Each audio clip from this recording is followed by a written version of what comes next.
computer, stop. I don't even know that. You don't need to tell me things. You're telling me too many things. We're good. Whoop. Boom shaka done there.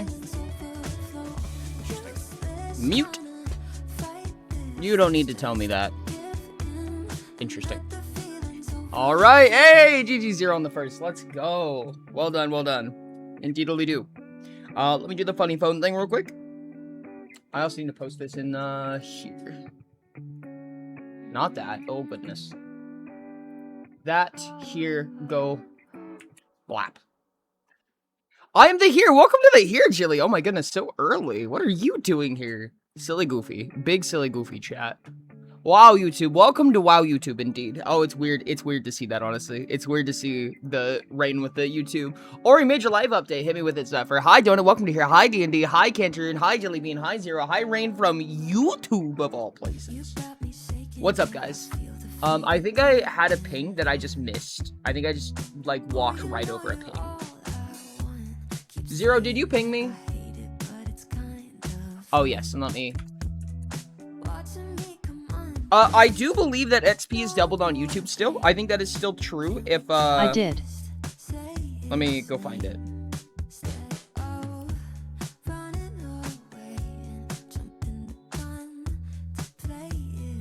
Understood. Oh, I see. Okay. Duly noted. Okay. I have to redo the funny phone thing now. I think it's Mr. Lurk. Oh, hello. How's it going? Hey, what's up? Well, good morning. Good morning indeed. How's it going, guys? Welcome in, welcome in. Hello, everybody. How are you guys doing? We're back with another one. We're doing it again, chat. We're doing it again. Crazy, I know. People on YouTube, I don't know how often, how attuned you are to a stream schedule, but I actually stream a lot. Just not very often on this channel, specifically. Hello, how's it going? Pikachu Calamities, how's it going? What's up, what's up? Slides in down the stairway rail and falls flat on my ass on the hardwood floor. Fucking ouch, by the way. Hi, Ari, hi, I can't stay tonight, so I'm gonna vibe for like a little bit, and then I'm gonna go fucking bed. I'm so tired. Oh my goodness, that's so real. No, this is gonna be a solo talk unless otherwise stated. I'm not gonna be like kind of reaching out for it necessarily.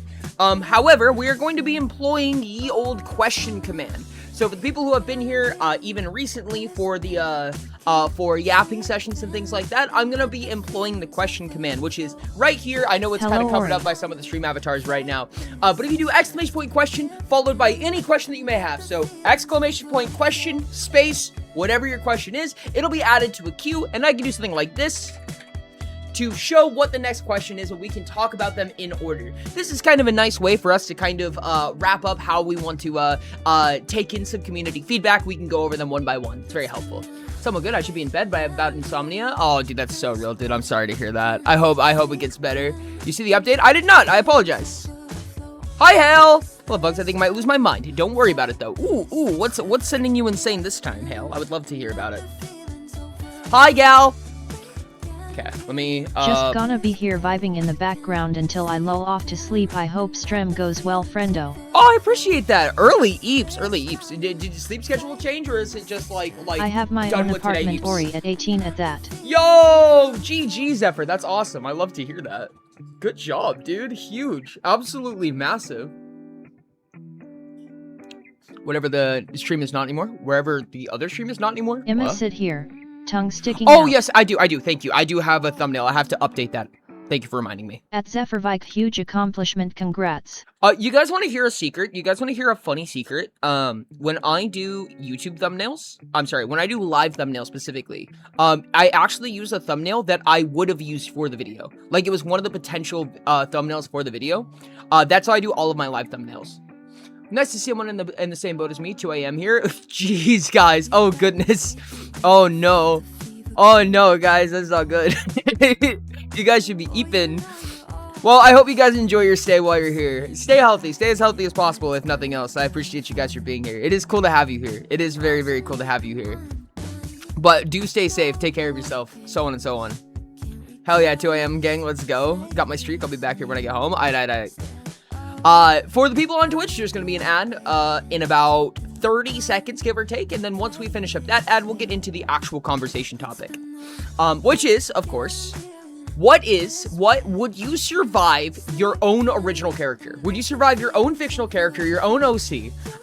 The video went into it a little bit, and during the ads, I'll go ahead and find the video and go over it a little bit. Let's go find Icky. I tried to shake it, find a way to get you off my mind. Really tried to draw back. Pacey the Fist, shockingly is a pacifist and would be chill as heck. Pacey the Fist. It's funny to be titled The Fist and be a pacifist, but I understand the joke. So this is the video that we're talking about right now. Could your character ever forgive you? The idea being, if you were stuck in a room with your own OC, with your own original character, anything like that, would you survive?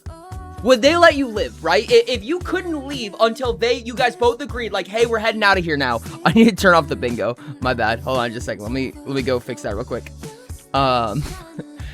If you guys could not leave until you guys both agreed that you were leaving, would you be living? Would you be living this exchange? Is kind of the question. I'll reiterate that once the ads finish up as well. Where is you? You need to go, and I turn you back on. Okay, yeah. I think chat's gonna fix up once. Chat will repopulate once people start chatting again. I just refresh it. The bingo's ever present, indeed. Kane, you would murder me instantly. Utopia, you would be chill. Wait, hold on. You say Kane, you and Utopia, you as if Kane is a timeline. Is Kane a first name or is it a timeline? Curious. Fuck, there's a cat in my lap. I can't sleep under these conditions. That's real as hell. Thank you for the question commands. Question commands is going to be super helpful today, chat. It's going to be super, super helpful if you guys are able to use exclamation point question followed by whatever your question is. It'll keep it up in a nice queue. It'll be really easy to tackle them from there. Are we gonna answer from my characters? Wait, hold on. No, you can't put me under pressure like this. You can't do this to me. Hold on a second. That's not fair. Wait, stop it. that's not real. I don't have characters. Don't talk to me. Kane is a different system. Understood. One apartment is the update. I'm just gonna highlight it for you. Yeah. I did see that, Zephyr. I said good job. Indeed. Good job, dude. We're really, really excited to hear that.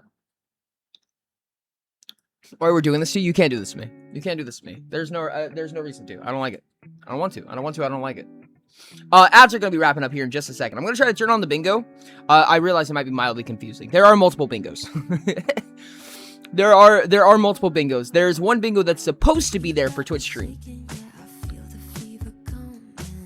Ooh, oh, hello. We are lagging a little bit. Specifically, the internet's lagging a little bit. My main PC internet, not the stream internet. I elaborated on characters so much in Dance for Ori I was ignored. Cry. You were not ignored, Trank. Do not ignore me. I swear. Kane is a TTRPG system where the players are not humans. Like, even when an ability targets humans, they don't target the players. Kane U's background is fucked and they're a bit crazy. Utopia U has a nice, cozy background. Interesting. That's really interesting. Are they purposefully like pantomimes of each other? Or are they intentionally not like each other? I'm very curious about that. It's interesting to see them hear that they are so different between systems. What? Twitch, chill out for a second, dude. Okay, hold on. This might be where the crumble cookies, chat. This might be where the crumble cookies. I'm gonna open this in Google Chrome instead of Opera, and we're gonna see if it works better. Because it might just be Twitch servers. Sometimes Twitch servers are just a little bit wonky-licious, and it's looking like it's Twitch. It's not Opera's fault this time. Yeah, because YouTube's fine. YouTube stream is completely fine from what I can tell. Sag, I'll use Mix It Up to see what chat's saying right now. My current main series main character, yes, I would. He would certainly let me explain that I didn't know I'm creating an actual feeling person, and while he went through the hardship, my guy's curse also has the blessing of friendship. That's cool. This actually goes into a really interesting topic that I would love to talk about. Someone brought this up in the comments, and I would love to go through some of the comments. I would even be down to go through the script, I think. The script of the video. But one of the comments that really made me think for a little while, I was like, I never even considered this as a possibility, right? Like, I never even considered this as a part of the conversation. But it was, does my character know, or does your character get to know that you did not make them with the intention of making a real person suffer, right? So if you made a very traumatic backstory on a character, do they get to know that you did not intend to hurt a person, right? You intended for it to be fiction on purpose. It wasn't meant to be harmful. It was meant to be explanatory. And I was like, I never even thought about that. Like, it didn't even dawn on me that was part of the question. I think it was a really, really interesting point of view to take on. I'm going to try to search through my files, oh my goodness, and figure out where I put my script. I'll have that open. I'll have the video open. We can go through some of the comments as well. But that was a really, really cool comment. That was a really cool comment. Where are you? Oh, goodness, they're everywhere. Man, we've made a lot of videos, haven't we? There we are. And is it Control T? No. Is it Control W? Nope, that's to close it. Oh, is it Control Tab? It is. All right, chat. Here we go. This is the video. I'm not gonna play with any sound or anything like that. But we can play the funny Undertale music. How about that, chat? The most interesting set would be Calico, Coriander, Nightingale, and probably Mal in the BR timeline. Interesting. Or if it gets the controls of just chatting wild. Not the controls of just chatting. I was forgetting the controls of Opera. Or if you read any one character from my DMS, I'd recommend Dava York. I'm proud of the diagrammatic backstory I wrote for him even if it was a while ago. Why did it say diagrammatic? That was diegetic. That was crazy. Interesting. I plan on reading them, Trey. Don't worry. I plan on reading them. Most of my characters would just ignore me. Okay, this is a really important one I do want to point out. I do want to point out this comment right here. I think the answer depends on what place my OC is at. Now, this was not actually something that I, completely glossed over, I want to admit. I didn't just gloss over this question entirely. However, I did not mention in the video. I wish I had more time, or I wish I would have found a spot to place it in the video, but I did not specifically add this into the video, unfortunately. I think the answer depends on where my OC is in their journey, and this is, super important, right? This is something that was kind of ignored, but I think should absolutely be considered in World of Things, right? Because at the beginning of their story, usually, I mean, depending on your character, right? Your character might have, the worst backstory ever and no reclamation for that in the beginning of their story. And at that point, they might be a lot more vengeful. They might be a lot more violent. They might be a lot more apt to murder you. However, once they've gotten their arc, in the Odysseus was the example, right? Odysseus was the large example of the monomyth in this video. If they get the time to go through their arc and talk about what happened and go on their journey and rectify their arc, for lack of a better term, then they might be a lot less apt to do something, right? They might be a lot less apt to get vengeance on you. They might see what you were trying to explain from the beginning, if anything. This is probably a little bit more tied towards traumatic characters, like characters that had very traumatic backstories to begin with. Odysseus, in my opinion, is almost backwards, right? Because, Odysseus was, happy. Odysseus was successful. He was a war veteran and a captain, and he was good. He was leaving a successful war on Troy, at least in the beginning of Epic the Musical, for instance, where the actual Odyssey starts is a little bit different, and there's also the Iliad, so there's a little bit more that goes into that. But the point is that in comparison to the Odyssey, when he is leaving Troy, he was, I would argue, much, much happier, right? He is a much happier person in the beginning of the Odyssey than he is at the end, right? However, I think that he is more put together at the end of it, right? He has rounded out his edges that he didn't know he had. Now, spoiler for the video, spoiler for the Odyssey. I mean, if you haven't seen the Odyssey, it's been out for, I don't know, a few thousand years, so hopefully you've seen it already. But, in the Odyssey, right, he ends up, this is spoiler for the Odyssey, spoiler for Epic the Musical, spoiler for Odyssey the movie, which I haven't seen, I would assume, I don't know, I haven't seen it. What the hell were we too soon? Have a good one, Pikachu, thank you so much, I appreciate you. In that story, I'm sorry, I'm still stuck on this. He starts with such a refusal to lose any of his men, right? The loss of 6 men was devastating to him, right? Like he was so devastated by losing 6 men to the Cyclops. And that was like a big moment for him, right? That was something that he had to swallow, that he choked on, that changed the way that he mannered himself from that point forward. However, by the end of it, he literally sacrificed 6 men. In active attempt, he sacrificed 6 men. And as Poseidon put it, again, this is in the musical. The musical I'm going to reference a lot because it's just a lot easier to reference. It's more of a pop culture reference, so on and so on. But in the musical reference, Poseidon says, and it's highlighted in the video at some point, ruthlessness is mercy upon ourselves, right? Now, I've never really personally attached myself to that quote all that much. Like, that quote never really resonated with me. It didn't make a ton of sense to me when I heard it. But the point is that he had to learn how to part with his mercy, right? Like, he couldn't be merciful to a ton of people. It was going to be a hindrance for him and his adventure, and he accepted that by sacrificing 6 of his men, and then later, the rest of them. Like 3 or 4 dozen men following that point. He just said, lop them all off. If this is the only way I see my wife and kids, gone. So he became a much, for lack of a better term, worse person. He became a much less moral person by the end of it. However, he was successful. He completed the objective he wanted to complete. So arguably, he was happier in the beginning, but he was more completed by the end. Chat, spoilers for Ugg Cave painting number 1. God damn it. Chat, spoilers for ancient Egyptian Heka hieroglyphs. If you haven't seen it, then click off the video.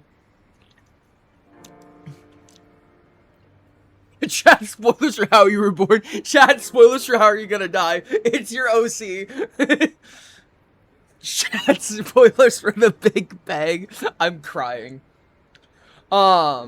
There's a lot of pacifists. I'm gonna be so real with you, dude. These answers surprised me so much. As I look through these, there was so many answers that surprised me. I really expected a lot more people to say, no, I'm not gonna make it out of there, right? Like, traumatized little bean. Traumatized little bean, is a very, like, common trope that I hear, that I use, that, like, I mean, it's like a bipartisan, right? Like, not common as in, like, uncreative, but, like, you only have so many options. And a lot of people opt for the traumatized backstory because it's conflict rich, right? It is dynamic. There's a lot that goes into being a conflicted character, having a traumatic upbringing or backstory. Way less people than I thought. You guys make a lot of pacifists, which is, like, kind of dope. Like, I was super surprised by that. Like, GG. Proud of you guys. I really thought that more people would have more traumatized characters, and maybe that's just my own personal sample size. More unsurprisingly, right? Like, there's definitely going to be my own personal bias when it comes to the people that I have. I have plenty that would kill me without even thinking about it, honestly. No, that's actually super real. Namie, and that's so true. That's so true. I think I have about a 50/50ths for intense trauma in my characters, maybe even less. Interesting. Casually me whipping a whole species before even knowing the name of the Chatbot character just went I'm off making this time, XD. dude. I make pacifists, but I do make people who learn non-violent. That's really interesting. I make very violent characters. However, I don't really make characters that kill for no reason, right? Like, well, they've killed for less than reason, to say the least. Actually, no, I make kind of violent characters, I'm gonna be honest with you. I'm absolutely screwed. I expected to see this more often. This is what I expected to see more often. I'm absolutely screwed, right? Because, like, I guess it's fair to say, right? Like, when you put a character through some type of trauma, through some type of conflict, through some type of dynamic issue, there's a reason for it, right? There's a theme at the end. I mean, don't get me wrong, I have written tragedy for the sake of tragedy, but I've also written a lot of conflicts with the idea that you're meant to come out the other side knowing something better, that you've learned something, that you've become something better. However, that doesn't mean that the character is always going to resonate with that theme. It doesn't mean that they're going to be okay with being the puppet to that theme. You know what I mean? Have you ever considered that a character would try to take advantage of your control of the world they are in? I haven't heard that black and white. I've heard like notes around that, but I haven't heard something quite that black and white about it. But that is actually really interesting. But this does bring out an interesting topic, and I want to talk about it very, very briefly. blackmail is not going to be very successful in this instance, right? Unless somebody, you or the character, believes that you might reach this point again. Once you exit that door, they lose that control again. So you can believe in blackmail, you can accept blackmail and do it. However, once you reach a point where they're like, I will kill you unless you do blank, once you leave, they can't confirm you're going to do blank. They can only assume or hope. It would be more apt to convince you rather than blackmail you. However, with that in mind, yes, they absolutely could convince you to affect the world in a way that benefits them. I think that completely, it makes sense, honestly. Moff is one bad day away from becoming Injustice Superman. Injustice Lamp is crazy, dude. I love Injustice Lamp. Hold on. Since we have YouTube chat here, I want to go grab something. I wanted you guys to see this.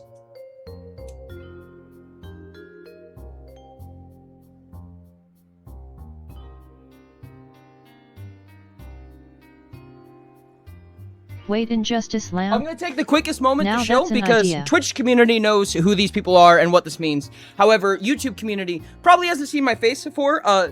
Face jump scare, my bad. Sorry about that. But this is Lamp. I have a plushie of Lamp. This is a character from the Pius series. I'm going to do the Pius command real quick. If you guys haven't seen it, please consider checking out Pius Return on Spotify. It's played in the game that I made. So I made a tabletop RPG system. It's called Utopia, and this is a character that we play in a live session playing Utopia, and we love him. He's amazing. He is the littlest guy. He has only committed murder a few times, and he is actually like the sweetest thing in the world. He actually is like a borderline pacifist, but he has really interesting and complex moral conundrums. It's really cool. Anyways, that was my shilling for now. No, I very much would not live to tell the tale. One single second would pass where I got turned into red paint. See, this is what I expected. But a lot of these are like, no, my character's a pacifist. No, my character wouldn't care. No, my character would ignore me. A lot of that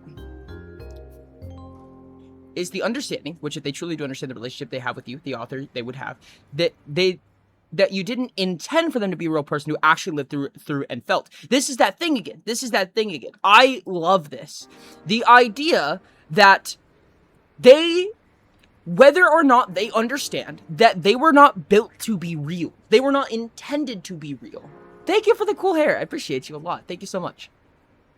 My characters would 100% try to kill me. Would they succeed? Unfortunately, I'm level 400, which means only one has a chance of winning.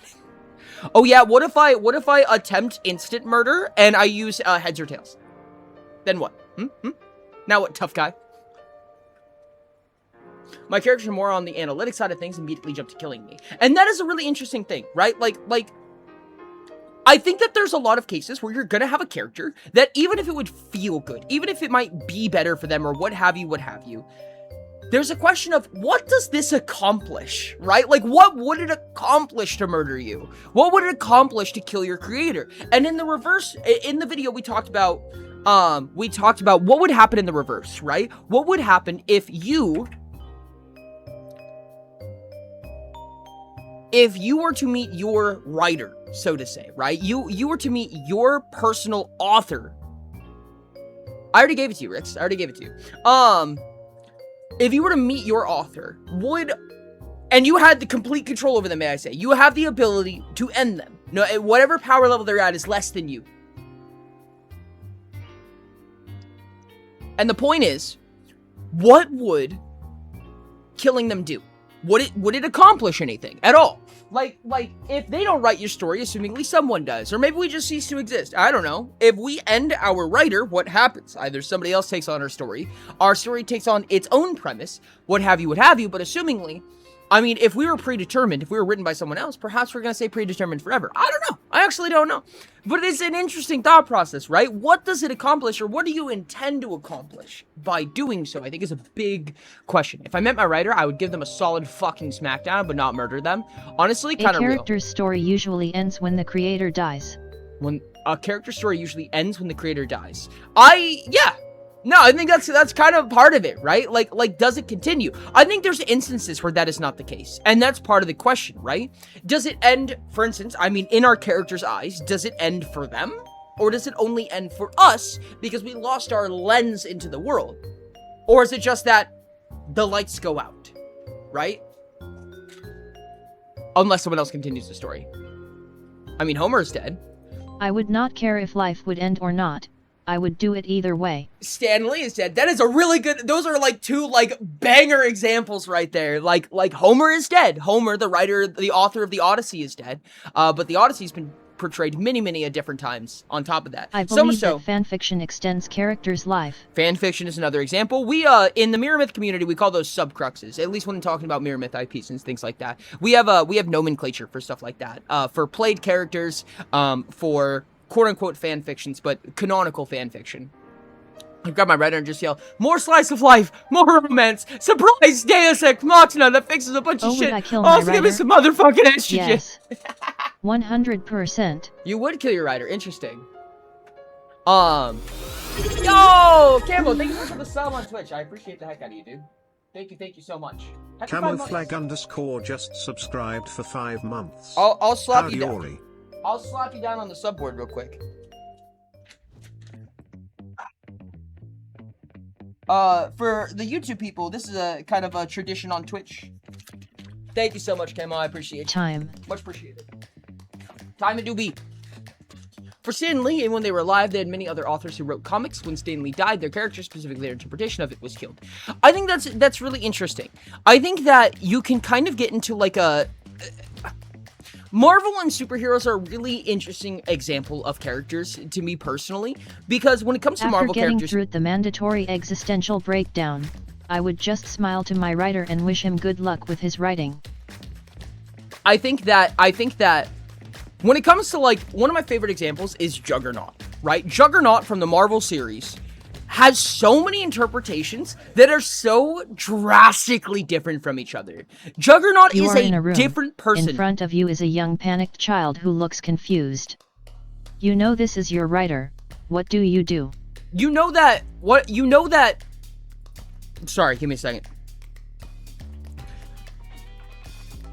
Juggernaut is an extremely different capabilities, extremely different personality, extremely different motivations, depending on who wrote him, right? And it's really interesting to see how far they divulge from each other. Or, like, even if you were to take any one of these characters and put them into, like, for instance, Marvel Rivals, right? Like, Marvel Rivals is a canonical red edition of Marvel. But the characters are vastly different in comparison. I mean, given you probably get more, like broad sky-level exposition rather than, you know, like, internal exposition about these characters. But still, they are different. They're notably different. Thanks so much for the hug. Hey, what's up, game?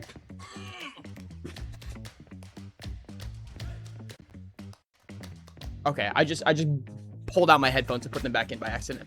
Anyways. Okay. I have the script here. And I want to, like, just briefly go over what the video was about. I don't know how many people are interested in seeing the script for this, but I thought it would be kind of fun to look at it for a little bit. Hook doesn't matter. Thesis is basically the same thing. What is... Okay, meta-aware characters. Reminder to look into that. So basically the question, again, is what if you met your OC in real life? Your OC had the chance to murder you. To end you. Would they? Would you make it out of that room alive?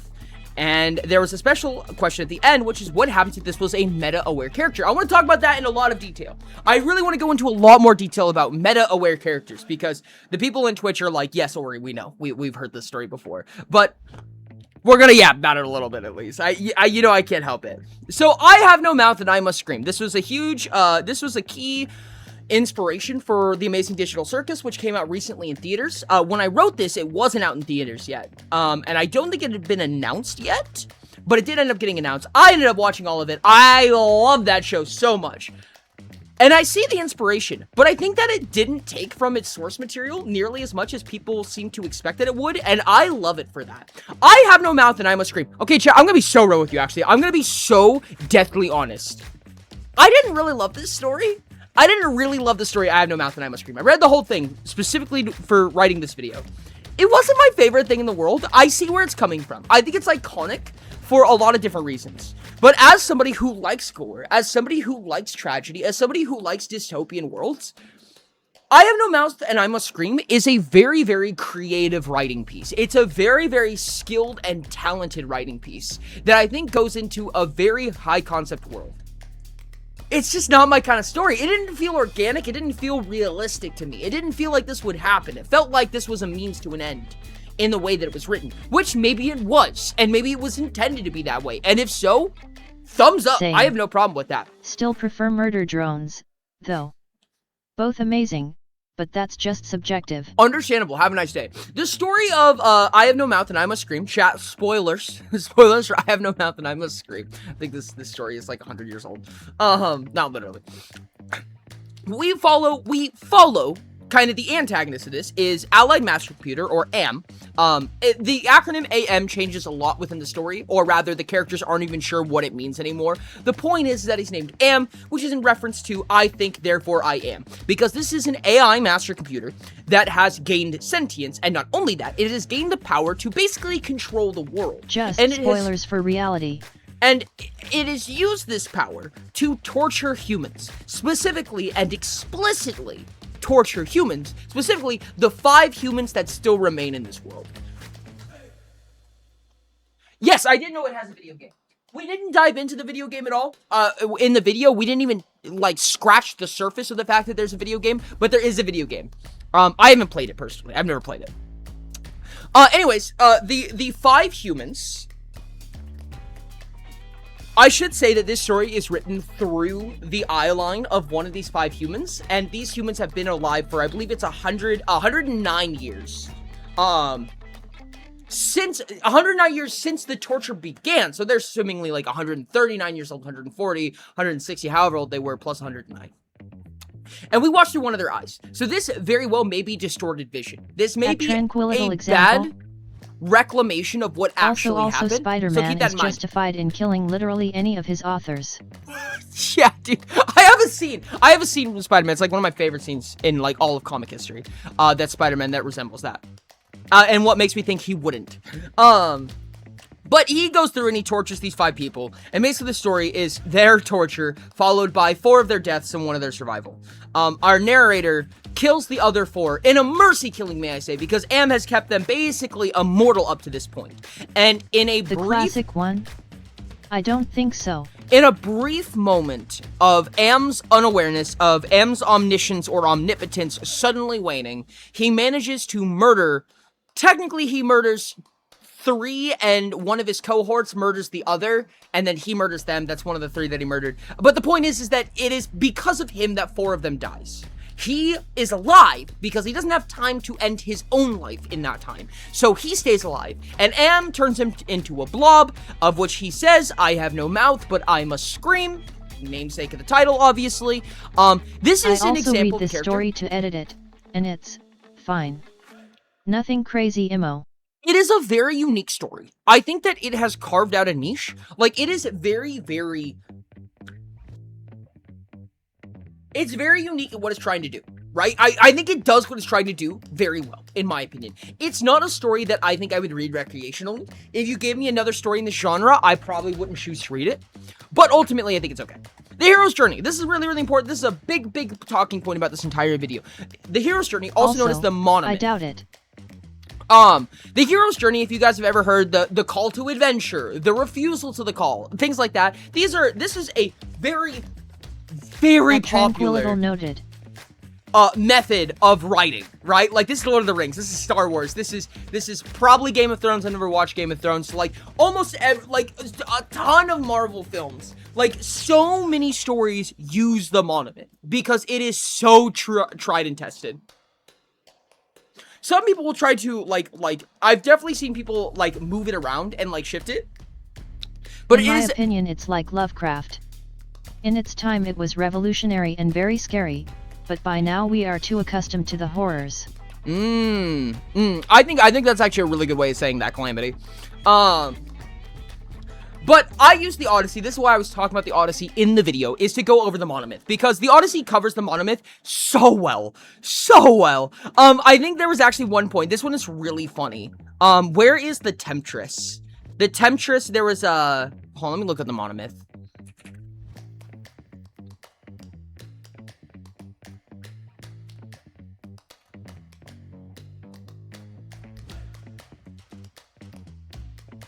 The Road of Trials, Meeting with the Goddess, and the Temptress. It is so funny. It is, like, lined out in the Odyssey, like, so well. Because he has the Road of Trials, which is, like, the Odyssey is basically, like, a series of trials. That's kind of how the story runs, up to the point of where you enter the known world.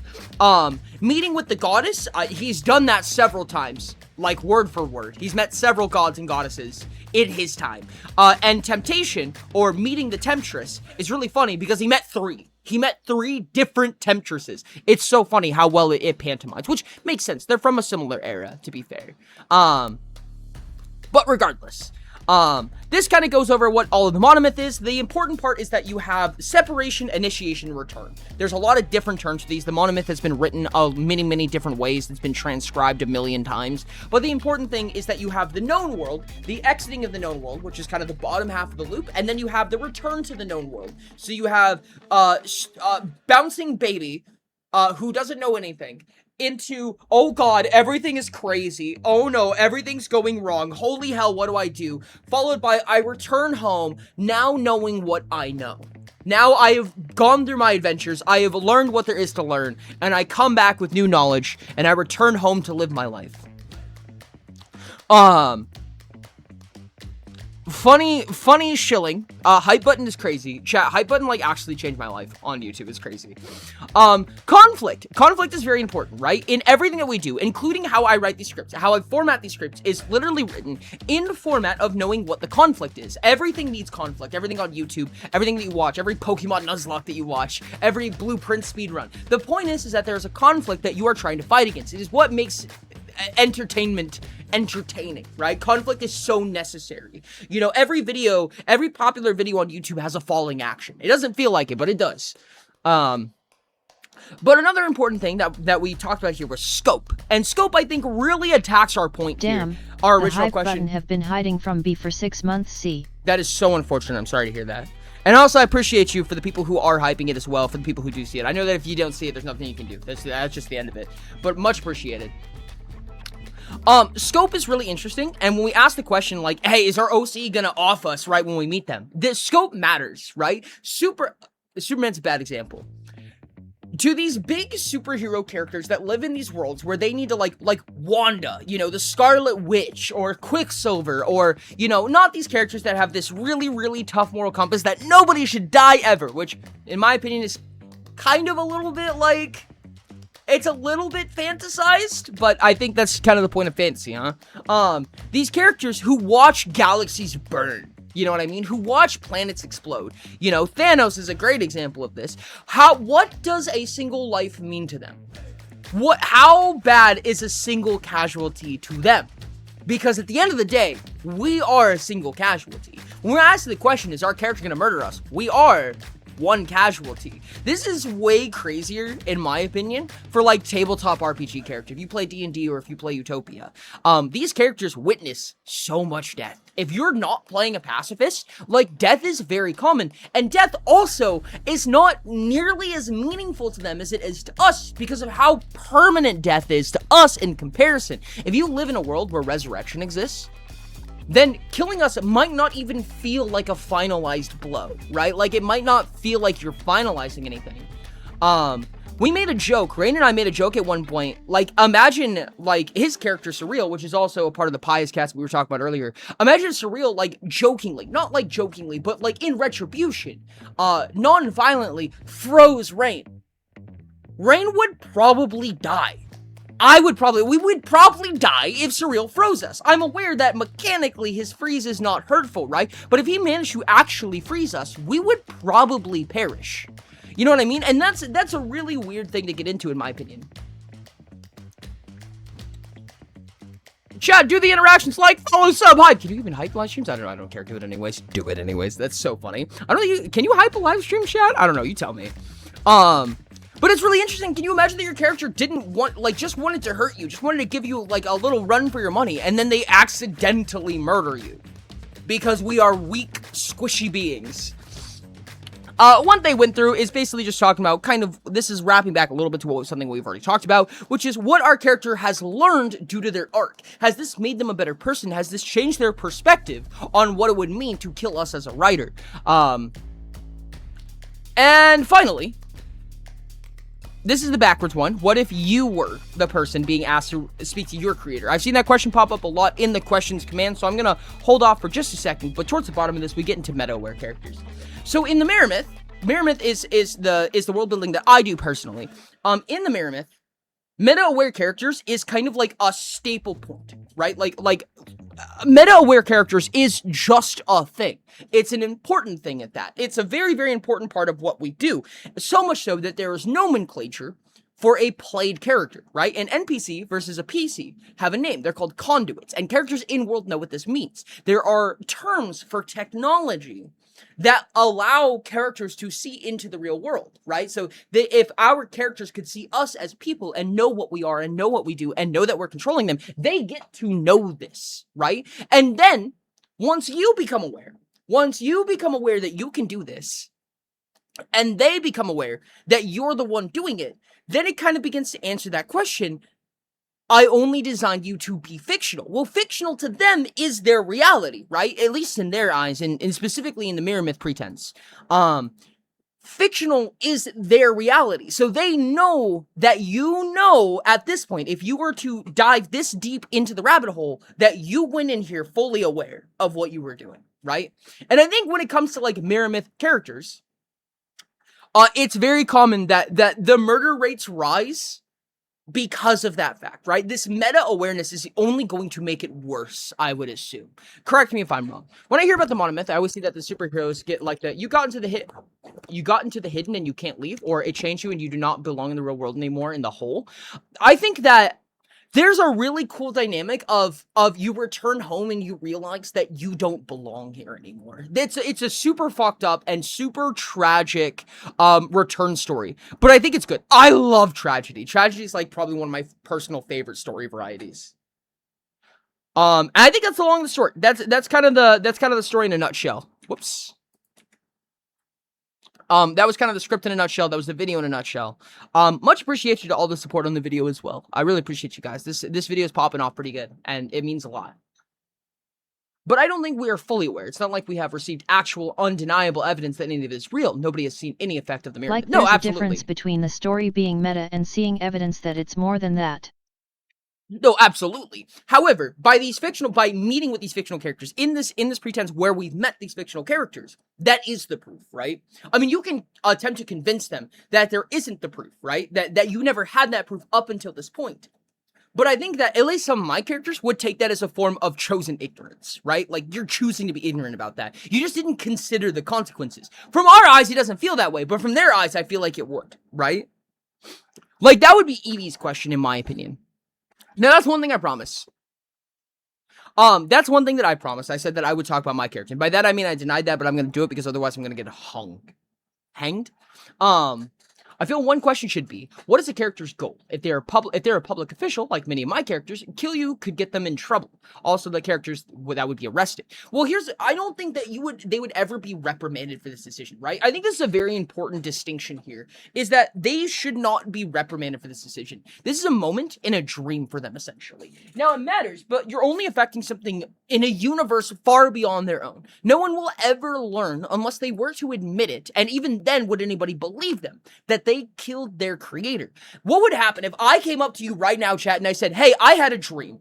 God came down, said that he wrote me, and I murdered him. What does that mean to anybody? You know what I mean? Like, it's as good as your faith in me. Gosh dang it. I forget that the quote command even exists, and I still don't know how it works. I don't like reading tragedy, but I like creating tragedy, fictional tragedy, of course. Absolutely, absolutely. I like making real tragedy. No, I love reading and writing tragedy. It's like one of my favorites. If you guys have read the partial stories that I've written that are going to be finished very, very soon, smirk. Well, it depends if your character is a philosopher. If not, if they are, you could just receive a mandatory punch to the face and then talk about philosophy of the situation. I think it's completely true. I think my characters are often very like...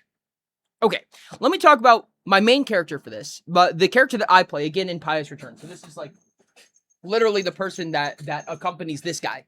This is a lamp, and my character in this is named Evie.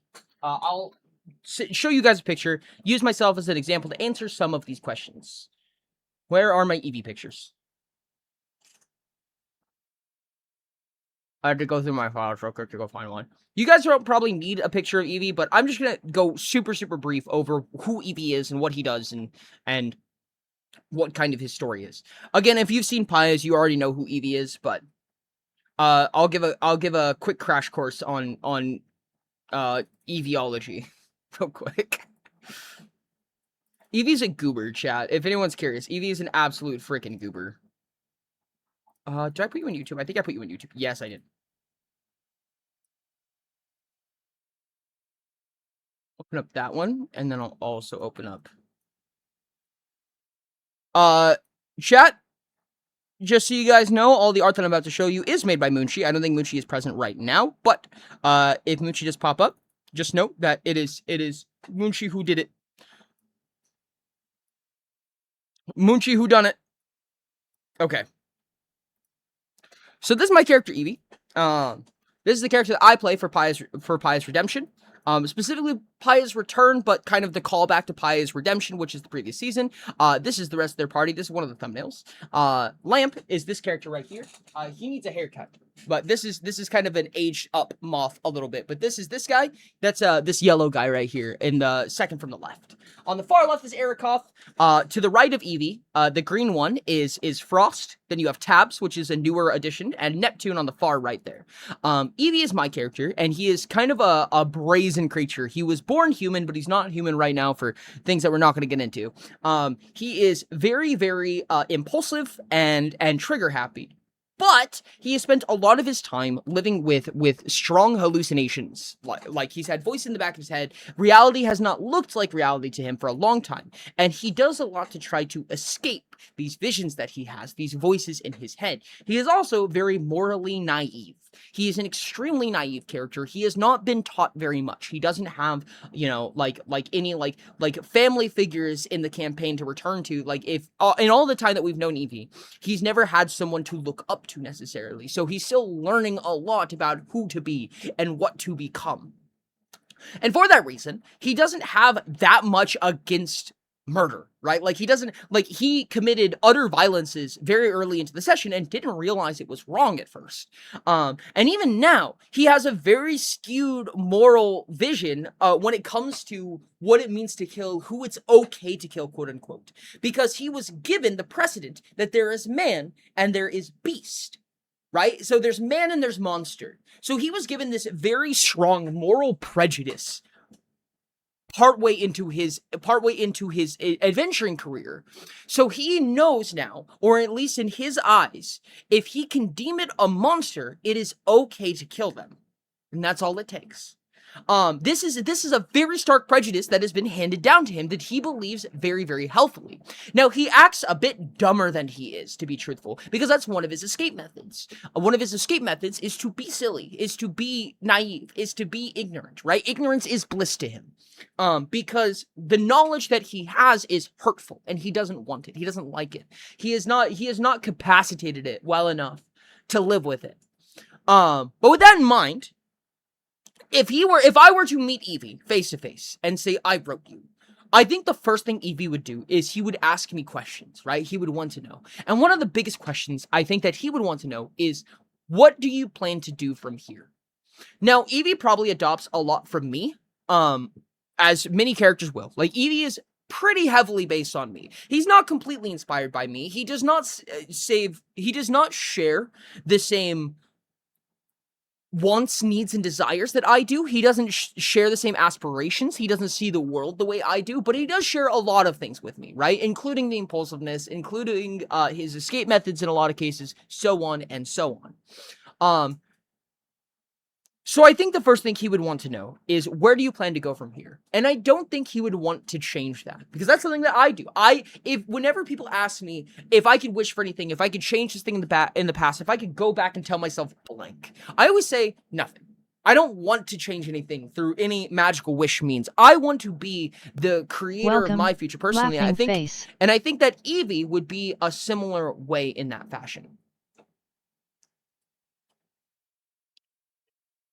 So I think Evie would ask me questions. Would Evie be against murdering me? No, not at all. I do not think it would be any sweat on his back. However, Evie does not generally murder for no reason, right? However, I need to be dropped into that monster category from a limited perspective for him to be okay with killing me, I think. Would he have an issue with maiming me? Under no circumstance. I don't have to be in the monster category for him to maim me. And if he maimed me, I think he would very often kill me by accident. So, with all of that in mind, I will ask questions. At least currently, if I was asked that question, there is very much one particular thing I'd change, which I believe you know what it is, Ori, lol. Indeedly do. I think that he would ask questions on where I plan to go from here. I think he would want to know why he's written the way that he is, right? I think that he would sit on it for a really long time. I think he would sit and kind of wallow in the answers, which are generally going to be a lot of non-answers for me, right? Because I don't necessarily know what his storyline looks like. I'm not the only one forging his journey. You know, I have a GM here. There's a larger story that comes with Utopia, with the writing that we do and all these things. And I'd like to believe I'd be honest with him. Would I don't know. I'm not there. I'm not looking down the barrel of a giant hammer that could absolutely end me in one single hit. But I would probably do my best to say that I owe it to answer him. Realistically. But anyways. Do I think he'd kill me? No, I don't think he would get any satisfaction out of it. Like, not out of, like a moral high ground or anything like that. I think there was just nothing that it would offer him. Right? Like, it would give him nothing. I don't think he even requires his agency as much, right? Like he's okay. He wants his agency, and he doesn't want his agency to be stomped on necessarily. But I think that he would take that if he was happy. Would he kill you by accident? Yes, if he tried, he would. If he tried to hurt me in any fashion, it would likely come with me dying. Because Evie is not someone who knows how to hold back. I have 3 OCs in the Worm universe, and, well, all of them would want to hurt me. The trigger is traumatic. One would kill, the other would maim, and the third would obliterate through words. Fair enough. Hail. Frost! Whoa! Hi, Frost. Okay, there's one character that I think is an OC, quote-unquote, that I think a lot of people are probably wanting to hear about. If you're deep into the Mirror Myth lore and things like that, the person who you probably want to hear about is Orion. And I will talk very briefly about Orion, because this is a question that Ashton has brought up, that a few people have brought up. I haven't seen anyone else mention Worm in this community. Oh, interesting. So people know, Orion is a group between 6, we're gonna ignore this far right one for right now, just for all intents and purposes.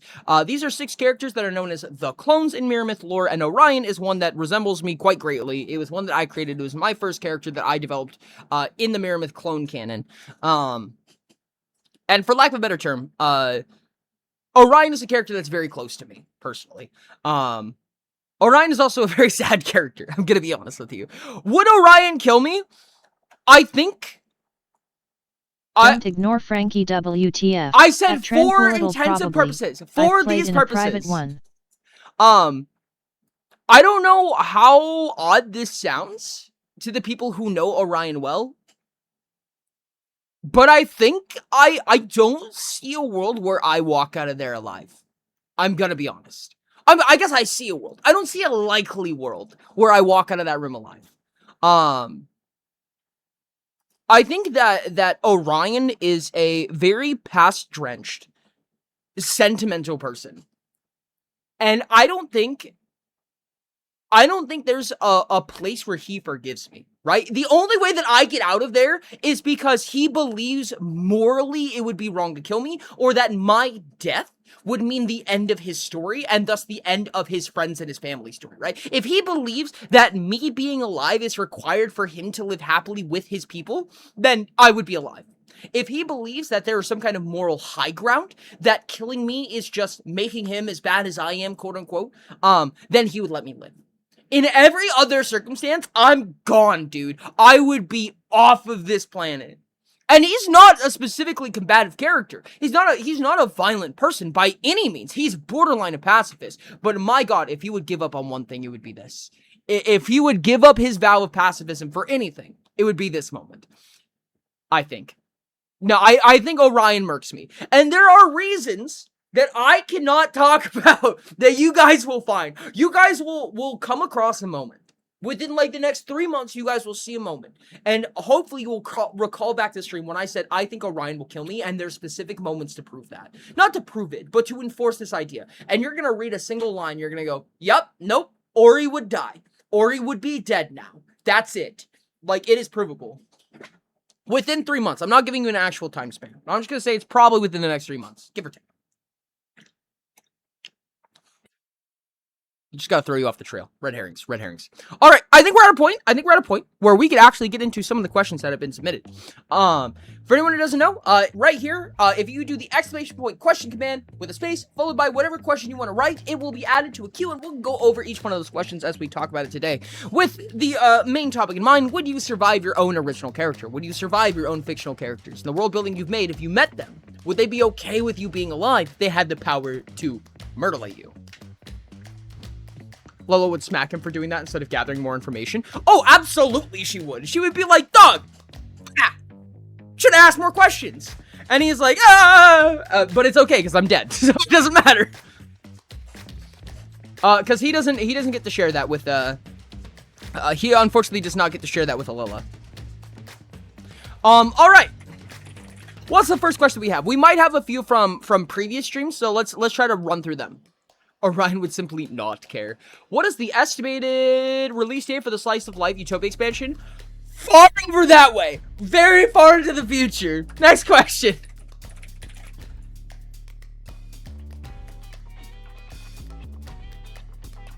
What is the name of the game that we were discussing earlier when the question about when you started working on the Mirror Myth lore? Oh, we did answer that. It was Technomancer. Rest well indeed, Dino. Are you going to bed? Are you heading out? Doing the EPs? I appreciate you, Diamond. Next question. Is there a way in which I can acquire the Technomancer game of which you speak? No. There's not even a way that I can.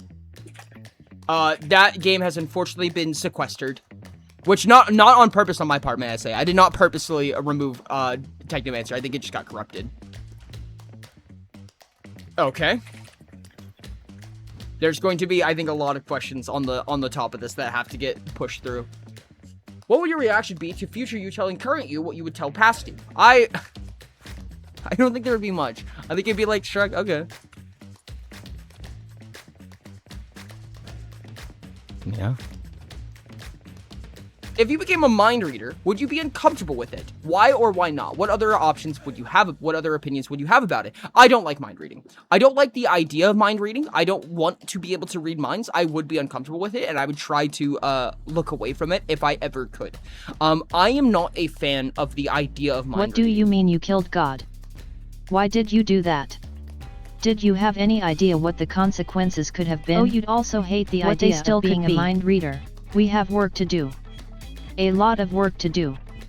Now. That's so funny. Wait, I skipped what question? What question did I skip? What was before Mind Reader?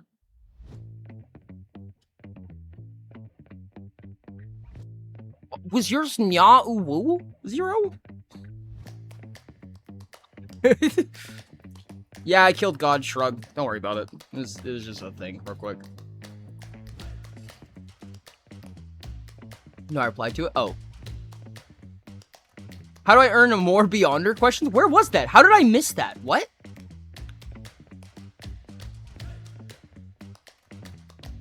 What? Where is that? What? I don't even know where you replied to it. I don't see it at all. That's wild.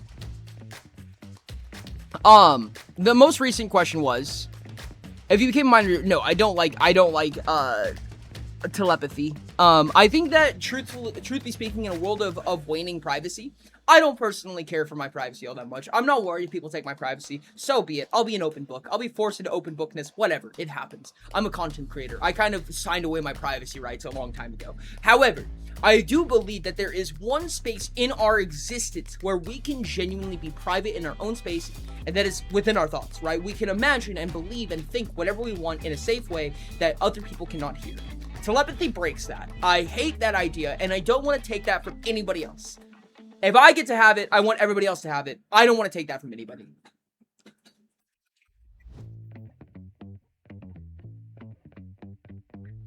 You would want to be one? Icky. Icky. Completely fair. Icky. How many brick walls does it take to stop a Tory? They cannot.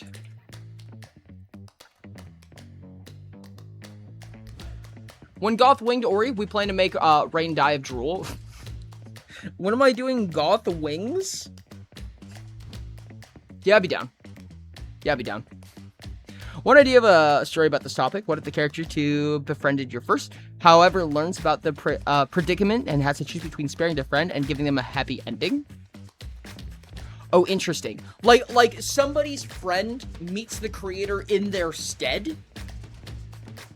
Is that what that means? That's crazy.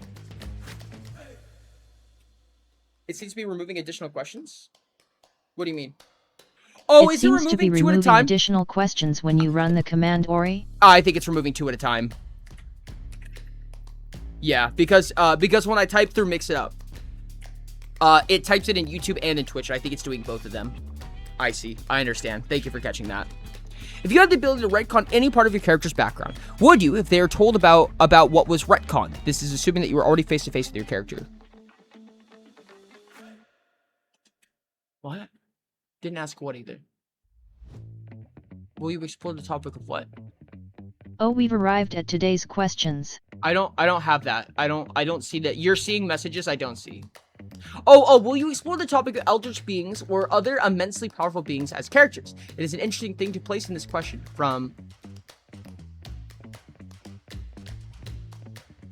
I'd be down to. If we have a specific question on it, then I'd be down to. I think it's a kind of general topic, so it's hard to just like throw something into the mix, but I would be happy to look into that. If you had the ability to retcon any part of your character's background, would you? If they are told about what was retconned. No. This is assuming you're already face-to-face with your character. Okay, so we can actively retcon something in this moment with them in the room. So if we were in this room with our character and we had the choice to retcon something, would we? I presume this is either out of self-preservation or out of just wish for a better story. Genuinely, I think there's a lot of things I would retcon just for my own writing purposes, right? Like, there are things that I wish I wrote better, that I wish I wrote different, that I wish Ori, made more sense. Should I run the remove question command so it doesn't double? No, I can do it. Once you told me, I figured out how to fix it. That's okay. I think that to save my life, maybe? Or to make their life better? Maybe? I don't know. It kind of gets into the question of, like, what is art, right? Like, what is the purpose of art? What does it mean to us? What does it do? Has it already served its purpose, right? If we were to, quote-unquote, retcon something, would it have already served its purpose on our side of things? There's kind of a weird extortion here, right? Where we could write a really good story and then write a retcon for the sake of our character. Where they were happy. So you write a tragedy and then retcon it into being happy, but the original story is still available for people to read. I don't know, that's kind of weird. I'm taking this way, way, way too literally, but I generally do that. I think the answer is generically yes, and I'd be happy to tell them what it is, but usually for their benefit. If I had to do it out of self-preservation, I would be okay with that, I think.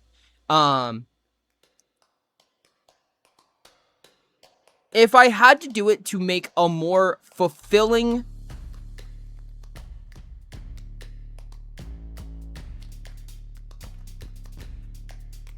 I would like to say I would like to do is make a character's life more fulfilling as well, if that was possible.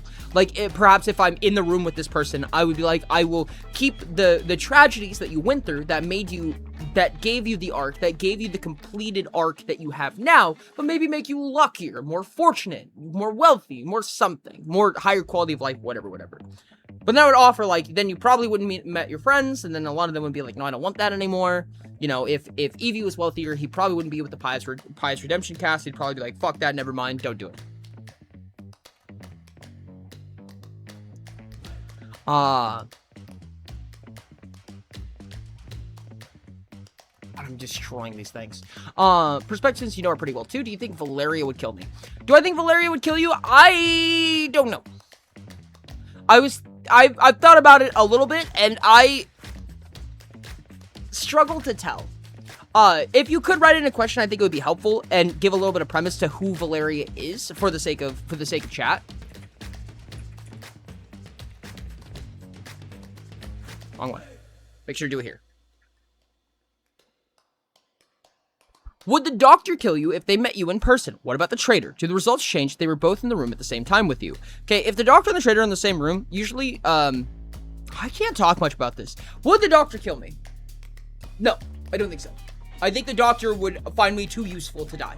I think that the doctor would am my ass before they would kill me. For reasons I cannot describe at this moment, there's a lot of things about the doctor and the traitor I cannot answer to. Like, I cannot there are a billion questions I would love to talk about when it comes to the doctor and the traitor. I just can't. I can't talk about them in very much detail at all. But the answer is no, I don't think he would, because I would fit perfectly into his greater aspirations as a cog. My sleep schedule is bad enough. What's another hour? Oh no, the slippery slope begins. Alright, there is ads playing on Twitch right now, so it's about 1.5 minutes. I'm gonna be a little bit slow in looking at this next one. The important thing here, yeah, are characters from fanfiction allowed? Because I mostly do these, even if I have some real OCs. Yes, absolutely.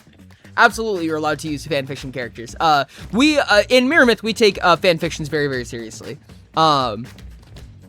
This is probably a good while ads are up question. There is a quote in the Mirror Myth community known as "everything is canon," which is to say, because subcruxes exist, the term subcrux basically means that if you write something, it becomes true somewhere, no matter what it is. Me as well. It is 3 a.m. here. My goodness, all of the late nighters are here. That's crazy. You think my characters would kill me? I don't know. I don't think I can answer that in many cases for a lot of other characters. It's hard to tell. I would have to ask a lot of questions. Everything's canon will be the death of me. Indeed. I as well. Believe me. Because of subcruxes, if you write something, generally, somewhere in the canon, it is true. So we take community work. We take fanfiction very seriously. If you were to go on the Mirror Myth website, hold on, give me a second.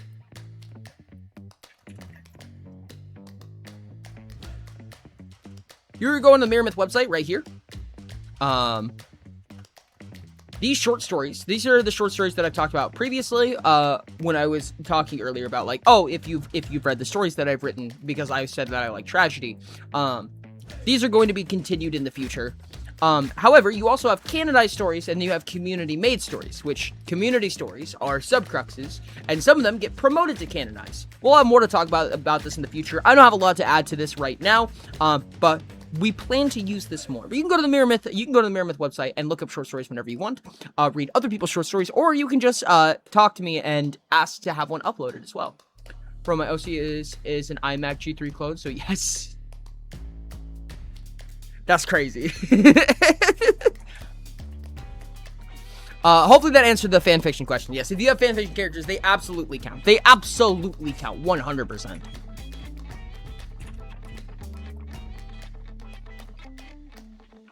If your character offered to let you live under the condition that the two of you swap positions, would you take that deal? Whew, that depends on the character, dude. I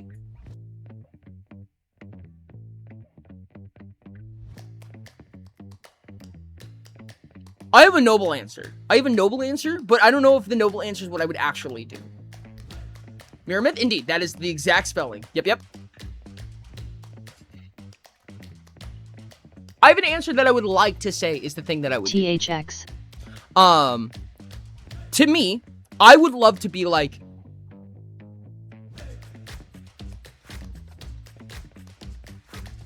Sorry. I would love to believe that I would go up to them and say, yes, if you are willing to continue what I was trying to do, if you're willing to push my legacy forward and fill the shoes that I was trying to create in my life, then yes, I will swap with you. I will live the life I forced you to live. And maybe one day we can swap back. Maybe one day we'll learn that we were better in each other's shoes. If this is a one-time transaction, I'd tell them, maybe consider this. Because you're going to lose all your friends, I'm going to lose all my friends. And if you're okay with that, hands up, the baton is in your hands now. I request that you continue what I was trying to do as a person, as my impact on the world. I wish that you would do what I was doing in my stead. Otherwise, what would probably happen? I don't know, I might just ask him to murder me. That was a noble answer. Yes, TTS is random. TTS has like a 10 to 15% chance of saying things out loud. If you put a dash or an exclamation point at the beginning of a message, it will not read it, or if the message is too long.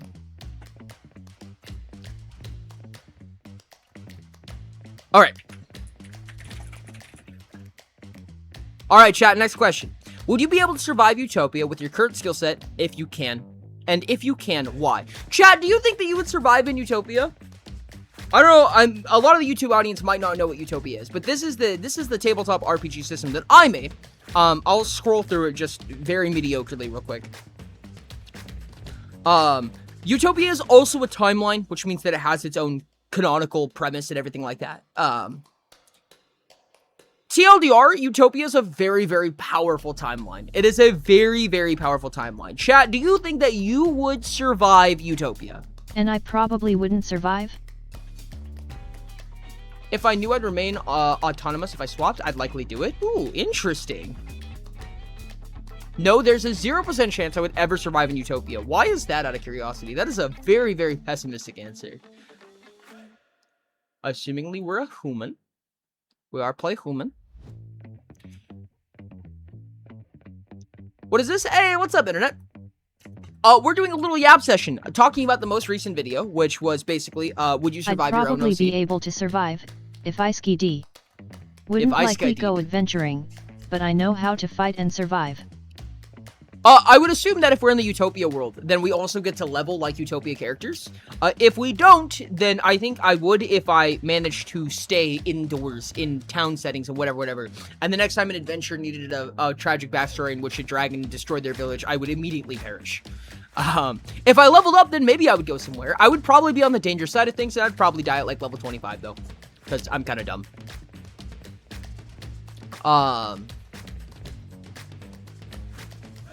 I die.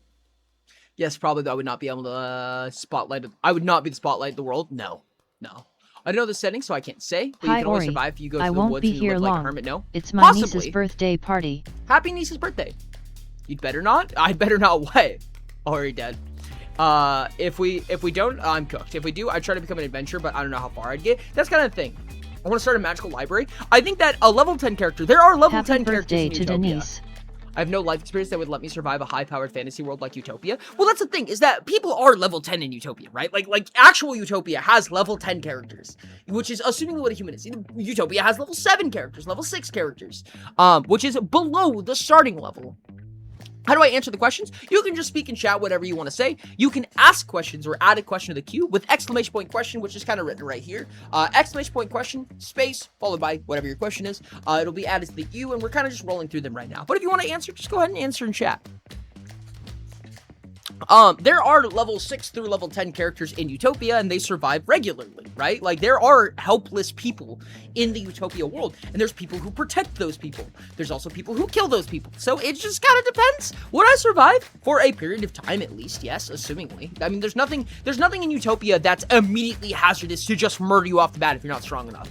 It just depends on the circumstance. So if you avoid danger, then I assume that you would survive for some amount of time. If you just have a little bit of self-preservation. If you try to go adventuring... I described Valeria as requested. If you go adventuring, I think that it's a very high likelihood that you die a little bit earlier, unless you are excessively cautious.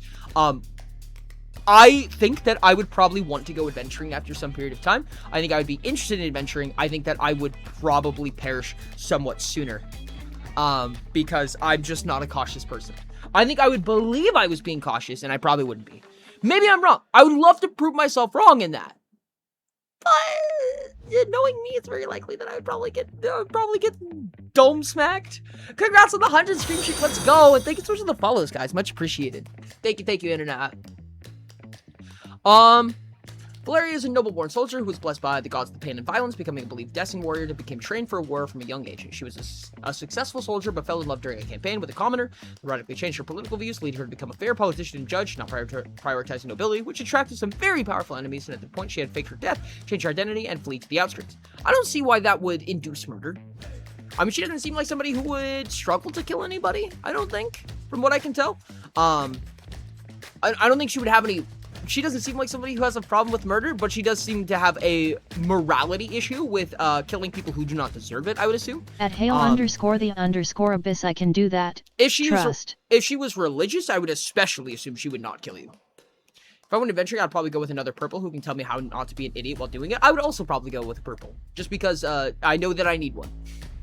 Utopia level 10 character would be a qualitative difference than reality, if only because of modern amenities making us less equipped to survive a sudden fantasy world. Not to mention possible biology issues where we technically may not be able to process mana due to it not existing IRL, which who knows what effects that would have. True. That is a good point. That is a very good point. Wouldn't be afraid to kill me, but I didn't think she would do it either. Yeah. You would survive if you brought Rain, Hale, me, or any other purple. I'm not people, but I act like one. I'm not purple. So Ori and myself recruiting a purple to teach us the adventuring ropes. Lovely. Imperium religious, that makes sense. So Ori and myself recruiting a purple to teach us the adventuring ropes. Lovely. What do you mean? I'm recruiting you, Hale. Good luck. Imperium religious? Then yeah, I would assume not. I would assume that she would probably be more pious. Assuming that, meaning that in my head, she probably would probably, I feel like most of the pious individuals would bow to their creator before they would attempt to murderate them. Assuming that she does not see, you know, Chat, God I have decided I am not purple, so I can't go to Utopia. That's not how that works. I'm not purple either. I was still, yeah, it's just, actually depends on if learning magic relies on learning on my learning ability or XP. In the first option, I'd be very successful. I think both realistically, at least in the Utopia.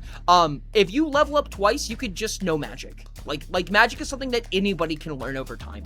And experience is the accumulation of learning.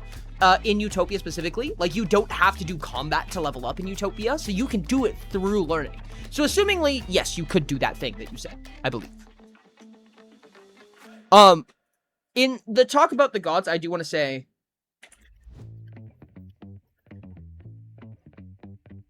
there was a Spider-Man clip that I really wanted to talk about. I would adventure, then take an arrow to the knee and, despite it healing perfectly, use that as an excuse to move to the starter village and teach swordsmanship instead.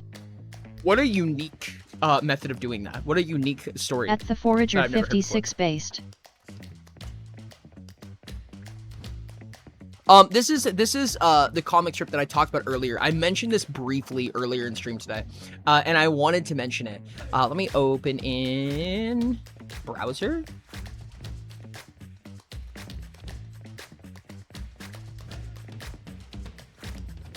This one. And it's Spider-Man saying, "Hello, God. This is Peter Parker. Can I ask a favor? I know I've been your personal cat toy for the last few years, but can we not do that for me again for a while? Not real long. I know the odds on that are about 0, but just for a little while. Say 50 or 60 years? I mean, that's not long in your terms, right? Just kidding, God. Just kidding. But I bet you knew that, didn't you?" This is, to me, this is like an exact moment of a character speaking to their writer in that sense, right? 50 to 60 years isn't long in your time, is it? No, because we write people in montages. It's wild. This is the exact premise in how I imagine characters. Would this character murder us if they figured out that they wrote us? Maybe. I mean, Spider-Man has a very, very distinct moral compass, right? Honestly, for Spider-Man specifically, I think it would be, is Aunt May alive? If Aunt May is alive, I think that's his humanity, right? If Aunt May is alive, then Spider-Man would not kill us because his humanity is intact. If Aunt May is dead, then assumingly he would acclimate that the writer is the one who killed Aunt May, either vicariously or literally. I would spend so long learning magic. Blap! Dead. Then I'd be holed up with books all day and then experiment occasionally on new wacky spells. I would be an artificer if I could. If I could get away with it, I would absolutely be an artificer. There's no questions. Depends on where when and where I enter Utopia. What if you enter Utopia right next to one of your characters, next to Orion? If I enter next to Orion and Orion knew who I was, which he probably would, because that's kind of very much within his skill set, I'm pretty sure I would die on the spot. Alteration me wings! The writer also killed Ben, though? Yes. However, I do think that Aunt May is the shrapnel of humanity that Spider-Man holds very, very heavily to. I think that Spider-Man has kept his moral code of never killing anybody ever because of Aunt May. And I think Aunt May surviving is basically the linchpin of that, in my opinion. All right. Let's do another ones.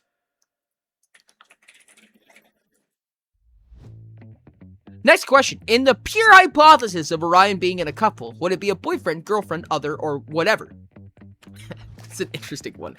Someone's asking, is Orion gay? I think Orion's Moonboy bi. question. For me, depends on how seriously I take it. I either study slowly and carefully or come straight to becoming a sentient Davy Crockett. Honestly, kind of real, though. At unstable_0 betrayal XD. I think Orion is bisexual. Thank you for asking. Alright, next questions. Next question. If your character refused to let you go, but would not resist if you tried to kill them to escape, could you do it? Your character refused to let you go, but would not resist if you tried to kill them to escape. Could you do it? Would I kill my character? No, I don't think so. I don't think I would. I mean, I don't know what the clause is, right? Unfortunately, Cleat all redeems. If my character was like, I'm not letting you leave, but you can kill me if you want to leave. I don't think I would. Like, I guess what's the clause, right? Like, is it you kill me or I kill you? Is that the question? Hey, welcome in. Hello. Probably depends on the character. There are some world where it might be better without. The world might be better without. Honestly, kind of fair. I said Orion's bisexual, Moonboy.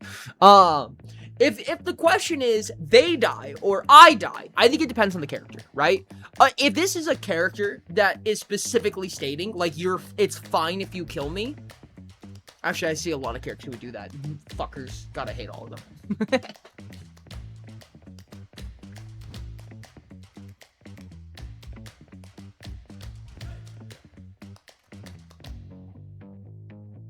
I don't know, I'd probably just talk it out. I would just keep talking it and talking it out.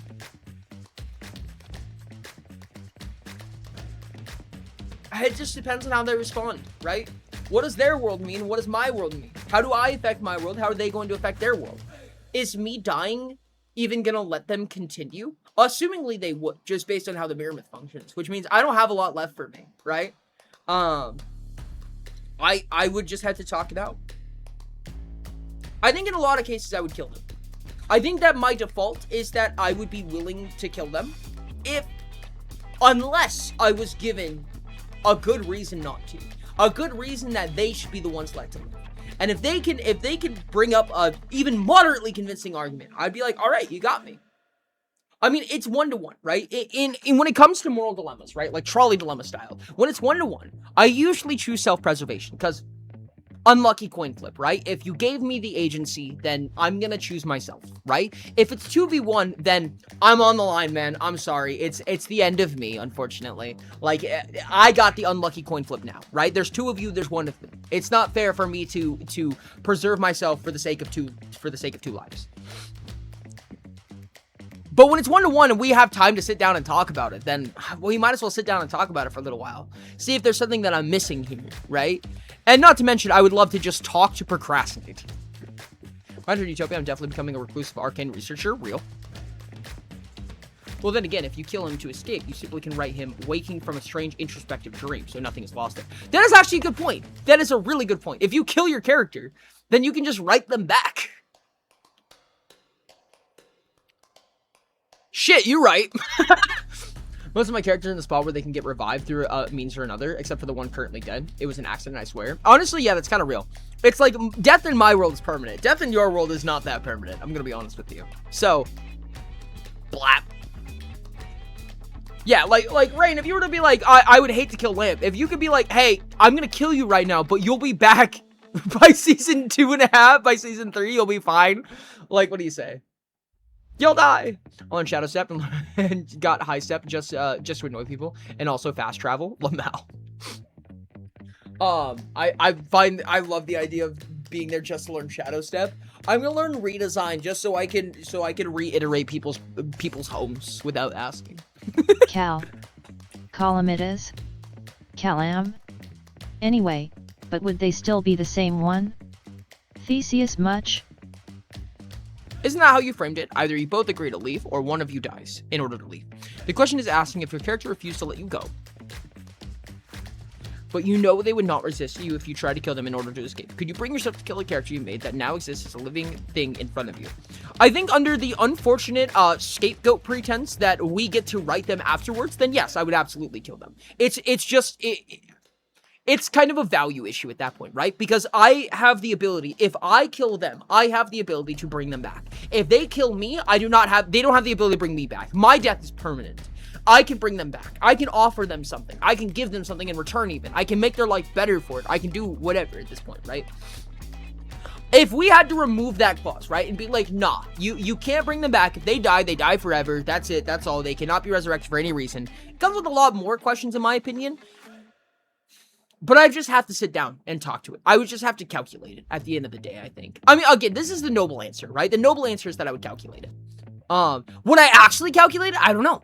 I've never been in such a conundrum before, right? So what would if my survival instincts kick in and I just go, ah, blah, and then they're dead? Maybe. I don't know. I haven't been there. I don't know how I would act in that moment. Well, if you write them to be the same one, then they will be. They're demiurge of their world. Demiurge? I mean, if the story becomes meta enough to physically meet the creator, it becomes diegetic for the creator to just use their authority as creator to bring them back. This is interesting.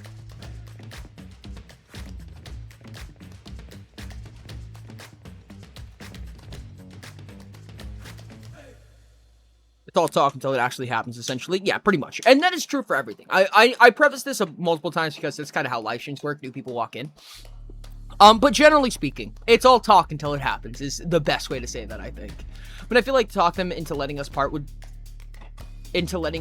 be step one for me. Yeah. I think that, if nothing else, I would actually talk to procrastinate. Like, genuinely. Procrastinate making the decision. Alright, let's do another one. Would you fuck your character before parting ways? Alright. Probably. I don't know. Not unprompted. But I guess if it came up, I'd be like, sure.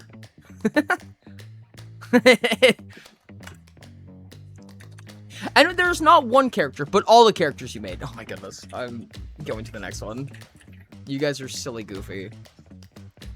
If your character is brought into this meeting on the verge of death, and would be aware that if they allow you to leave, they will without a doubt die, would that affect how they would act? Would you feel bad if they let you go, knowing that leaving means that they will die? There is plausible reason for this to happen in some cases, in my opinion.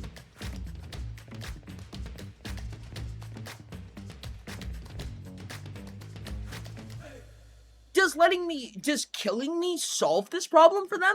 Like, if they kill me, they're still on the verge of death, right? Or is this under the assumption that a new writer will take over and heal them? Some of them. Yes.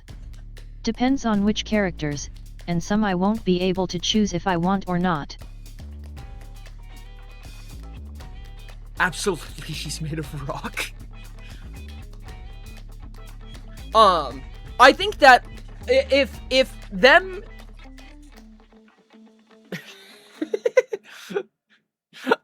if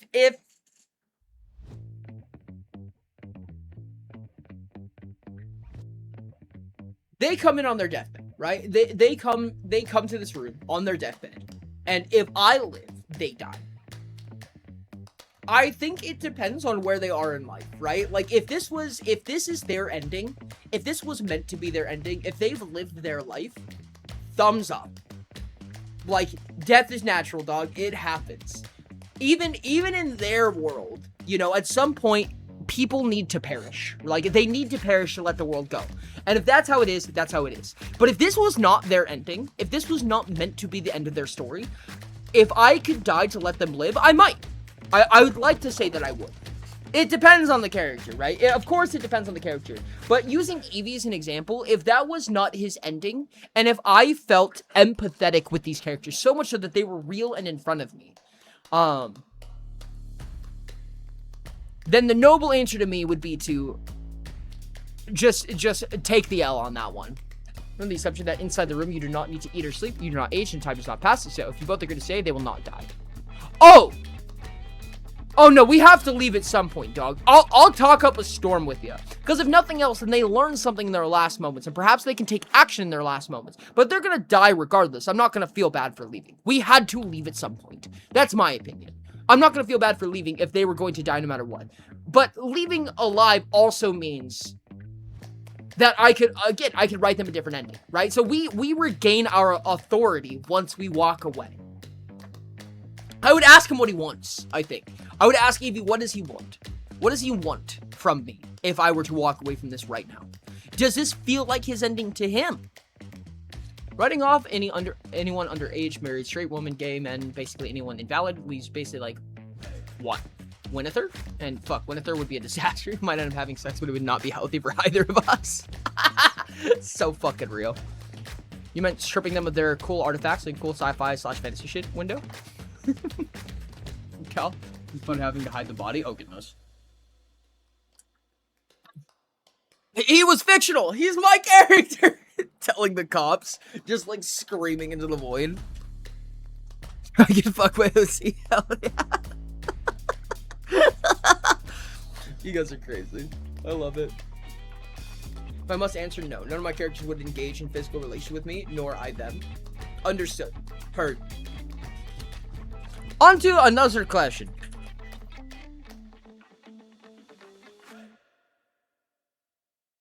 Is there a time for which in this room we cannot hurt another? Also, if the OC is taken from the battle, he or she would need some time to calm, because the first action would be to kill by instinct, I assume. Hi Dandy, how's it going? Is there a time for which in this room we cannot hurt another? In the original premise, no. It is immediate, right? Like if they close to the follow. If they walk in from a battle and their first instinct is to kill, then you're dead. That's it. Right? Like there's no like safety period where they can't hurt you. You walk in, you're there, you're vulnerable. That's it. That's the beginning and the end right there. In fact, for one of my characters, so sleeping with them would be my only real survival strategy. Oh, that's wild, actually. That's a crazy answer. I was not expecting that one. At least there wouldn't be any legal action because laws are written for humans. Yar. That'd be really interesting. Assumingly whatever happens in this room does not leave the room, right? It is forever in your head, right? These characters are diegetic by nature. Now, perhaps there's some kind of metacognition or meta-awareness that could be pondered or thought about or philosophized post this point. But for all intents and purposes, nobody else can ever know that this happened beyond you. There's no way to prove it. There wouldn't be any, it's more like a machine, not an animal with instincts by OC. Understandable. Makes sense. It's very possible that just by the nature of some characters, we just perish because it's just what they're designed to do, right? Like if I met like Oribot or something like that, the robot clone, well, okay, actually, if it had more like violent instincts, I think I would just bite the dust. But I don't think it would. I could see an automaton though having that problem where you get murdered just by pure coincidence of programming. Tidge is likely going to ask who I am and why they're there, and after that fact, we'll like you just chill. What a cool response, honestly. Like, I haven't talked about, like, how neat it is to just have a character and be like, yeah, we just sit down and fucking shoot the shit for a little while, and then we part ways when we're done. Hi, what's up, the gay? I love your name, by the way. Okay, let's go to the next question. If you were in a room with every timeline version of your character, instead of just whatever the main one would be, do any of the answers change? This is a wild question. This is a super wild question. So, chat, if you're not super into the whole, like, Mirror Myth scope, this may not make a ton of sense, but note that there are 6 main timelines in Mirror Myth, right? If you were born before the timeline splintered, then there is a version of that character in every timeline, in all 6 timelines.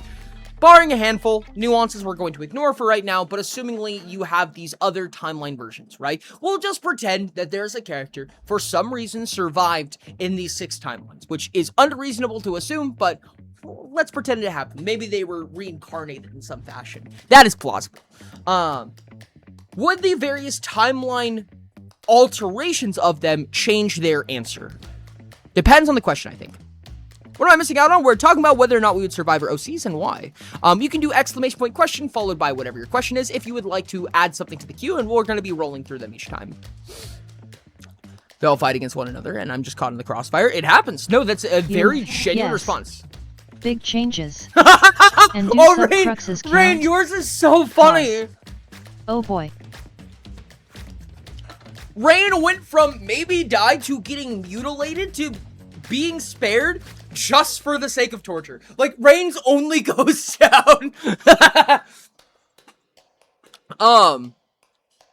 Utopia. Oh, who am I using? Eevee? There's only a Utopia version of Eevee, I think. For all intents and purposes, there's only a Utopia version of Eevee. But let's pretend there's not. Let's pretend there's more. Utopia Eevee, we've talked about. I think there's a very high likelihood I get out of here alive, right? Let's say that there is a worldless version of Eevee. Worldless version of Eevee is probably kind of insane. I would assume. I would presume that Eevee is insane. Like Worldless and Eevee do not mesh for a lot of reasons. Or rather, worse even, they mesh too well. They mesh way better in a bad way. Because Eevee was kind of cured of his ailments, and those ailments work really well with the environment of Worldless in a bad, very compounding way. Would I be murdered? Probably. If not caught in something bad, like just succumb to his insanity. Perfection Eevee Obvisol Zeta XD. Like he'd fit in? Yes, I think Eevee would fit in. Actually, no, you're right, Rain. Maybe he would actually...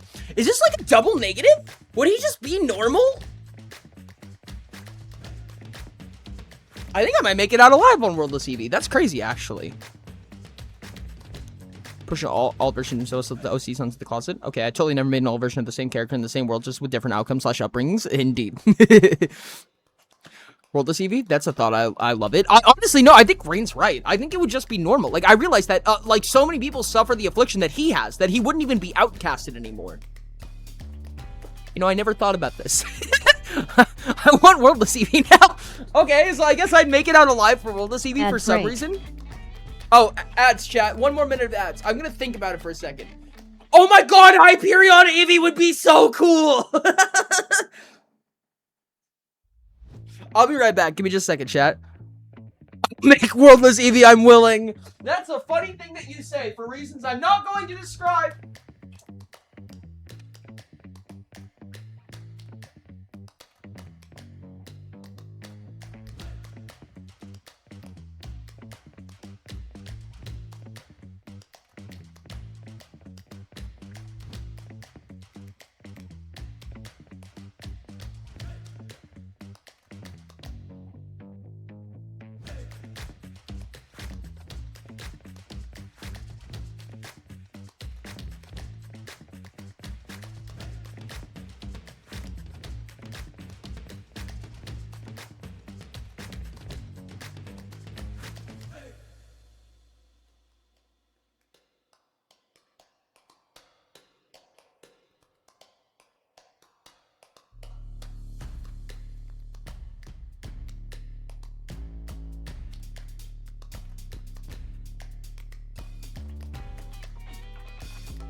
Okay.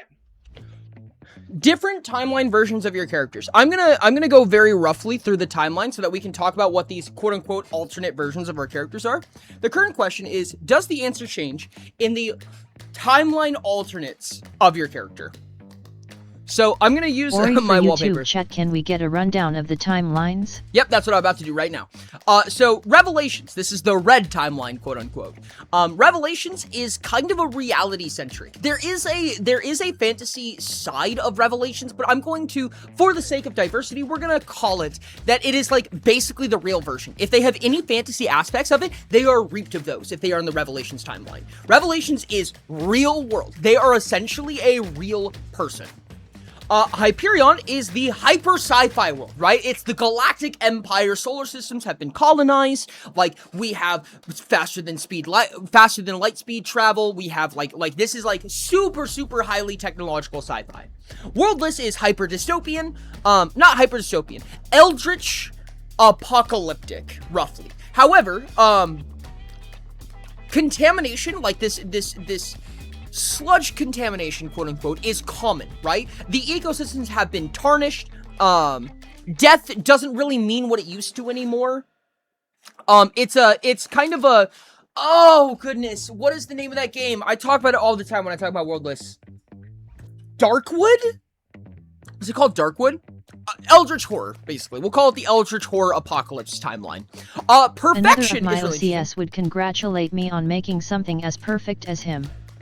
If he finds out I spend most of my free time on the computer, however, he will turn me into a modern art piece. My other season Hyperion, I'm good. I'm so excited to think about this. Perfection is weird. Perfection is really weird. That's the green one. Perfection is kind of like high fantasy. Utopia is a high fantasy sci-fi kind of like smashed together. You can do like basically anything. You can be high fantasy, you can be sci-fi, you can be whatever you want. Utopia is the world of possibilities. Perfection is specifically high fantasy with specifically, it is a monotheistic high fantasy. There is a god, and her name is Perfection. She is the goddess of this world. She created this world, and she ended this world many times in iteration after iteration, trying to perfect the world that they live in. But ultimately, it usually ends in a high fantasy world. There are some nuance to this, but that's the important part. High fantasy. Utopia is a mix of the two. It is the balanced timeline, where there's some sci-fi elements, there's some... Generally, it's just a very high-power timeline, right? There is a lot going on. There's a lot you can become. There's a lot you can be. You can be basically anything. My character is from Utopia, so generally, Utopia characters are probably going to be the most powerful characters. And Dystopia, which is urban fantasy, funny enough, actually. It's modern, like in our world, and it still has the magical properties. However, those magical properties have been broken into caste systems, where you are required to fit within a very select set of abilities. You're not allowed to go outside of your caste, as of government mandate. Okay, so Eevee in Revelations is just some dude. I think that we would hit it the fuck off, dude. I think that Eevee and I would be best fucking friends in Revelations. Like, we would sit in that room for so long and just yap. Like, I would love to talk to Revelations Eevee. Could Revelations Eevee kill me? Yes, as any normal human could, right? They would still be, I presume that he would be strong, and probably stronger than me. He would have the method to murder me if he needed to. But I think that realistically, I think that him and I would hit it off, because most of his afflictions would go away in Revelations. They're just not possible there anymore.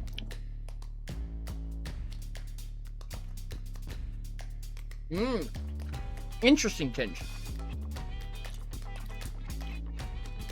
Pink is not a timeline. Pink may be a character, but Pink is not a timeline. Hyperion Eevee would be wild. I think that Hyperion Eevee would probably be the most insane, because it's already an isolationist environment as it is. Hyperion is usually not a very social timeline. People are usually very separated from each other. It takes a long time to communicate with people. Community is like not a real thing in Hyperion. Hyperion Eevee would probably be kind of a little bit bonkers. However, I think that Hyperion Eevee would be too broad scope to consider killing me. I don't think that Hyperion Eevee would kill me just because it's not really in the vernacular. It doesn't really make sense to. Like, it's just hyper complacency.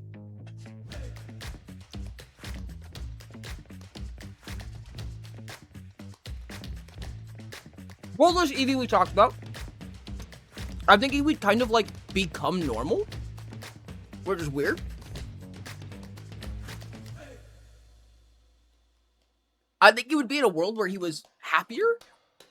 I think if he knew he had friends, he would be sad without them. If he never realized that he had friends from Utopia like he did, like Lamp, like Erikoff, like all of them, then he would be in a worse position for Worldless. But if he never realized that he had any of those things, he would have a grand old fucking time in Worldless.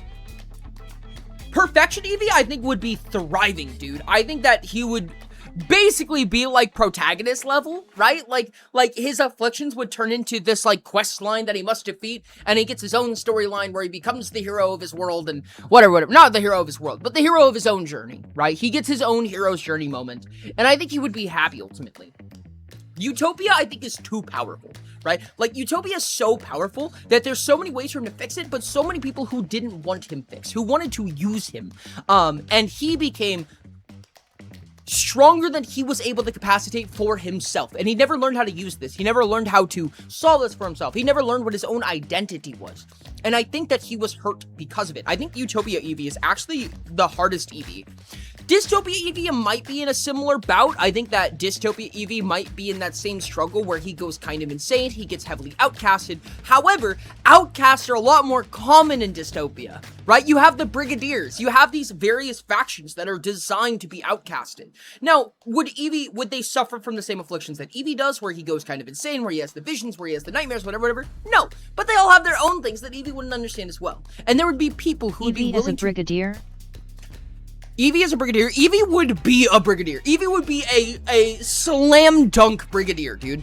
Like, no, they wouldn't understand him, but he wouldn't understand them. And what they would know is that they are family together. They are outcast together. They're all a group of people that nobody would understand. And that's what brings them together. And I think Eevee would thrive in that type of community. The question does ask if all versions were in the room with you at once, Ori. Oh, God!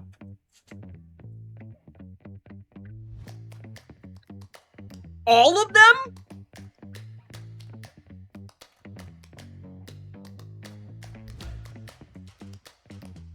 We don't understand one another, but we understand that, and that's enough, indeed.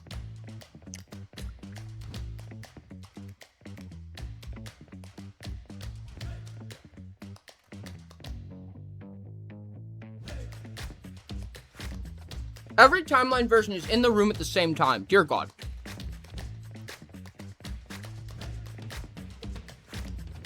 Of all Valerias at once, I die because of Sludge Valeria? Yeah, it only takes one bad egg to ruin everything.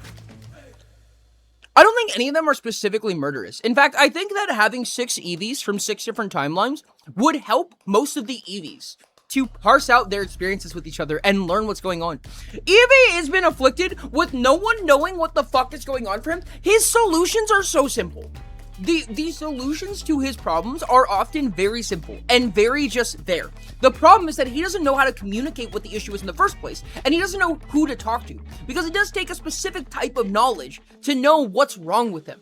But nobody's there to give that to him. Nobody's there to solve these simple problems that he has, because he hasn't been given the guidance or the parental figures to offer this kind Ori, of knowledge to him. Correct me if I am wrong, but I don't think I have any characters that exist in anything other than Utopia.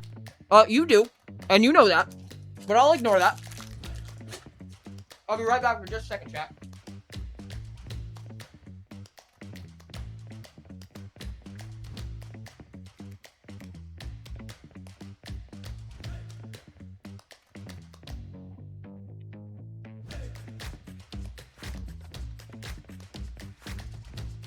So he's autistic. Am I gonna have to write all timeline variants for some of my OCs? Dude, honestly, like I love like rainbow OCs. Like where you just like throw them in each timeline and just see how they deal. Oh my god, I love that. That is the one I'm talking about, Zero. Red bros, orange true bros, yellow unknown / I fear them, green / curious / good pals, aqua, mainline tinge, so no change, purple tinge hates the world, trying to break the government with sheer power. They all hit it off, they one another, and they're foils because they all have cracks that they can heal one another. That's exactly what I was thinking. They heal, the various Eevees heal each other, I think. Like, I think that the survival rating goes way through the roof because they go back. And they can go live a life with better information, with better knowledge of what's to happen. And they'd be excited to go tackle their world again. 6-player campaign. Everyone plays one version of the same character. Oh my goodness. Do they exist in every timeline or just oracles? Oh, I thought you were saying you only have Utopia characters. I would presume only oracles, unless otherwise stated. I don't know. At one of my versions of the OCs, I would almost guarantee to survive, except for maybe 1 or 2 of my OCs. Indeed. Revelations. Valeria's literal judge and civil rights activist. No. Hyperion, Valeria's highborn space rebel leader, so maybe. Worldless, Valeria was born on the moon before getting lost and crashing down, becoming infected and manifesting as a leader of sludge beasts. I'm dead. Born on the moon is wild. And means a lot of things that I cannot describe at this moment. Perfection, almost Utopia, but maybe just less upsetting. No. Utopia, no. As discussed, Dystopia, Valeria is a corporate heiress who is fighting the Yushin leadership and caste system. No. Can I say that, Rain? Can I say that? We know that, right? I'll ignore it. It's probably... What's another hour? What's another hour? We say an hour. No, Yushin Dystopia. Okay. Thumbs up. Never mind.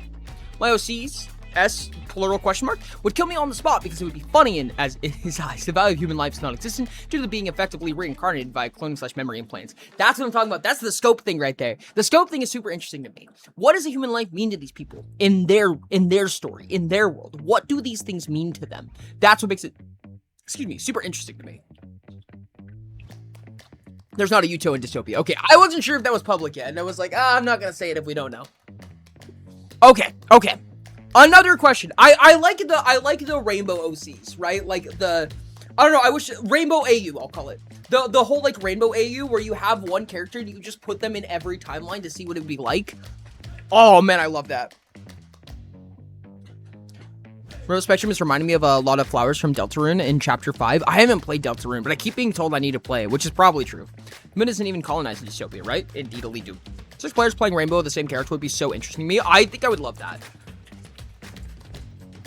I'm calling it Rainbow AU now.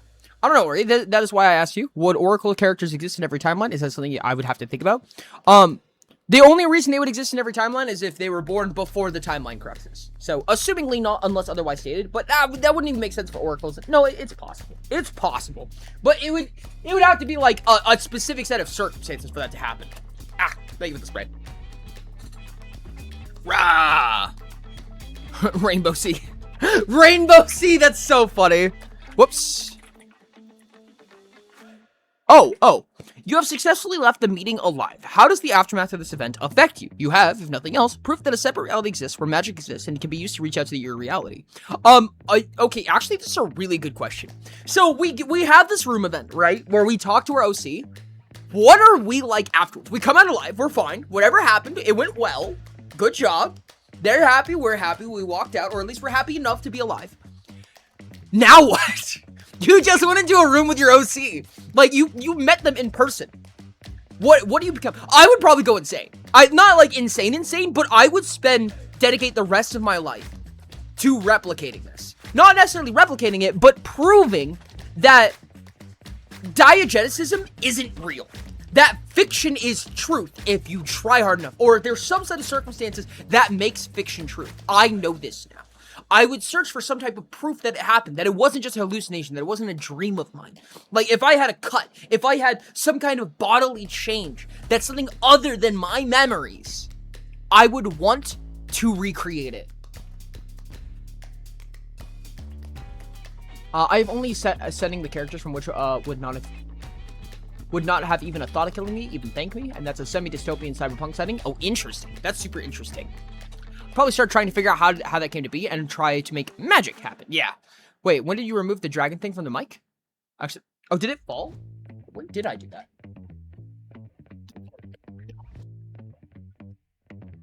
No, you were right, actually. That was there the entire time. You were not hallucinating. Yeah. Yeah, no, I think I would go crazy. It's really funny because there are characters in Mirror Myth canon who are like doing the reverse, right? Like they want to do that thing. Like they saw reality and they want to like break through and figure out how to recreate that. So it's weird to hear that in backwards, right? Or I guess that's the reverse rather. I don't know, Chad, what would you do? They want to come here, which is wild. Indeed. It is wild. I don't know. I think it gets really fun when we get to like offer these like impossibilities, right?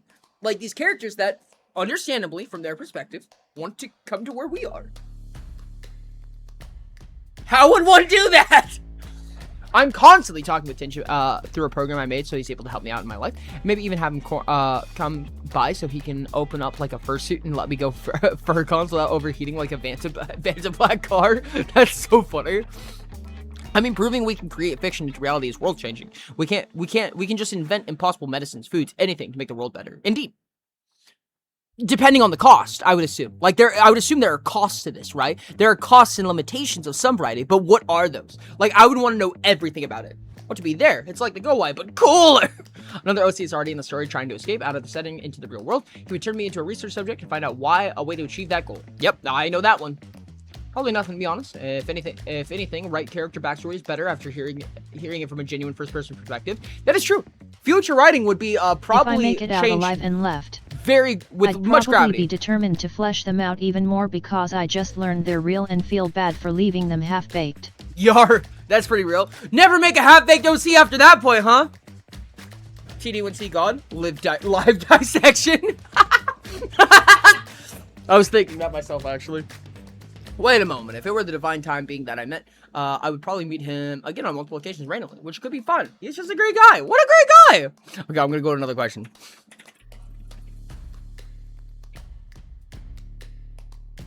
What would happen if your character was a complete replica of yourself? So, funny story! I'm sure a lot of people are gonna be like, yeah, no, that's happened. We have characters like that. I've heard of a lot of people's OCs that are basically that. I've fallen into this category. I've done this before. TLDR, I'm murdered. I'm gone.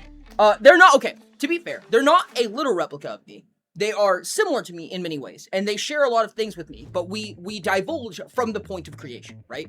From the point of spawning, we are no longer the same as each other. We have our own adventures, our own stories, our own beliefs, our own morals. And let me tell you, that means I'm dead. There's an OC form, so that's just me, but scaled up. I don't have any replica characters. Make a replica character. Do it, you won't. I would probably be shaken and might try to prevent such an event from happening again, but my OC would continue messing around with his fellow clone soldiers. Interesting. Ori, that's not the question. That's not what the question is, though. What do you mean? Would my Sona kill me? Good question. Maybe. I frankly have no idea. Honestly, kind of fair. I think that for me personally, I think I take killing as a little bit more of a default than it should be. Like it is the default to say no, right? Like when you walk into a room with a person, you're generally not going to kill them unless you have an extremely apt reason to. Some characters, the question is exact you. Like if you wrote a diary and that you was there, then no, I don't think it would kill me at all. Because I'm not even like it's their author anymore, right? Like I'm not that person's author. They're just me, and I'm just meeting a clone. This is cool for a lot of different reasons, but I think the question of murder is like off the table at that point. Like we're not killing each other because I'm not even their creator at this point. Like yes, I wrote my diary, but I think we can both come to the conclusion that I did not intend to clone myself in this fashion. Not dead, but beat in the face. Why did you not make me into something cooler? I am you. You know what you would want? Should I mention the thing or keep that secret still? You're gonna need to give me a lot more context than the thing. I have no idea. Okay, direct clone? No, death would no death would occur. Understood, yeah. It was for a previous question? Wait, hold on. Are we talking about like rainbow OCs of ourselves? Wait. The aftermath? Are we talking about the aftermath then? For a second, they're talking about what are the timeline versions of ourselves, and I'm like, yo. At that point, you're just looking in a mirror. Rainbow ourselves is interesting. That is kind of wild. It's kind of whack. I love that. No, the aftermath. I mean, kind of the same thing, right? Like, not same thing, different context. I would want to know more about what happened, how this happened. I would want to learn about it more and more and more, even if it was myself, right? The point is that something very, very radical happened. And I want to know how it happened. I would want to recreate it over and over and over again. If I could talk to myself, I've always been interested in sitting down and talking to a clone of myself, just because I would want to know what I look like to other people, but through my own eyes, right? Like, what is it like to talk to me? Would I be annoyed by myself? Would I be irritated by the way that I talk, by the way that I do things, by my pedantic nature? Would I be annoyed by the ability to be self-aware about something and then do it anyways? I don't know. I seem kind of like an asshole. All my characters are too pragmatic and analytical to kill me under the fact that it would not give them any benefit to do so, other than Tosca, who wouldn't kill me because I can't put up a good fight, and it would show. You know, fair enough. Oh, you do have a character in, I guess, technically Subcrux? Rainbow Me would be something interesting? For anyone who doesn't know, the rainbow is, there's 6 different timelines that you have to slap a character in for the Rainbow Seas, or the Rainbow AU version of a character, right? So you have Revelations, which is basically reality, Hyperion, which is hyper sci-fi, Worldless, which is Eldritch horror, Perfection, which is high fantasy, Utopia, which is a balance between high fantasy, sci-fi, and ultimately just whatever you want to become real can become real one way or another, and Dystopia, which is urban fantasy. Good evening! How's it going? How's Utopia? It looks really cool. I'm too busy to play right now, but man, it looks amazing. Thank you so much, Galaxy. I appreciate you. We have another Galaxy. That's great. It is really fun. I really appreciate it. I hope you get a chance to check it out. And if you ever do check it out, let me know. Join us in the Discord if you want, and talk to us about it. There's also a Westmont server if you're ever interested. What would the OC think about secondary characters being not as fleshed out as them? Ooh, that's a really interesting question. That's a weird one. There is a question command. If you want to tack it onto the queue, we could have a longer conversation about it. I will answer briefly, but if you do exclamation point question followed by the question that you're asking, then we can tack it onto the queue. We can go through some of them. But I think that would honestly be a larger premise for murder for me, right? Like if Eevee realized that I purposely for some reason didn't flesh out their friends, which is not true for Eevee because Eevee's friends with a bunch of other player characters. But if I intentionally or ignorantly did not flesh out, hold on. If I intentionally or ignorantly did not flesh out their cohorts and their friends, I feel like they would feel like their relationship with their friends is meaningless, or that they were befriended with husks of people, and I would probably be more likely to die. Get speech jammed by chatbot, Twink. Thanks. I'm barely existing in this life. I'm not even living. If I'm anywhere else, I would not survive. Lamau felt. The person who was next to likely kill me would probably be Tybot. Oh, interesting. Magic separated is Revelations, Hyperion is sci-fi, yellow is horror apocalypse, green is fantasy extended, blue is good blend, purple is grim blend. No, it's actually a really good way to say it, actually. Tinge, you got it. Rainbow Sona time. Hips! Oh, I know. Hips. So that when you come up here, even though you don't like it, you at least get something out of it, Piper. Chat, this is my dog, Piper. On Twitch, there's a redeem called Mystery Box. There's a small chance that when you redeem it, I have to pick up Piper and show her on camera. So this is my Corgi. Here you go.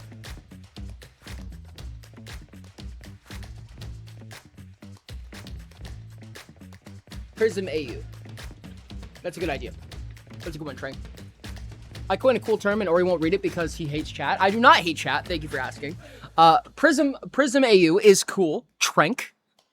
Yagoob. Okay. More questions. By the way, coming back to your question, would I like myself? Yes and no. If I met myself, I start brainstorming, and I never up. I already have a version of myself where I debate myself, even when I already agree. Honestly, kind of real. Corgi. Thank you. She is an absolute. She's a vicious monster. She eats murder for breakfast. Okay, next question. We're going to be hitting MHB here pretty soon, which is mental health break, where we just kind of take a break. I'll walk away for a second, stretch, grab a snack. But Prism is not the AU. It's the action of taking OC and making them into rainbow version of themselves. Understood. So, prisming somebody is the act of making the rainbow AU of a character. Can be time for MHB, I guess? Indeed. We're not going to go on it yet, but soon. Any of my characters for lore reasons. Correct me if I am wrong, Ori. If it's an AU, you can, right? Like you can just contemplate what would happen. And you can make, for instance, a subcrux out of it, or what have you. You don't necessarily have to come up with a reason for it. If I were to meet the opposite gender of yourself, what would happen?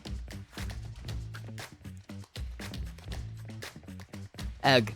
I didn't say that. If I would eat Mauve, how tasty would they be? No eating Mauve. I'm removing this question. How dare you?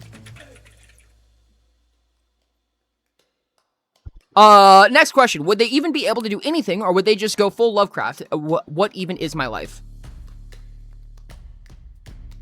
Would they even be able to do anything, or would they just go full Lovecraft? What even is my life? I don't know. That's a good question. I think that's per OC. I think that's definitely OC to OC. We'd probably be friends.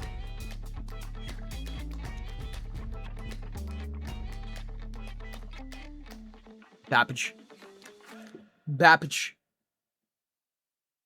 Would my character go full Lovecraft? Maybe a little bit. But I think that he'd calm down after a little while.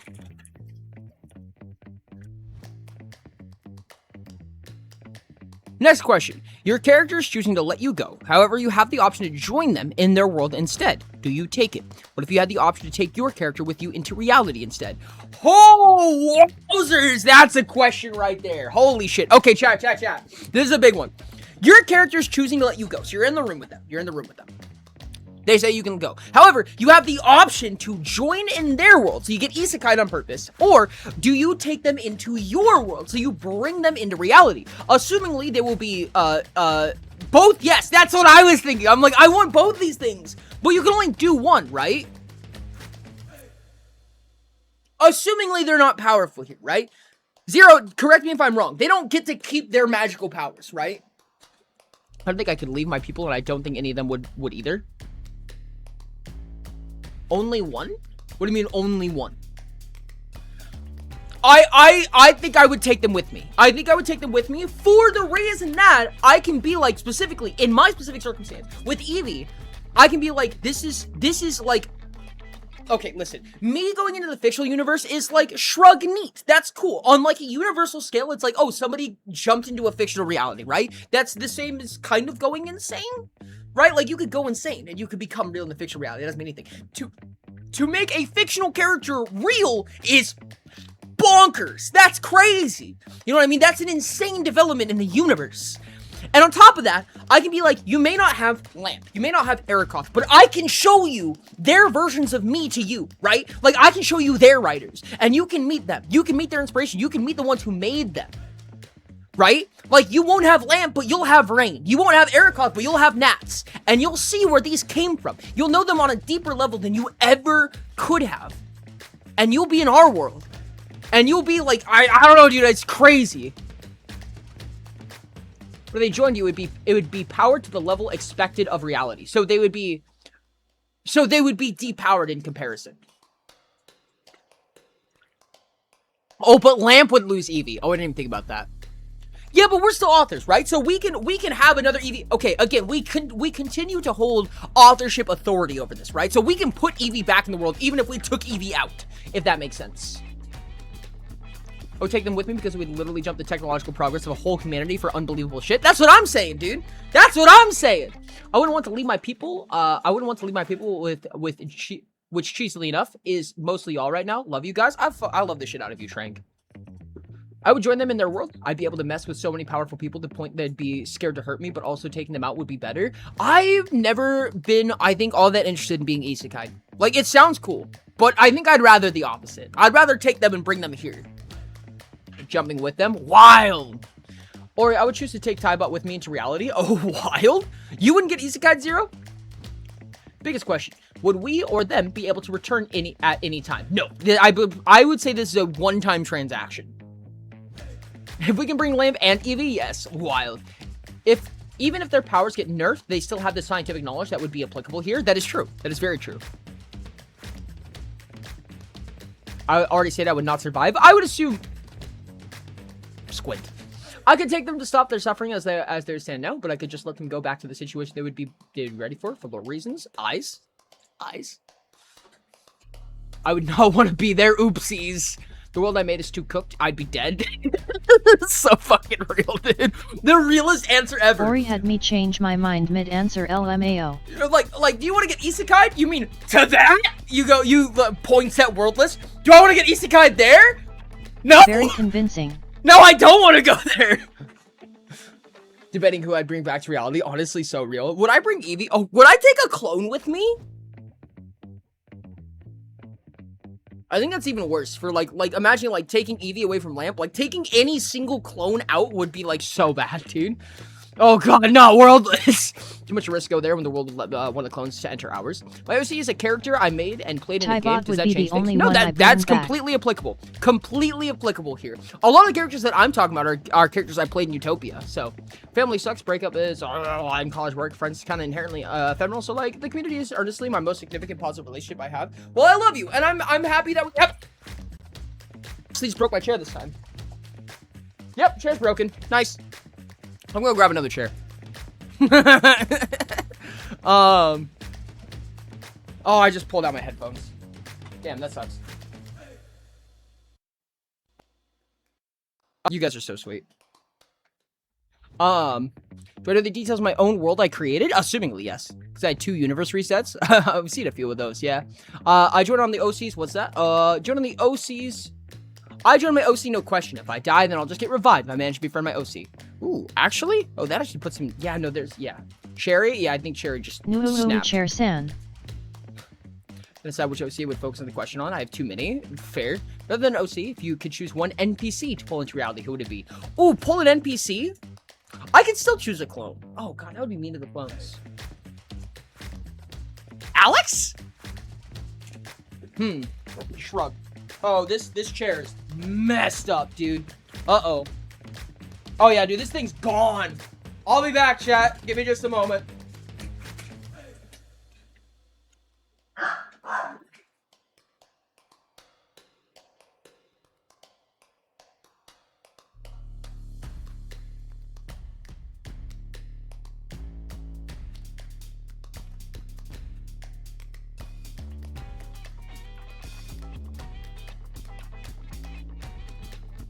Rip chair.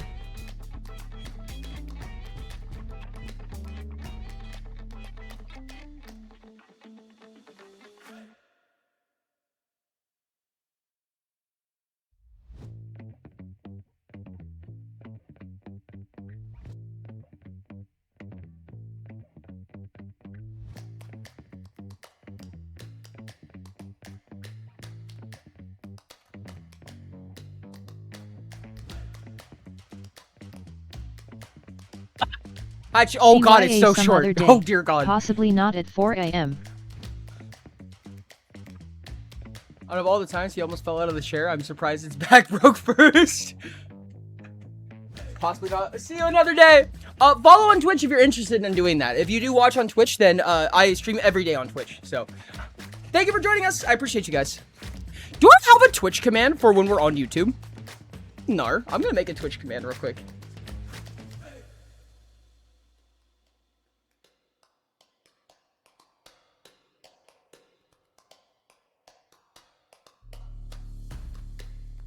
A little chat response.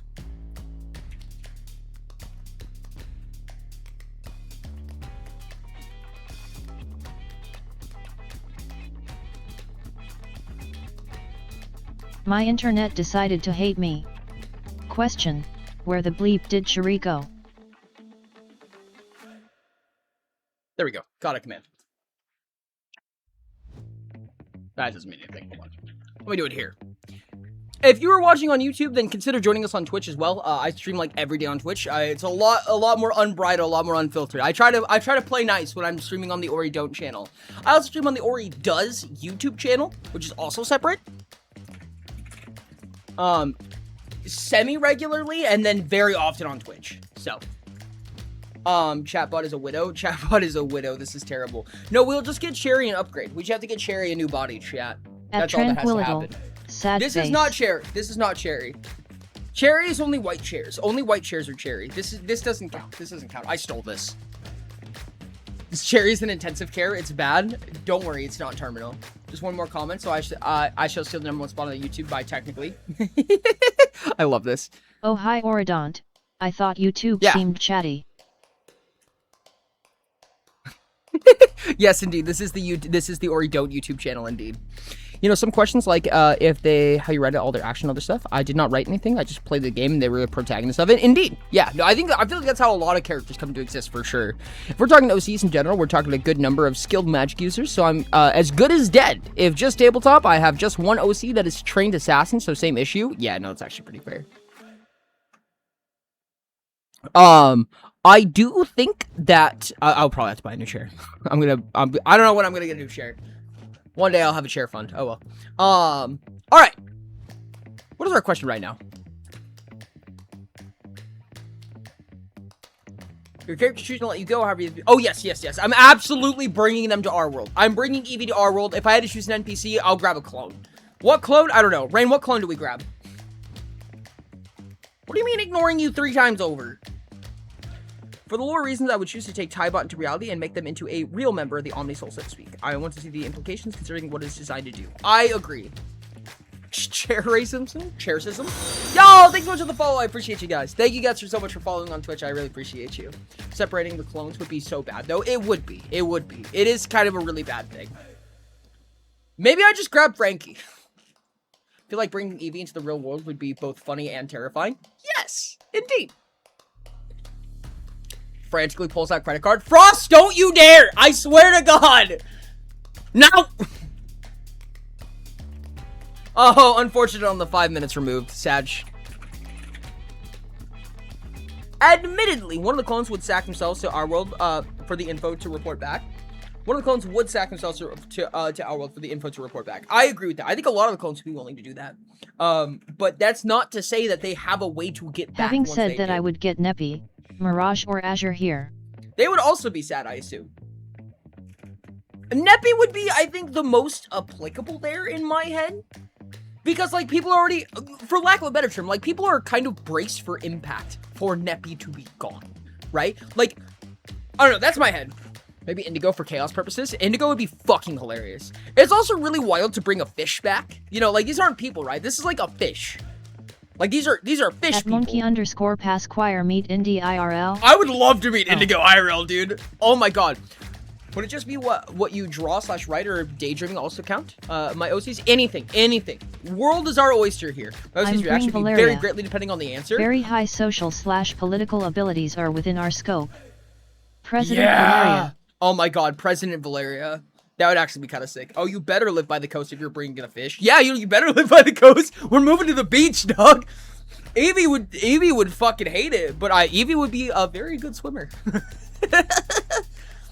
No, I take my villain whose ability to fold anything and everything except for a living thing. He resetted the world. Oh my goodness. I would pay for a cosplayer to cosplay as any of the fishes and just act as the fish. Dude, that would be so sick. Dude, honestly, okay. Seeing the first cosplay of a Mirror Myth character, like, broke me. Like, it broke me so bad. To watch somebody else portray your character recreationally is a feeling I cannot describe. Would have to order the coast of Eevee, yeah. I would never want one of my characters here. They would probably conquer a small country, maybe a large country. It happens. Hey, what's up, Seiji? Welcome in. Natural pool would be fine. Probably no chlorine, though. Oh, yeah, chlorine would probably be bad for them, wouldn't it? Yeah, it would have to be natural. Coast time. Guess we're living in the... Rain, we're moving to the beach! Man, I should finish the world I should be working on right now. Felt as fuck. I would cosplay my fishes myself, but I'm pale, so nope. Felt as fuck. Yeah, you're allowed to be any skin tone and cosplay any character, chat. You can do. Who cosplayed who? There was a Tori cosplay. I'm not gonna. It was public, right, chat? The people who know, you know who I'm talking about, right? Was that public? Was that not public? I'm not gonna say who it was in case it's not until I hear that it was. Pretty sure Ada would solo the UK. I'm pretty sure Ada would. I think Ada would be in a dumpster. Maybe in a Walmart. I think Ada would live in a Walmart. Okay, let's go to the next question. I know what you're talking about, and I think it was. I can't recall. I don't want to say it until I'm sure.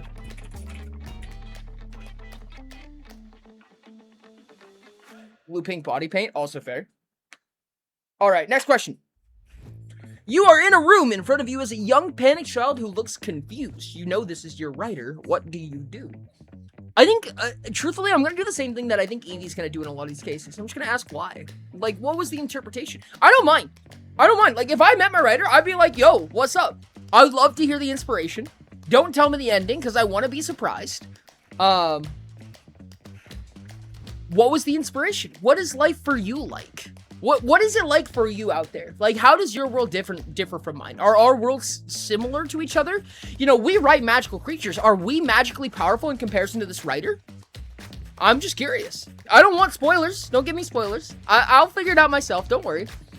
Pat, walk out. That'd probably be my interpretation. Comfort them and try to talk with them. Yeah, that's kind of my thought process. Like, I don't want them to be. I'm not hurt. I'm fine. I think it's cool. I think he did cool things. Yeah, no, Ada would be found in a dumpster with enough alcohol to kill a large bear. I'd tell him to kick up the difficulty, but make sure I don't end it all. That's actually so real. Yeah, if that was a kid, my reaction would likely be different. I don't think it changes much if it's a kid or an adult or anything like that. I think I would say the same thing. Like, I would love to hear about your inspiration. I would love to hear about what your thought process was. But other than that, yeah, just keep on writing. I hope it goes well. Really out there dapping everyone like homies. Yeah. I tell them to kick up the difficulty. Kicking up the difficulty is actually really funny. Like, I'd love to have a good story. I would love to have a good ending. Knowing that I'm being written would make me feel more confident in me as a person, right? Like, because it's like, if somebody's writing me, then assumingly I'm going to have, like, a notable end, right? Like, whether it be bad or good or whatever, it will probably be notable, because what is there to write about somebody who has no ending? You know what I mean? And, you know, I've heard people talk about a lot, like, I've heard the response a few times in the reverse sentiment where you're like, oh, you meet your writer. And they're like, I would ask them, why is my life so boring? And I'm like, honestly, if you feel like your life is boring and you meet your writer, it's probably in the, like, 10 years later, right? Like there's, like, a 10 years later chapter. Like, there's, like, a 10-year gap in writing. And you're just in that 10-year gap right now. Like, the writer just didn't write it. So it's just boring. That's my answer. Chat, what would you do with your writer? You're in the 10 years. Goodness, yep. Kill the scared child. The fact is my writer's probably not going to change anything. It definitely wouldn't change anything at all. Would never have any impact whatsoever. Rex is such a nice guy. All right. New question. We'll do one more before mental health break. Next question. Something Ship of Theseus. Is it really still the same character the author has said? Even another author picks up the story up. I think, okay, we did like briefly mention the Ship of Theseus, I think. I mean, I didn't, but I heard it pop up in chat a few times. I think no and yes, right? I think that a character is always going to be a foil of its author if it only ever has one author. Mirror Myth, I feel like, I would like to say, kind of enters this world a lot, where characters are not necessarily written by multiple people, but they're impacted by multiple people. The West March is my favorite example of this, right? These West March characters would not exist if there was only one writer. It's the whole point of the West March. A West March is kind of like a TTRPG MMO, for lack of a better term. Wow, that was an acronym of all time. Where everybody makes their own TTRPG characters. In our West March, in the Utopia West March, it's Utopia. And they can interact with each other, and there's like a staff of GMs that harbor this like larger world. They can interact with each other, go on adventures with each other, then they part ways. So it's kind of like a series of one-shots, but it's a little bit more complicated than that. It's a little more nuanced. You can trade with each other, you can act outside of quests, you can interact with the city, so on and so on and so on. So I'm fascinated by this idea. MMOTTRPG sure is an acronym. I really like this idea that these characters are impacted and modified by the people who observe them outside of its initial author. So I'll use myself as an example. Author and it's a whole writer's room. Chat, if I were to just perish, if I were to walk into a room one day and say, hey guys, I'm gonna go meet one of my OCs, and then I was never heard from again, what would happen to the characters in Mirror Myth? What do you think would happen? Would they perish? Would they be the same? Would they be completely different? Would they cease to exist from this point on? What do you think would happen? Out of curiosity. You meet your writer and it's just Goku. You meet your Rain writer. would take over and they'd be pretty similar. Interesting. He'll indirectly summon me. Oh, hi, Eco! Mark it off the bongo. Eco has bongoed. Is Machine truly the same after its creator dies? I think so. Truthfully, yes. I think they are. I think it depends how much Rain can continue the legacy in large part. I don't know, Rain. What's your answer to that? I walk in, I say, hey, I'm gonna go meet my OC real quick, and then I'm just gone. I just never return. What happens to the Mirror Myth characters? What happens to everything after that point? Because I'm going to be honest, Ryan and I have very, very different tones. We have very different writing styles. We are very different in the way that we consume and create media together. We do not write things similarly at all. At Tsunabaro D. Here's a depression and failure. That's so sad. Going back to the previous question for a moment. Could Tybot do what it does in real life? I don't know. Probably not, I would assume. Do you have an opinion on what I said previously? Scroll up. Imagine Valeria as a real person, child of some rich, powerful asshole, born with a CIPA and a genetic disorder to fire. Genetic predisposition to firearms handling and physicality, becoming a heavily decorated soldier, returns from war with ideas of equality, and becomes a prominent politician fighting for equality and civil rights. Kind of a badass. Yeah, no, that's Big Boss. So Eco's summoning has use. Has Bongo not been started yet? My Twitch crashed, chat. I needed a moderator to start it. I meant Alela is also an interesting example. I think they have been a fair number of cooks in that kitchen. Oh, yes. Absolutely so. Very much so. Yes. Teehee woo oh whoa. Mods, we're gonna have to retroactively Bongo really hard here. I'm being so hated on right now. What do you mean? Big Boss? Big Boss? I'm pretty sure nothing changes, narrative-wise, if nothing else, if I disappear. I disagree. So a character before change of author is one universe, and after it's another universe. I personally believe that there would be a different version of the universe. The characters who got abandoned / changed authors simply live by themselves. Oh, interesting. No, actually, I think that's kind of like part of the nature of Subcruxes and Mirror Myth, right? Is that basically, if there is something that we have choice over, if there's a decision that one person made, if the author is indecisive about something, or if multiple people came together to come up with multiple possible outcomes, then you get what are called crux events. In most cases, these are subcruxes, which means that they are community-driven or community-made, right? Otherwise, it's the author, the accredited author, deciding that there would be multiple universes, right? But I think that subcruxes are very common, right? I mean, that's just the nature of AUs. And they get crazy. Like AUs get super wild. We did have Piper in a box. I don't think the Mirror Myth as a whole, like, changes universe with an author leaving. No, but I think that it retroactively changes a lot, right? I'm not writing any of the official short stories, nor am I in control of a character that's appeared publicly for the most part. I don't think you know how the Mirror Myth looks, Zero. What? How does what? If I die? I'm free. Laughing face. Yes, but I think that as you write more, you interpret what happened previously more and more often. Let me talk about narrative superpositions for a second. This is a really weird topic. So, we work in what's called narrative superpositions a lot of the time. As a community-driven effort of writing, right, there are a lot of details that are simply not set in I know stone that yet. nothing would happen if I disappeared because I keep on accidentally ghosting this community these days and nothing's happened / /. That is incorrect, Eco. Stop it. I think we ask where Eco is more often than you think we do. Regardless. When it comes to... someone redeemed Helium. Alright, I'm gonna explain what a narrative superposition is, on Helium.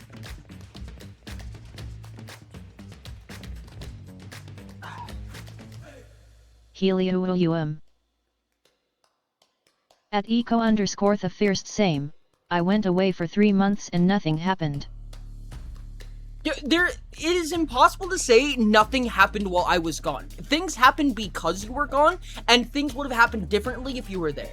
There is, like, literally no arguing that. That is just true. You guys are silly goofy. Anyways, I'm gonna get into narrative superpositions.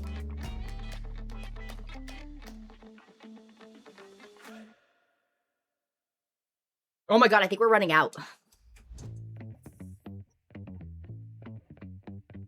I don't think I've gotten Utopia wrong yet, no. Because we haven't talked about anything mechanically yet.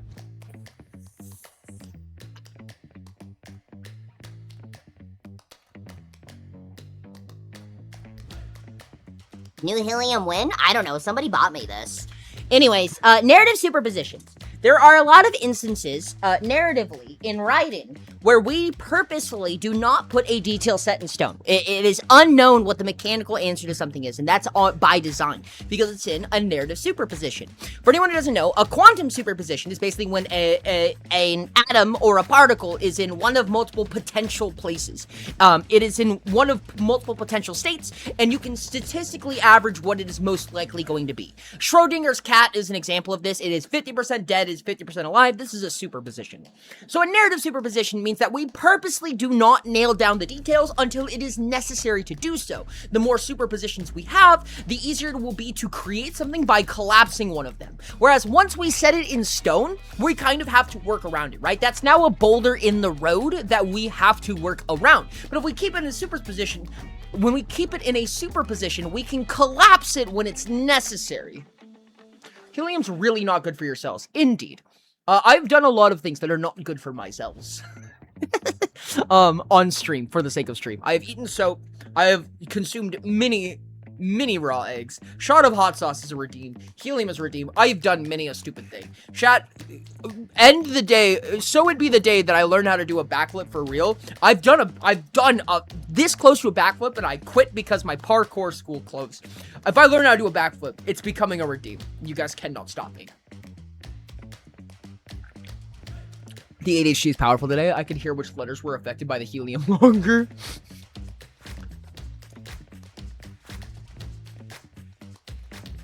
Has already denied being a masochist? Well, I'm not a masochist, so it's okay.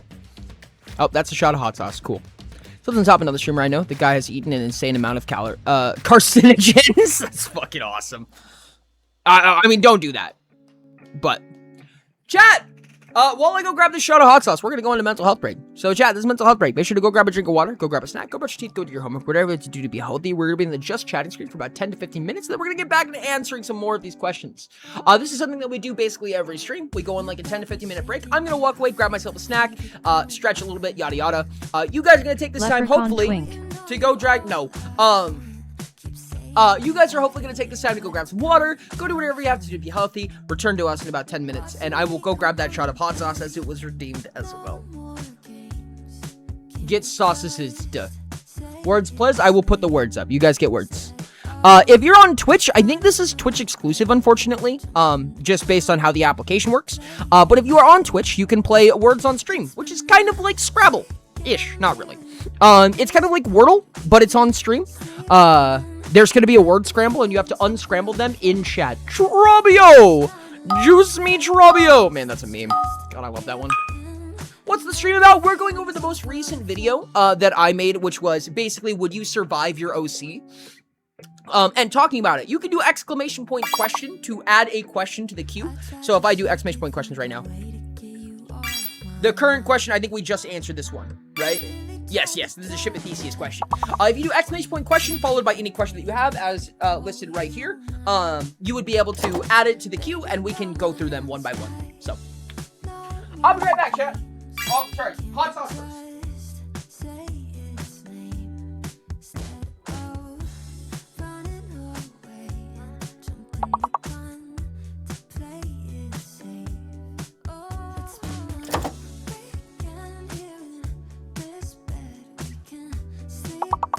Peace so.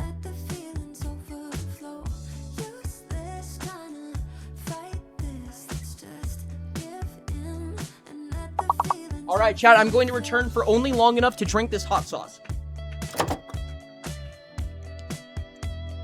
I wonder how many people here don't know what a Twitch redeem is. And I'm just like, why is he drinking hot sauce? I want to die. It was very interesting. Thank you. I appreciate it. I hope in a good way. I hope it was interesting. I hope it was interesting in a good way. If you have feedback or something you want to talk about, now is definitely that time. This is a great time for it. I always stream the day after a video comes out. Home. Okay, chat. I'm going to be right back for mental health break. Thank you for the sauce. Thank you for the gambling. I'll be back in about 5 or 10 minutes, chat. Thank Hale. Love ya. Simo.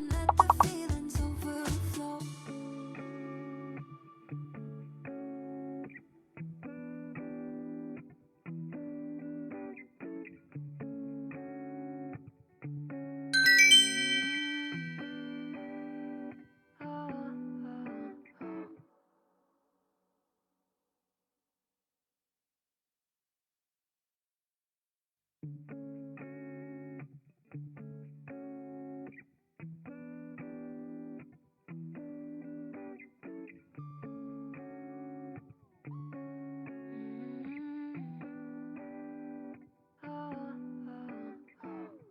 got me shaking, yeah, I feel the fever coming on. Hey, Boy, you know you're all I want. Keep saying that I hate it, but it's kind of fun. Watching me come undone. No more games. Can't we just say its name? Instead of running away and jumping the gun to play it safe. Let's spend the weekend here in this bed we can sleep in and let the feelings overflow. Useless trying to deepen. fight this. Let's just give in and let the feelings overflow.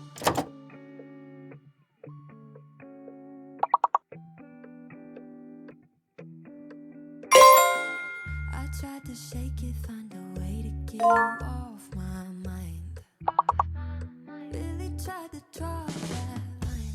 One look from you, I'm praying I could call you mine. Baby, you got my hands tied. No more games. Can't we just say its name? Instead of running away and jumping the gun to play it safe. Oh, let's spend the weekend here in this bed we can sleep in and let the feelings overflow. Useless trying to fight this. Let's just give in and let the feelings overflow.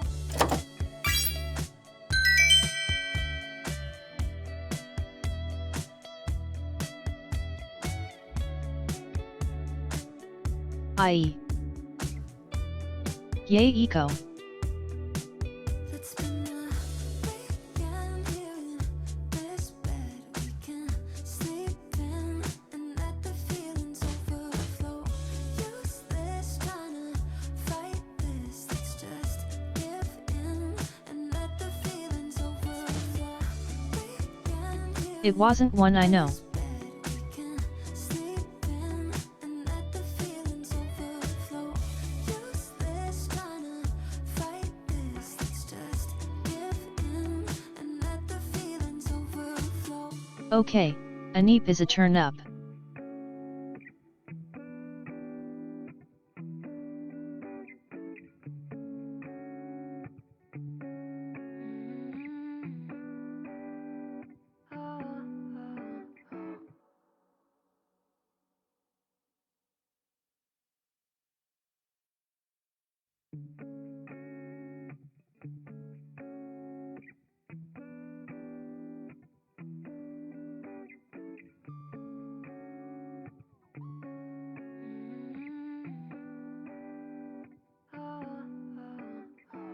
You got me shaking, yeah, I feel the fever coming on.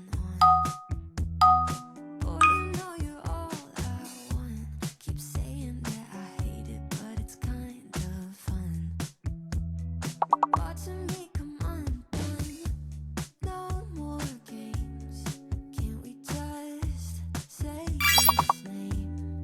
Instead of running away and jumping the gun to play it safe. Let's spend the weekend here in this bed we can sleep Reeve. in and let the feelings overflow. Useless trying to Modder. fight this. Let's just give in Trap. and let the feelings overflow.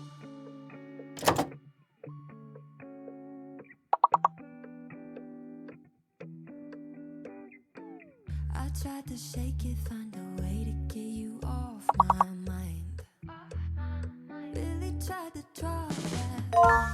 One look from you, I'm praying I could call you mine. Baby, you got my hands tied. No more games. Can't we just say its name? Instead of running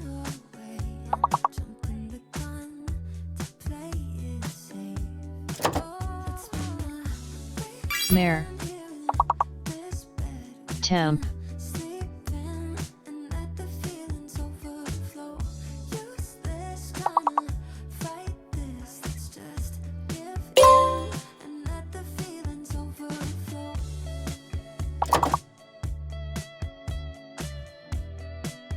Hair.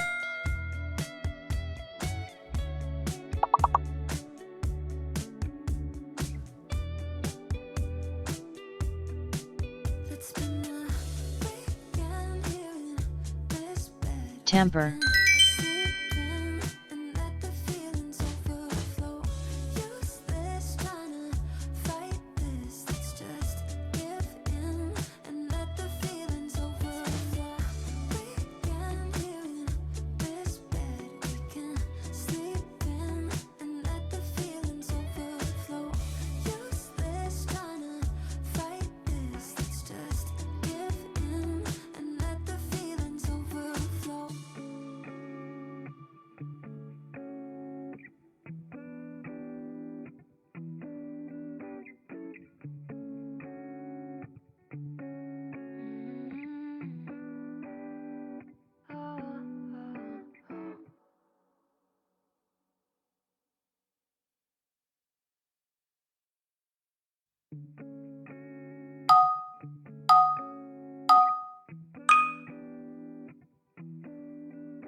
Gauge. You got me shaking, yeah, I feel the fever coming on. Boy, you know you're all I want. Keep saying that I hate it, but it's kind of fun. Watching me come undone. No more games. Can we just say its name instead of running away and jumping the gun to play it safe? Let's spend the weekend in this bed. We can sleep in and let the feelings overflow.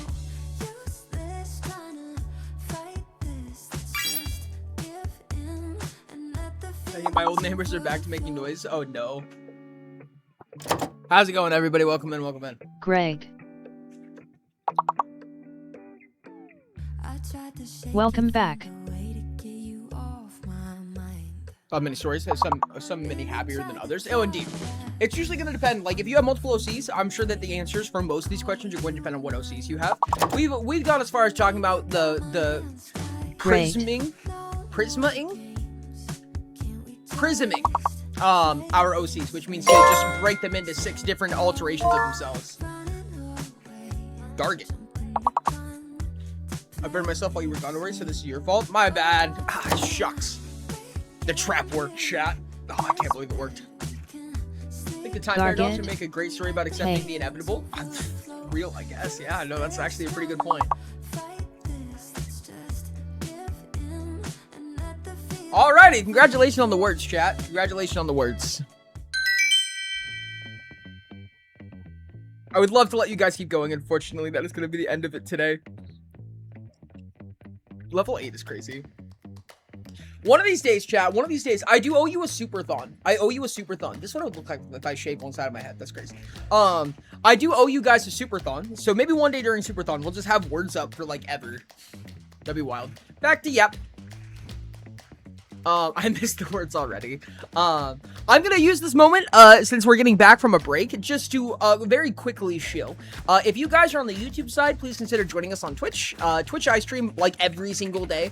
I never stream on Thursdays, and I stream 2 weeks on, 1 week off, 5 p.m. PST. That's 8 p.m. EST, or Eastern Time. So, if you guys are enjoying stream, we do a lot more chaotic things, a lot more stuff outside of this.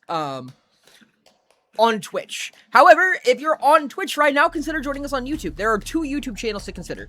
The one that is streaming right now is the Ori Don't channel, where all of my video essays, my scripted work, all of like the big boy stuff that I do goes over there. Whereas the Ori Does channel is kind of for the highlights and the stream stuff that I do. So if you guys want to jump around, try out the different places, check it out there. As well, if you want to continue this conversation outside of the live stream, consider joining the Discord. The Discord is rampant. I do a lot of stuff. I do a lot more than just streaming and YouTube. I'm also a game developer. I made a tabletop RPG system called Utopia. It was published a while ago. Successful Kickstarter, yada yada, whatever. If you guys want to find a play group for Utopia, if you want to try Utopia for yourself, Mirror Myth website, or join the Discord, join the West March, yada yada. Okay, I think that's enough shilling for now. I don't have Twitch, that's completely fine. You guys are not required to. It's just if you have it. Next question. You said any question. Do you have a cat? I do not have a cat. Thank you for the question. Your character's having a panic attack in front of you. They have always been aware, trapped inside their own mind as you controlled every other aspect of their existence.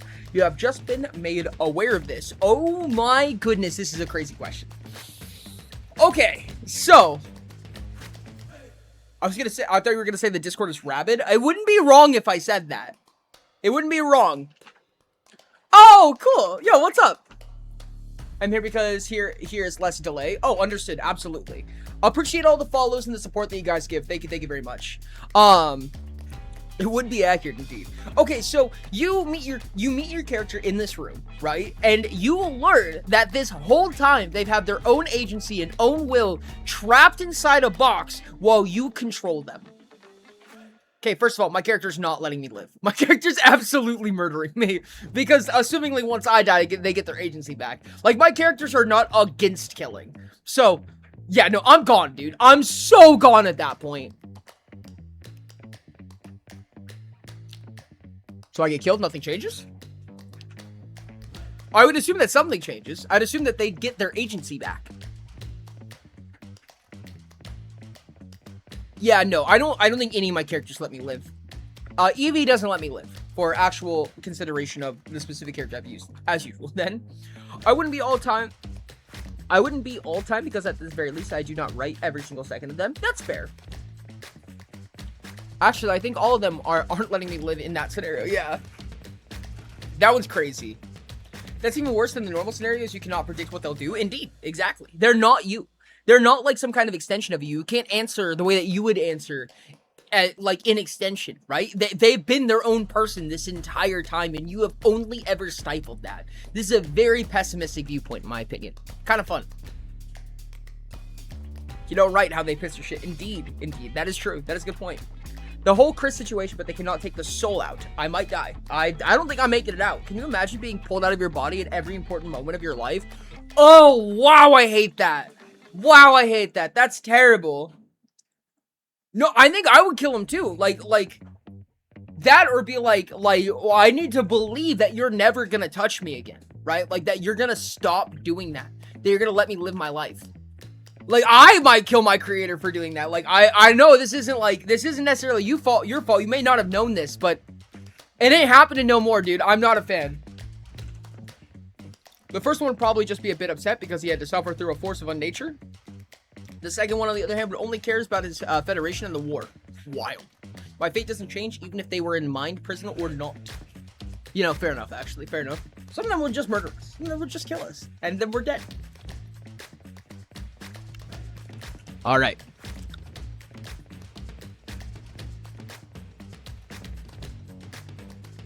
I don't know how fast we're cranking through these, so I don't know if we need to go faster or slower. I'm not sure.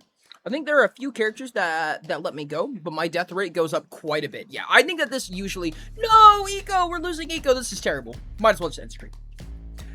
Careful, your creator may kill you for those words. To twist on that idea, they did not realize that you controlled them. Before this point, they truly believed that it was their choices. Oh, good. Oh, I hate that. Oh, that's honestly even worse. The way I try to offer up a solution, I talk to them via computer mic so they can get my 2 cents on dangerous situations. Not bad, actually. You're in a room with your character. However, you are not alone. Inside the room with you is your writer as well, looking confused on who your character is. Okay, so we are a middle point between our writer, us, and then our character. So there's like 3 generations of authorship here. Oh, that's weird. That's super weird. Oh goodness, I don't even know what to think of that. Like, I'm confused at this point, because we're the middleman here, right? We are in the exact middle of this.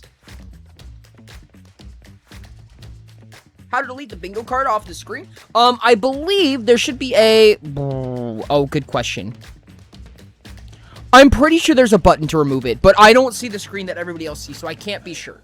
If somebody else knows, if they could mention. Just commented on your vid regarding my OC. He ended up being a slasher villain before death, so I'd probably die. Did it being possessed by a greater evil? No, that's actually pretty fair. No, it kind of be like that sometimes. We're currently exploring the idea, what if your writer, so the reverse instance, right, that was mentioned in the video, where we talked about what would you do if your creator said, hey, I wrote you, would you let them live? What if we were in the room with our character and our creator? So we're a middleman between 2 walls here. The infinite ladder of writers. Little down arrow on the top right of the bingo board. Ah, there it is. Thank you. I don't know, dude. Like, I don't think Evie was killing me. I think that if I had my writer there and I was equally confused, Evie would be like, well, I guess we're all in this together, huh? And Evie would be like, do you have one? Do I have one? And then Evie's like, if I write somebody, does this happen? And I'd be like, I don't know. And then my writer would be like, I don't know. And then we'd all just be confused, I think. And then we'd probably just, like, play tic-tac-toe. I would assume. My writer has me read. I'm trying to come to terms with that I'm written like a painfully ignorant being, while Tinge is just more aware that that's happening and pieces the thing together faster than me. That would be so wild. If you write a really intellectual character, can you imagine how much faster they would understand what's going on? Did he write your character by writing it as if you writed them? Did he write your character by writing it as if you wrote them? Oh, that's a good question. Did we write it in the montage moments, or did our writer write that we wrote them? Oh, this is getting wild very quickly. This is getting into many, many layers of Inception, I think. It is a good question though. I would use that situation to show how interesting my OC is to my himself and to insult my writer. Look at how much cooler my OC is than me. Fuck you, writer. That's actually so funny. Wait, what if your creator's the character made by your character? Oh god, not the loop. Oh no, we tied the ends together. Oh no, we have the Ouroboros now.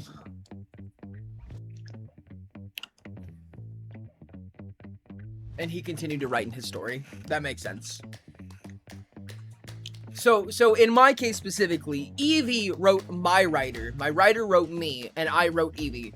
And then Evie wrote my writer, so on and so on, in infinite circles. See, a higher level of competence for my character is why I'd probably hurt to hang around them for an extended period of time. Do we feel, okay, chat, how many of us do have, like, the inferiority complex when we have somebody who feel like is in a super position, is hyper capable in comparison to us? Would we feel that way with our characters? Like, because our characters are always going to be more capable. At least for Utopia characters, right? For Utopia characters, like, even, like, a 6 in intellect is barring on superhumanity. No, that's not true. Like, a 12 to 20 in intellect is going to be barring on superhumanity. If you have a level 20 to level 30 character that's statted at all into intellect, they're going to be so much smarter than us. Like, ridiculously smarter than us. All the time towards anyone? Well, that's probably not good. This is like the voice behind me situation, where that SCP is trying to climb to the top of the reality ladder. That's actually really funny. Actually, no, that's kind of true. That feels like kind of this entire conversation in a nutshell, arguably.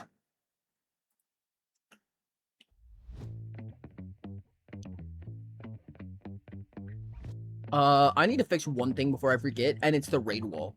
We haven't had a raid, but I want to do this before there's a raid. This is completely, like, not inclusive to what we're talking about right now. Where is it? What? Oh, that's there we go. But prevent that from happening ever again. Flap.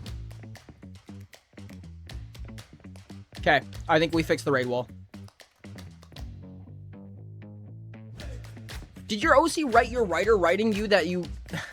that then wrote you writing them? Who they wrote to make that happen?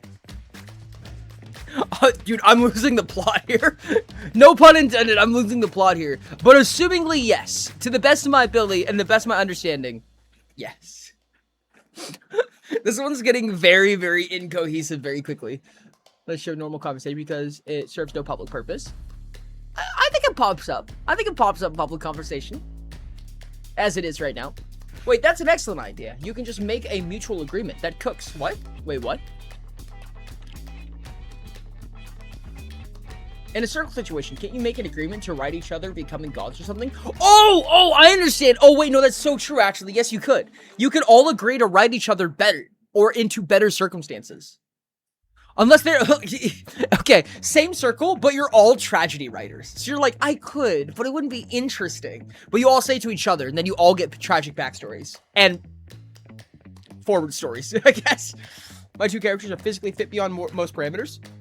The first one killed a god 6 times, the second one refuses to die. Fair enough. I don't. I love them and would love to learn stuff that I wouldn't know.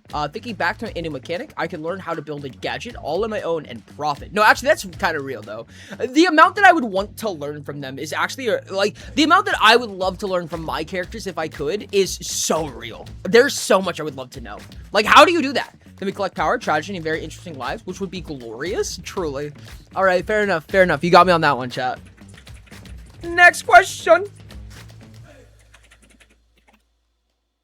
Inside the room, you do not need to eat or sleep, and you do not age. How long do you choose to stay before letting your character leave in order for you both to be free?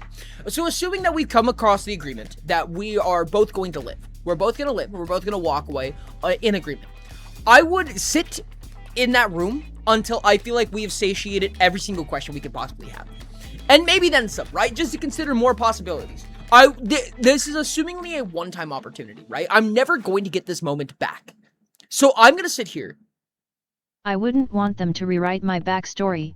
We were talking about that, Trey. I don't know Trey. if it would even be me after that. We were just talking about that, Trey. I love that. The Ouroboros of writing Inception. I can learn how to use Undertale soul abilities. Exactly, dude. That's what I'm talking about. Hey, big XP. GG.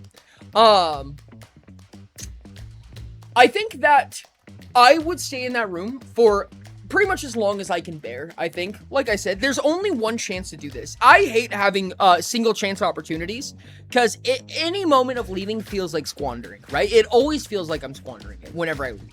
Because why not just be there forever? I mean, to be fair, there is like an exploit here where you just treat it as a hyperbolic time chamber and you just do a bunch of stuff. But other than that, assuming that we're not doing that, yeah.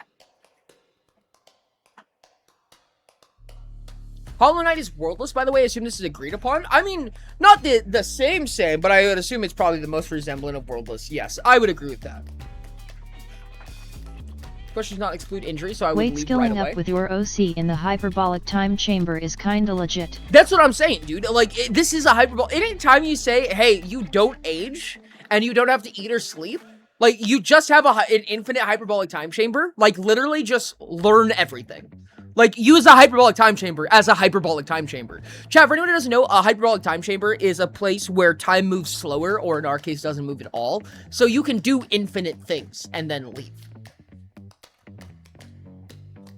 So I would, yeah, no, I think I would power game with my character for as long as humanly possible. After that, the most probably expand the tech to punch into your world. Yeah, I mean, if there's a possibility to do it, you'd probably figured it out in roughly infinite time. Yeah. However, I do think that would be like almost like sensory deprivation to a point. Like, we'd have to find some way to entertain ourselves somehow. And I am quite mortal in comparison to them, so sparring is probably not a good idea. You don't have the ability to meaningfully research beyond a point, right? Presumably your resources are severely limited. Assumingly, yes. You can only do so much in the hyperbolic time chamber, right? But you can do like a lot of sit-ups. That'd be interesting learning how to carry half a ton of platinum. Platinum and learning how to dodge roll any kind of attack. That is true. That would be really interesting to get like combat techniques from your character. Would you swap place with your OC? You can give your OC in your place missions, and you can watch how they fulfill your to-do list. We talked about that at one point. If you had to choose between taking your OC to your world or joining their world, which would you choose? Or neither. You can both just go onto your own worlds. Which would you choose? Would you rather get isekai'd? Would you rather drag them in? And assuming, you know, you lose contact with all your friends, or they lose all contact with their friends, so on and so on. This was a conversation earlier today as well, which I think is super fascinating. I love that question. Combat trained by your OC? I don't know how much we could offer them other than, you know, the answer to the universe. We are the writers. So I feel like there's a lot of mutual transactions we can make, especially in a hyperbolic time chamber with our characters. I really like the idea that there comes a point where we walk into this room and they're like, oh my god, you're like, shut up, I've trained for this. I did a 5-hour stream. We talked about everything. We're gonna do combat training first, and then we're gonna do this, and then we're gonna do this. We can talk about this. If you want to kill me after that point, we'll check in, see if you want to, and if you want to, you can. However, I would ask that you wait 1 more hour, because we still have to accomplish this. We're gonna do a little bit more combat training. I'm gonna do a dodge roll. You're gonna learn about science. You're gonna teach me about how to craft certain specific items. I'm gonna tell you about the universe, and then you're gonna decide whether or not you want to kill me again, and then if you're free to kill me at that point if you would like, and then if not, you're going to my world. List out your itinerary.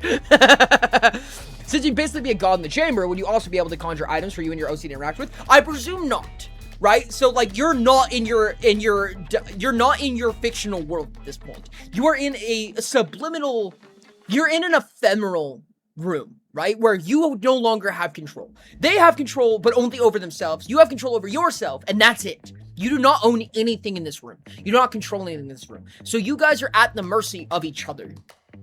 I think if I were in that situation, I would just want to hash things out, rage, cry, fight, hug, do all that until we both feel like we've gotten all our BS done between us. You know, that's completely fair. If I was with Evie, I was like, teach me how to fight, and I'll teach you about how the universe works. Deal? Thumbs up? You ever heard of what an Anitron is? Ori, how problematic do we fear it becomes if I bring Alila to reality, assuming the vault is real and exists? I don't know, but I would thumbs up it. I would okay it. I'd be like, yeah, do it. Fuck it. We'll see what happens. We'll figure out the problems later. A crafter character can teach you how to craft up components. That is true. They can teach you a lot of things, frankly. They can teach you so much. Like, a crafting character is, like, the best character to take into a hyperbolic time chamber, I feel like. I'm taking Demi with me, chat. So if your OC could write their own world and offers you to go to theirs, would you? Oh! If you go into their narrative fiction, so not their world, but their written world. There was a question about the position swap, right? Where you basically join into their world instead, or swap places with them, rather, where they become the writer. I don't know, I would have to hear, like, what they have to say about it, right? Like, what's their offer, for lack of a better term? What are they offering to do? What are they offering to write me into? Is this a threat? Or is this, like, an appeal? I don't know. I would be interested. I know that Evie doesn't come off as a writer, for my character personally. Evie is very impulsive, very, like, hitty, combat-y, bap, but calmly teaching them about anitrons, quantum physics lessons. Yeah, exactly. Evie also knows how to hypothetically craft better than I do. I feel like we have some more basics to cover first. NGL. Hold on, I'm gonna grab Evie real quick. I'm gonna show you guys my character sheet real quick so that you guys can... One of my characters could literally teach me how to build a spaceship from scrap and tape. I was gonna say, yeah, there's a lot of knowledge exchange possibilities. There's a lot of Utopia characters that would probably know how to do that and more than likely. This is Evie. You know, this is probably something that I probably should have showcased a long time ago, but this is Evie. This is all that Evie's capable of. Evie's able to craft up to extraordinary, which is pretty freaking powerful, I'm gonna be honest. Oh, I forgot I can't do this. Hold on, chat. I'm sorry. For some reason, this Excel sheet breaks on Opera. I am swapping. I need to swap browsers. I hate swapping browsers.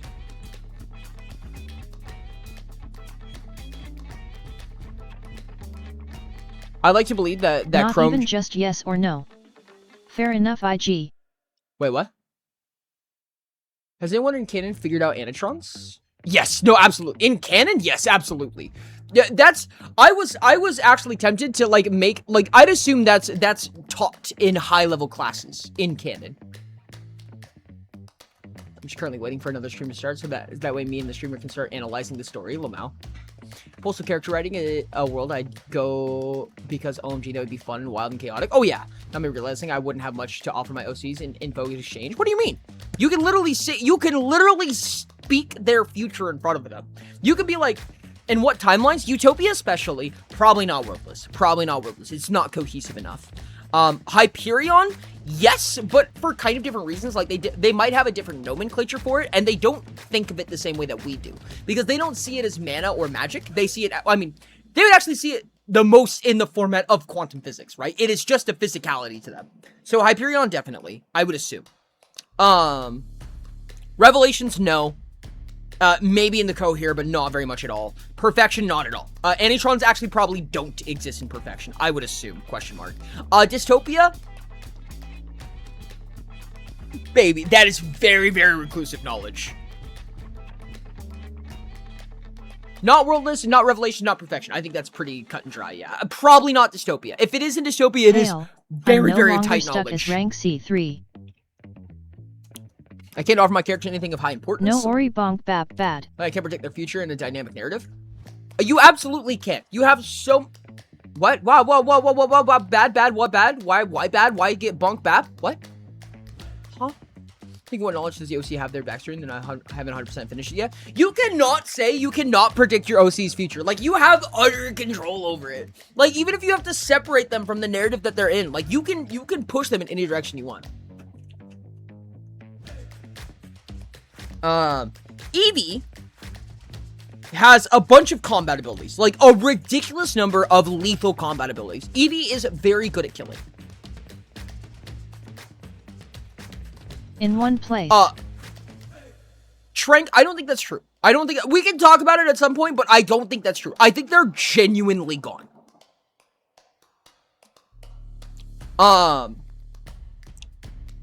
Yeah, that's killing. That's more killing.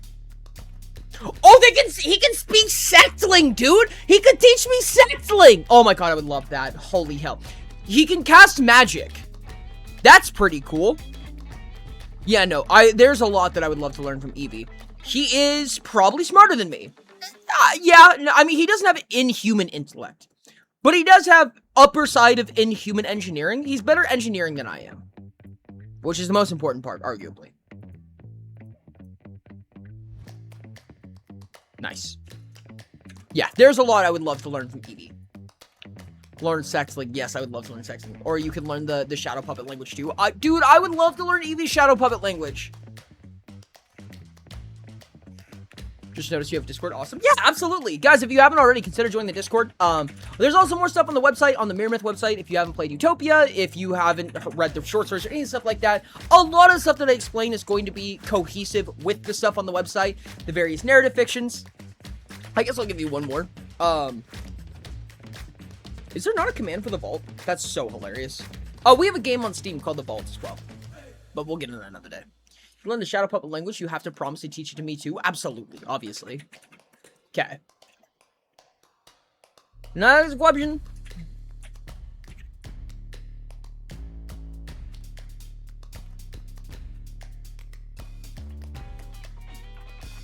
Okay. You must be on Twitch to do this. Alright, kill me, I guess.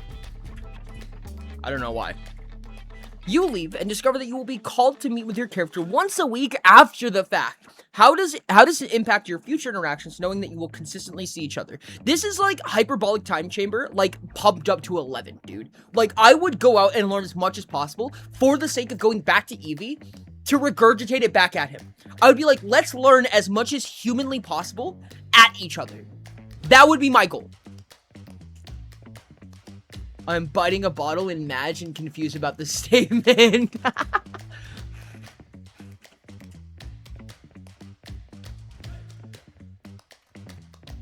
But it also means blackmail works now. Yes, blackmail does work now. That is actually very true. The Hyperbolic Time Chamber, wait, that's way hype, yeah.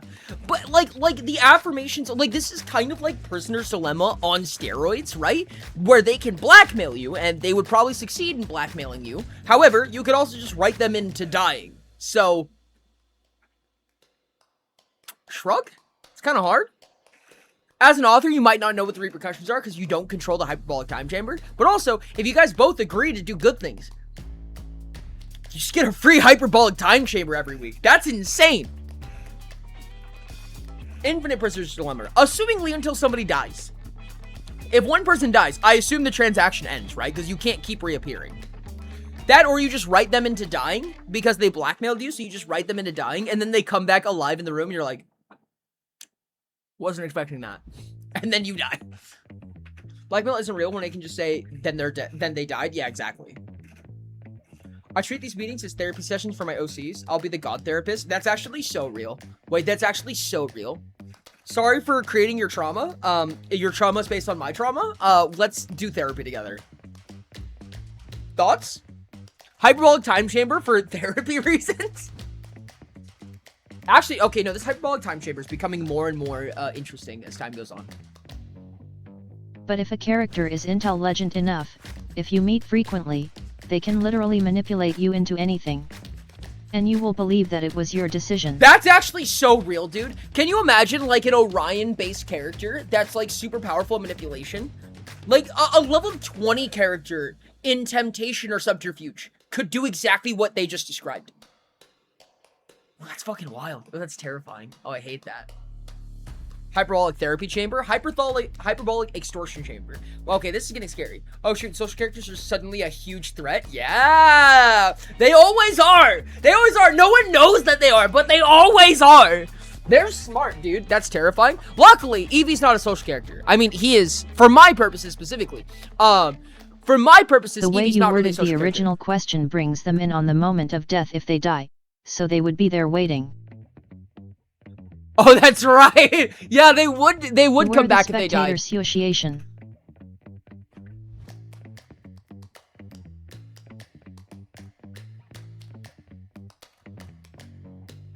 They're only if the game allows them to be. The game does force that even if they were to die, they join you on their last moment before death. That was the original question. Political expansion win. Rah! That should be a whole thing. I don't know, Trank, you read it. Write a political expansion. Because I personally have a few characters that could literally talk me into suicide over 3 meetings. Or leading a Great World Revolution and then rule the world through me. Honestly, yeah, no, I could actually see a few characters who would manage to do that. Like, especially, like, captain-based characters, like pirate characters in Utopia. They would be so fucking good at that. Like, having Conqueror and all of the social political abilities, crazy. Same with conductor-based characters. Conductor-based characters would also be able to do that. Wardens would be super good at that, hypothetically. Blues would be better at it. Good thing I have 0 social characters. Shoves Aeon in the closet. He doesn't count. Aeon convinces Rain to take over the world via backflips and charcuterie boards. You don't ask how it happened, but it happened. I could probably be talked into suicide too. Probably. I probably could, yeah. I don't think my will score is that high, chat. I think my will score is probably one of my dumb stats, I'm gonna be honest with you. I have 1 social character and it's all in portrayal. Yeah, no, that character could convince you of anything. Shinji's very social, but he's good. We'd likely keep helping one another. I'd probably be terrified to discuss things with my OC currently living through a biblical apocalypse. I go hardcore in terms of horror writing. That's the real shit right there. That's the pizza of drugs. That's the pizza of writing, dude. I fucking love that shit. Soak that up. Love it. And a few others would literally knock me off and then start inserting control/chip insert a control chip or spell that will work through realities. That's so funny. What would a 50+ portrayal score mean in real life? It means that they could be anything that they want and everybody would believe them. It would be terrifying. It would be low-key the trickster god. Like, at that point. I could never, no matter what any social character I have could say. Fairy who can make contracts. Yeah, precisely. I think we can imagine. If they say it, it's true. Whether or not it's true, it became true as far as everybody is concerned. That's what a 50+ portrayal score would do, I think.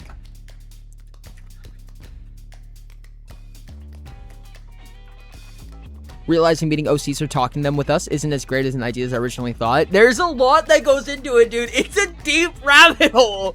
I'm telling you. I know exactly what you're talking about, Zero. Yes. I've simply reached a zen state of so low/little motivation/willpower that I can kind of make myself do anything. That's so fucking real, dude. Oh my god.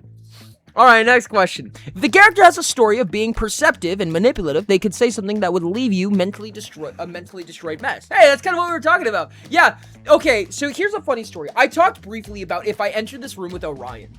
Orion does not have the physical prowess to kill me that way. Like, Orion could, like, probably strangle me to death, and Orion might be marginally stronger than me because he's just in, you know, an extremely overpowered world in comparison, right? Maybe he has some items on him. Surely he could overpower me physically if he tried, but that's not in his wheelhouse. He would do exactly as that question described. He would try, he would socially overpower me, talk me into suicide, talk me over a cliff. There's so many things he could do that are non-physical that are so much worse. Do I think that he would purposely make my death torturous? No. Do I think that he would do it in a really whack-ass way that's super ephemeral? Yes. Because that's what he knows how to do. The only way you can survive social characters is outright impeding them from using their thingy on your, but you don't even know that they're using it. That's the hard part. It's invisibility, but you're allowed to attack, which is also true in Utopia. Which is also a social mechanic. Fuck me, dude. Social characters are so OP. I hear a lot of mechanics I don't understand, and I'm here for it. I must learn the RPG system. Yeah, if you have any questions about any mechanics, please ask. Absolutely ask. We're going to talk about a lot of mechanics. I could probably get you the exact page number that we're talking about.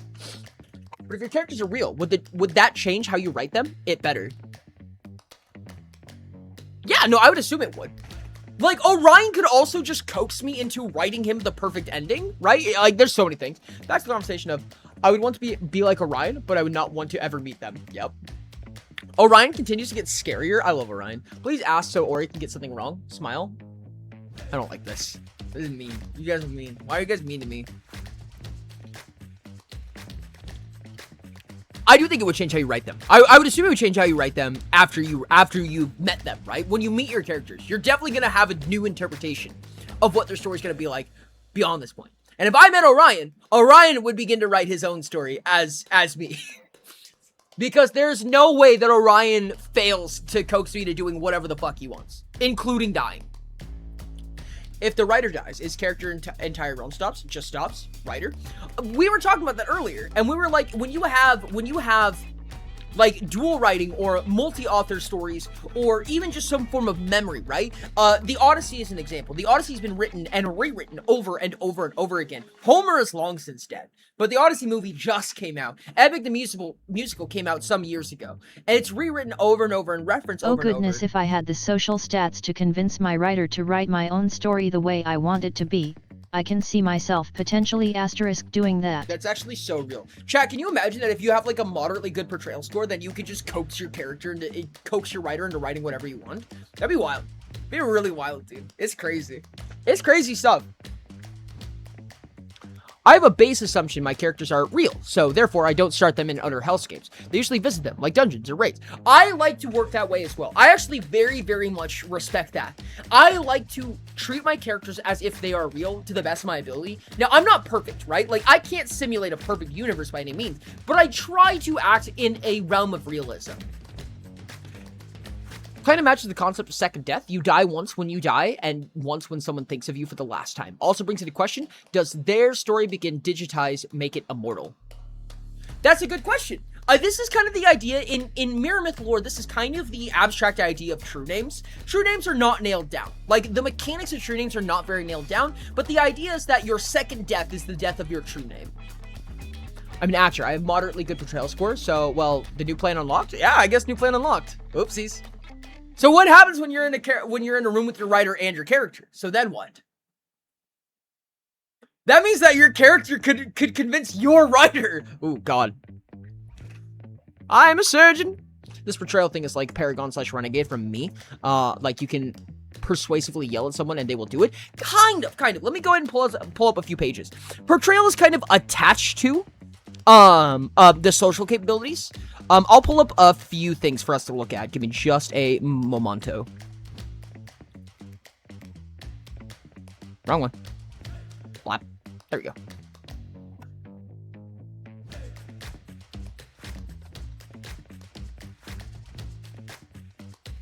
Okay. So what we're talking about is the game Utopia, which is tabletop RPG. What we're referencing when we're talking about portrayal is this stat right here.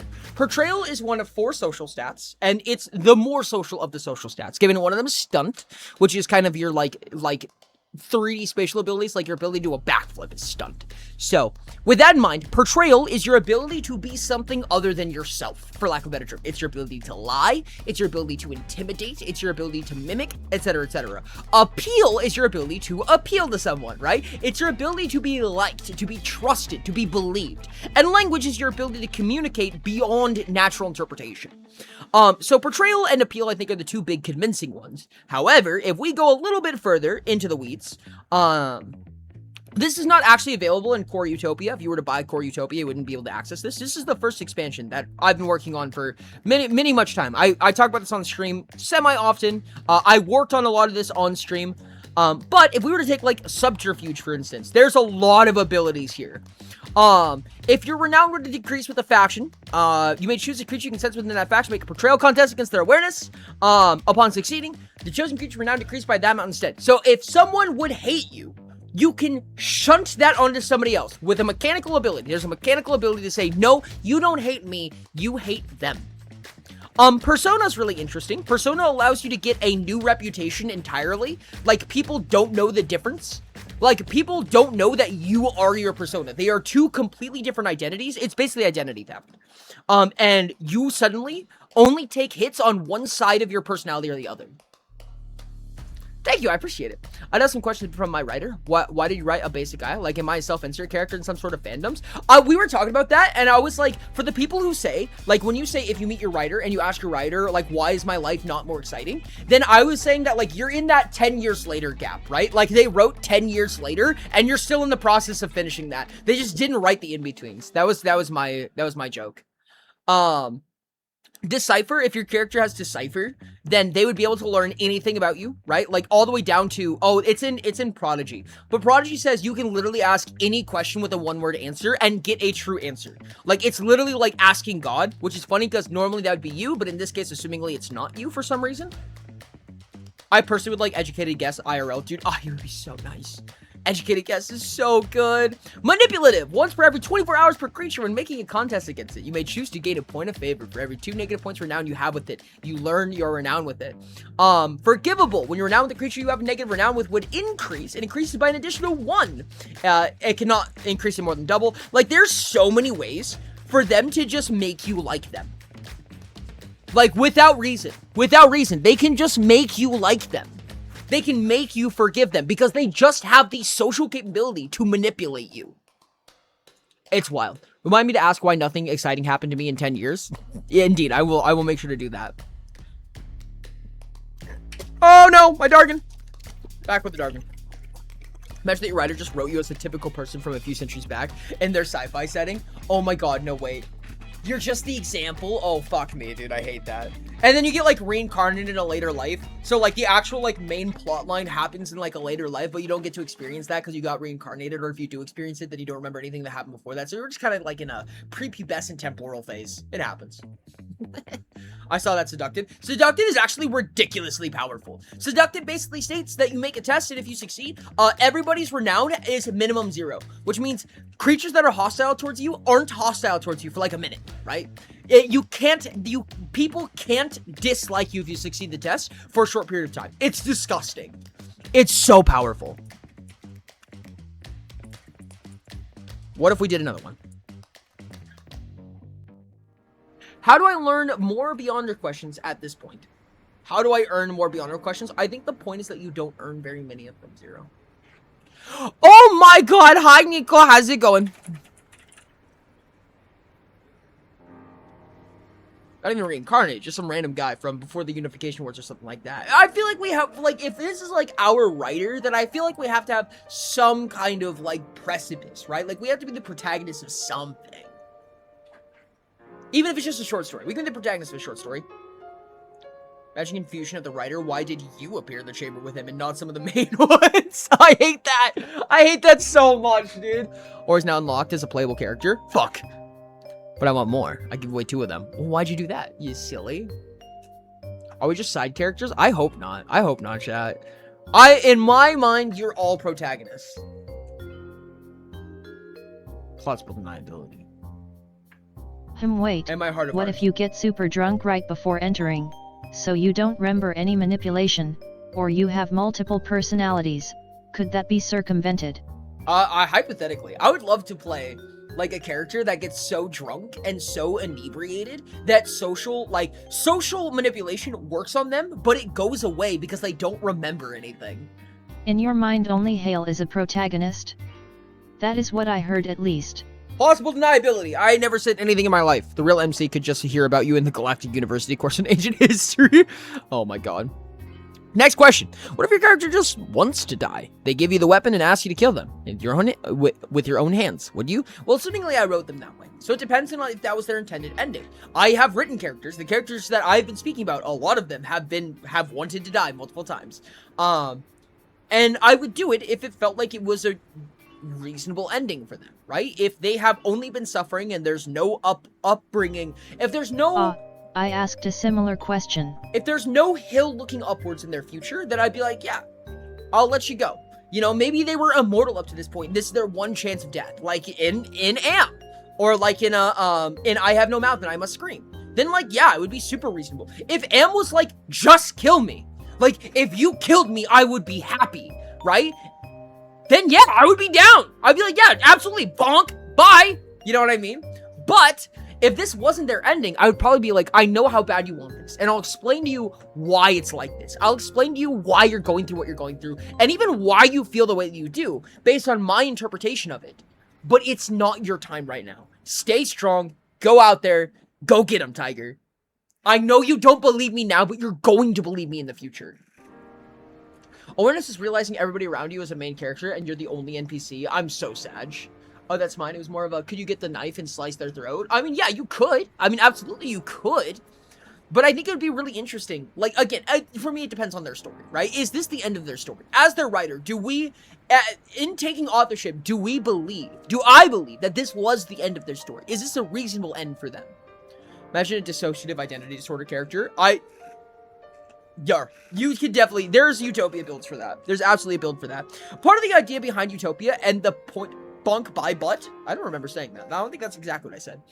Utopia's main function as a tabletop RPG is to make any character mechanically possible. Any premise mechanically possible and independent from other builds, right? So you can build the character that you want level by level because it's predominantly point by system, right? But you can make it mechanically intrinsic to whatever your idea was. If you want to make DID mechanically usable for a character while still expressing them and their difficulties as a character, you can do that in Utopia. The AG helps a ton with this and unfortunately is not publicly available right now. I mean, you can look at the technical version on Patreon if you want, but it's not like public yet. It's going to be, but it's not right now. All right, next question. Would you retcon anything about your character after meeting them, knowing that doing so means essentially killing the person you just met? Would you unwrite them? Ugh. That's a big question. Holy shit. Okay. We meet them, something happens. Would we rewrite them knowing that we are essentially uninstalling the person we just spoke to? I would avoid it. Right? Like, if it was necessary, if it was super necessary, if there was something that I discovered I was so intrinsically wrong about, right? I was like, I messed up. I should have never done this. This was not my intention. This did not go the way that I intended for it to go, and I need to unwrite this. I would do it, right? Like, assumingly that is a peaceful death. Oh my goodness! Welcome in, Raiders. How's it going? With 27 viewers. YouTube watchers, I apologize. Give me just a second. Welcome in, Nico. How are you doing? Tell me all about, how was stream? Tell me all about it. Tell me your favorite part. Thank you so much for bringing your community here. We're gonna give Nico a big old shout out. We're gonna watch a little clip from Altruistic Nico. No, you're so altruistic. I think this is... That's sweet. She said the thing. His name is Altruistic Nico. I love this. Altruistic? Welcome in, Raiders. Hi. Well, I feel like I have to answer this one. Yes, you do. Altruistic is DBD? like freely giving of oneself towards like the betterment of others. You scared me. That's a cute clip, Nico. How was it? How are you? How was it? Tell me about it. Tell me about it. What were you guys playing? Hold on, let me scroll up and let me figure out what you guys were playing. I know I'm not an N, but I hope I'm still a big deal to you. You're the biggest deal to me, Nico. You have no idea. Sons of the Forest. Oh, I don't think I've ever heard of that. That How was was my Sons of the first Forest? collab. That was your first collab? Yo, that's so cool. We got the coolest clip ever. We're currently talking about, based on a YouTube video that I posted yesterday, which was, would you survive your character? The actual video was called, could your character ever forgive you? That was posted on YouTube yesterday, and we're kind of going over the premise of that and talking about our characters in our tabletop RPGs, our OCs that we've made, our fan fiction characters, whatever it would be. Basically, if we met our character and in a room where they had power over us, and we told them, we wrote you, your history is because of us, your tragic backstory is because of me, I wrote that, would they let you live, is the question right now. Orly only likes Nico since Nico is the biggest deal. No, it doesn't mean I only like. Nico's just like up here though. Nico's just like up here, chat. I'm sorry. Nico's just like here.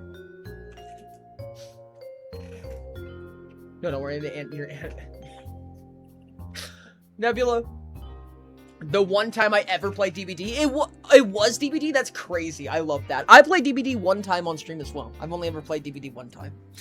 We're doing a questions rack right now, so if we do Nico's questions like this... more important than all of us. No. I see how it is. Incorrect. Would you retcon anything about your character after meeting them, knowing that doing so means essentially killing the person you just met? So in the precipice of the question that we were just talking about, would our character let us survive, when we go through this conversation, we talk to them, we go back and forth, we talk about their happenings, why we decided to do this. They let us leave, they let us live, we walk out. Would we retcon them, knowing that it kills the person we just spoke to? Or at least you would write them out of existence? I played The Forest, great game. I can play it alone. I can't play it alone because it's incredibly scary to me. No, that's so real. So this is The Forest, is a survival game that that has cannibals and mutants. Oh, is it The Forest? Is it the successor to The Forest? I did a collab with Ty and Kayla. I remembered right went now. Into the cave and found our first There mutant, is said a it was Russian wild. book Ooh, with that that sounds really premise. exciting. I probably Inky would. Heart. Interesting. Nico, if you want to shout them out, you can. Nico, you can use the shout out command, funny enough. If you want to shout out anybody, you can. If you want to shill anything, you absolutely can. Please. Now's the time to shill. I really appreciate you for the raid. Thank you very much. I also need to add time for the timer for that. Thank you so much for trusting me with your community. That's a big time bonus, too.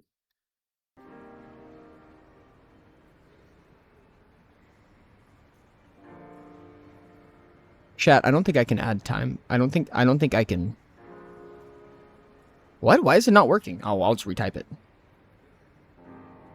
Oh, you have to use the @ symbol. You have to use the @ symbol, Nico. Altruistic. I was just legal named you and said altruistic, Nico. LMAO. I can't add time due to raids, chat. I can't do that. Because if so, then I'm gonna have to do that for the Samant raid. Oh my god. No, I can't. I can't, chat. I can't. That's not okay. I don't think that's gonna work. That is not sustainable. Don't add time for raid story, please. Yeah, no, I can't. Okay, yeah, I think raid time is not gonna work.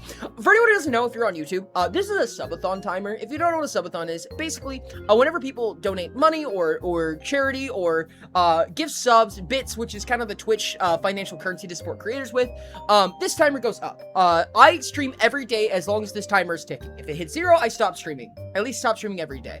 I used to stream like 9 hours a week. Now I stream like 30 to 40 hours a week. There's a lot of things you can do outside of money that can increase this timer, such as channel point redeems, loyalty to just watching over and over again, and at one point it was raids. On Twitch, when you end a stream, you can choose to raid another streamer, which basically means that you take all the people who are watching you and you send them to another streamer. I got raided 2 days ago, I believe it was. 2 days ago, I got raided by Small Ant, if you guys have ever heard of him, which is a very large creator. And right now, if I added, which was originally 5 minutes per person, to that timer would have another digit in it, dude.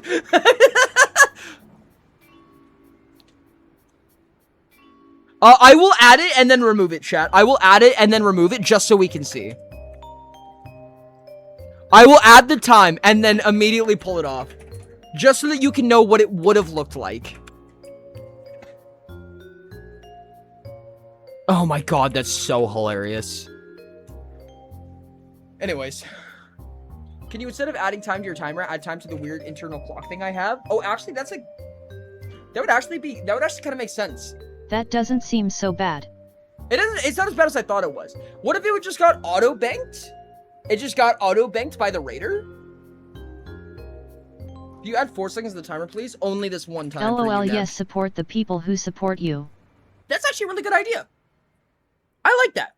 Yeah, let's do that. I guess.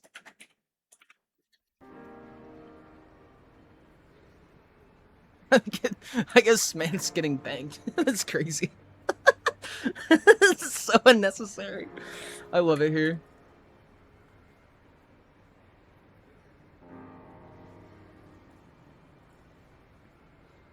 And then divide by 60.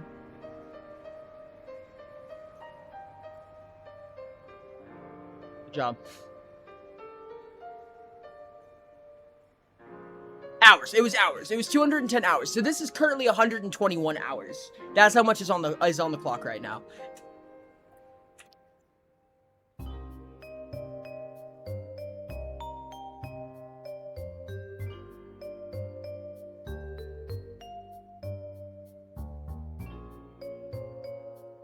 Give me just a second, chat. I'm typing in commands right now. And then I have one more to do as well.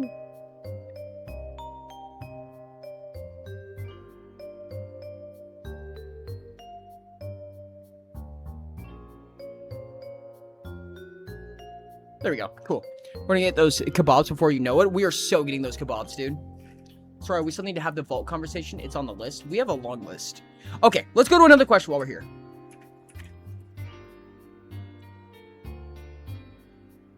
What if a character has lived multiple lives without memory of all of them? Would they learn about this? And if yes, would they learn what happened during those lives? I assume what they learn is in the pretense of what you tell them, I need to go to bed. Love y'all. Love you, Nico. Thank you so much for joining us. I really appreciate you. If anybody needs to raid and run, first and foremost, make sure to go take care of yourself. Go take care of yourself. If you're interested in sticking around, I really appreciate you. The lurk is super appreciated. Lurk for power. Follow if you're interested in seeing more. I appreciate you guys a ton. Do we have any other calm songs we could put in the background? Yeah, I have a couple.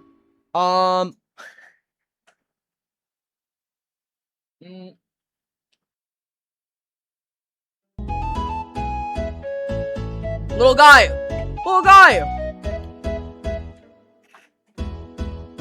This is one of the songs I really like to play personally. It's very quiet, I think, right now. I don't know how well you guys can hear that right now. How well can you guys hear the background music? But I can play another song. Question is, if your characters lived multiple lives without memory of all of them, would they learn about this? And if yes, would they learn what happened during those lives? Again, I think that they don't come to this room and immediately, like, learn everything that's ever happened to them. I'm sorry, I'm not gonna do this. I'll refund it to you. I'm not with this chair. I just broke my old chair and I just almost just, like, ruined my room.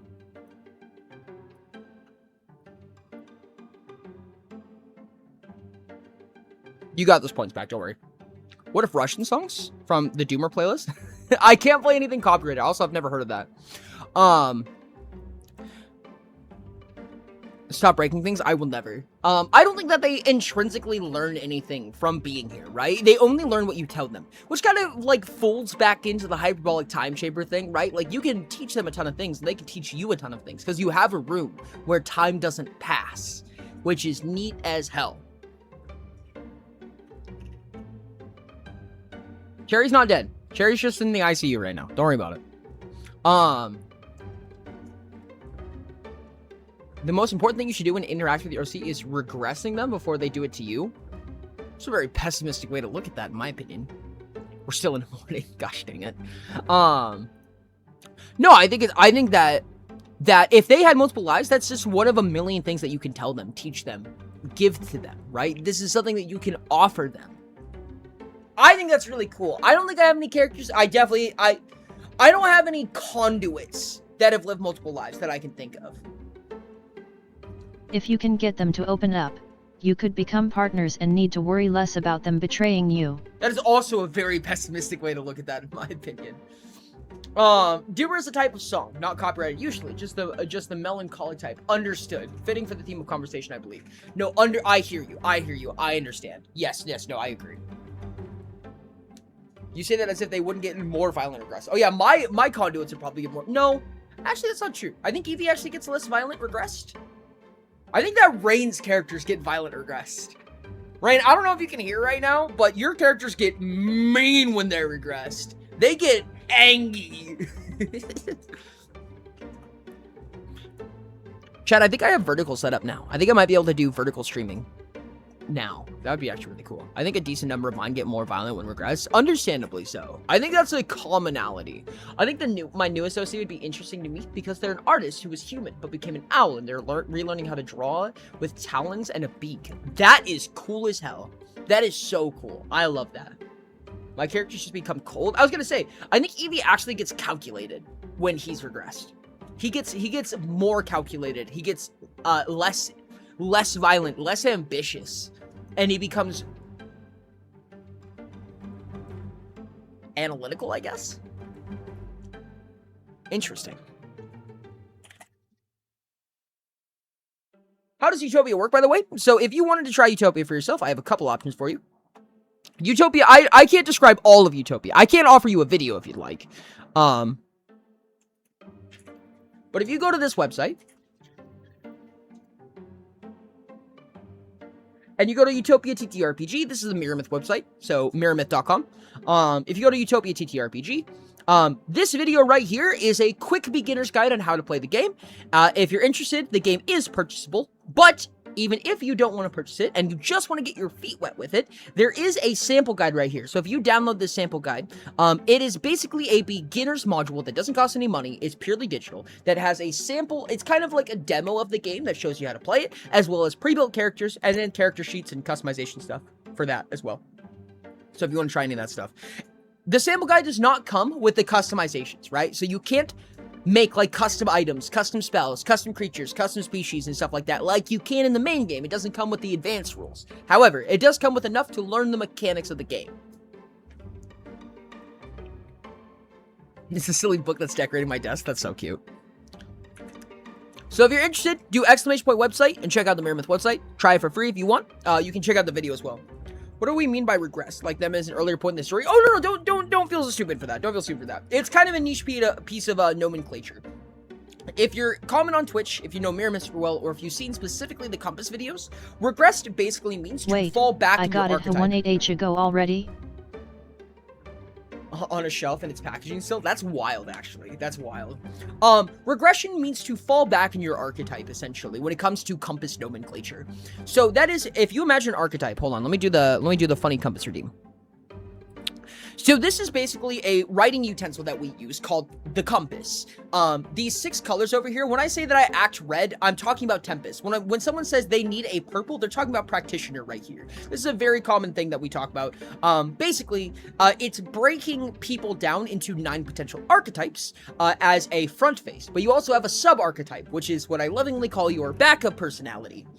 When you regress, you fall into your sub-archetype. So it's kind of like if you're a mastermind sub-inquisitor, for instance. Masterminds are usually analytical, but still impulsive, right? They're calculated, but they calculate on the fly. They go, that's a dumb decision, I'm gonna do it anyways, right? Whereas inquisitors are more nervous about it. They're a little bit more anxious. They're particular. They're very meticulous about how they handle things. So as you regress, you'll become an immature inquisitor, where you become meticulous and anxious, but maybe kind of freeze up due to your anxiety, because you're the regressed version of an inquisitor.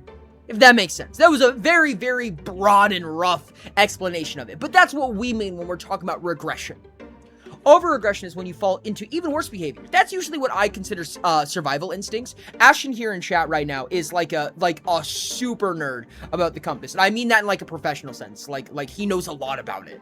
He is very good at it. He has helped a lot in its development even. So, Ashton is a great person to ask questions to. Let me just hand out Ashton's card to everybody. Haha, get hecked, Ashton. Compass topic summoned me, indeed, Ashton. Hi, Ashton. Become baby, basically, not physically speaking, indeed. Resident compass expert, indeed. I am the Dino of Compass. I feel like Dino would be so happy to hear that you clarify yourself as the Dino of the Compass. I just realized that it said Guy in the book. Record of the past, I suppose. Oh shit, you're right. I didn't even think about that. Yeah, no, I can actually think of a few people who had name changes who now have their old names. Unfortunately, question mark? Ashton's so important he has a business card. I'm building Halo business card right now, chat. We're gonna hijack stream just to make Halo business card. I'm just kidding. Let's get into the next question. Hopefully that answered the question for regression. Ashton is a good person to ask. Also, if you join the Discord, there's like an entire category of channels dedicated to the Compass. The Compass, unfortunately, doesn't have a lot of like paperwork on it right now. There's not a lot to refer back to at this moment. There was, and it was removed. Because, in my opinion, it needed a little bit more scrutiny before being published, for lack of a better term. So, you say that, Hale, but I'm gonna make you a business card. Next question. Wouldn't it be fun, in case of leaving peacefully, to have some souvenir for both of you? I would like a chunk of Ezo, even simply to flex. Actually, yes. I would love that so much. Getting a souvenir from your character is such a crazy concept. I would love that. Like, anything of supernatural to us, right? Anything that would be supernatural to us would be amazing. I wouldn't be able to give him anything beyond sentiment, right? Like, I could only give him something sentimental. A note from me. Like, I could give him a note that tells the future and then make it happen. You know what I mean? My business card is a rough cut piece of notebook paper with 0 badly written on it. I kind of love that. Like, God forbid I take, like, Evie's hammer or something like that. Give them a copy of their story. Can I? Oh my God, a copy of their story would be crazy. Including the future. Or not including the future. Like, I would be like, hey, Evie, can I have your old hammer? You don't need it, do you? I just want it. I'll get you a new one. Give me your hammer. I will give you that one, but better. Like, trust me. But let me have, like, something like that. Or your breastplate. Or your gauntlets, dude. Oh my God, your gauntlets. I want his gauntlets so bad. Something like that. Hey, can I have your robot? Chat, what souvenir would you ask your character for? What souvenir would you want from your character? I don't know, dude. There's so many things I would want. For reference, I showed up at a lucky time because I'm currently in a late-night prank war, trying to retrieve a 300-pound boulder that I rolled across a 100-plus meter field in an hour the previous night, and it disappeared this afternoon. What? What? You want a permanent spell cast on me? Actually, that's kind of real. If they are superhuman, could you even pick up their weapon? That is a good question. Eevee's is 27 slots. Hypothetically, if that would be 54 kilograms, like 120 pounds roughly, I could probably drag it around. Maybe pick it up for a very short period of time, but not for a long period of time. I would still want it. Even if it took everything in me to take it home, I would want it. Can you imagine? You just like, okay. What's the door, chat? What's the door? There's a very specific door that I'm thinking of. A door that... Oh, it's from, Vox Machina. It's actually a D&D item, I think, where you put it onto a door, you unlock a door with it, and it turns into another dimension. I imagine Clarification. A war-capable starship. Operable by 1 to 2 people. That is a good souvenir. I will take that. Can you imagine that you, just walk into the bathroom, and you end up in this... Excuse me, in this room instead. So, to everybody else, right? You're, living with a handful of people. Rain, can you imagine? I just, walk into the bathroom, and I'm gone for, I don't know, half a minute, because it's a hyperbolic time chamber. And then I walk out, just dragging Eevee's hammer across the ground. And I'm like, so I have a story to tell you. Sisyphus? Or I give my character a note to pass along to their local clone. Oh, my goodness. Oh, goodness. I give them the nuclear warhead codes. My goodness. I would give them a 1 free coupon. I would just probably just give them a wish, honestly. I'd be like, yeah, just wish for something. I'll give it to you. But I want your hammer. Their local clone is a funny phrase. Clones seem to be a common concept in the Mirror Myth.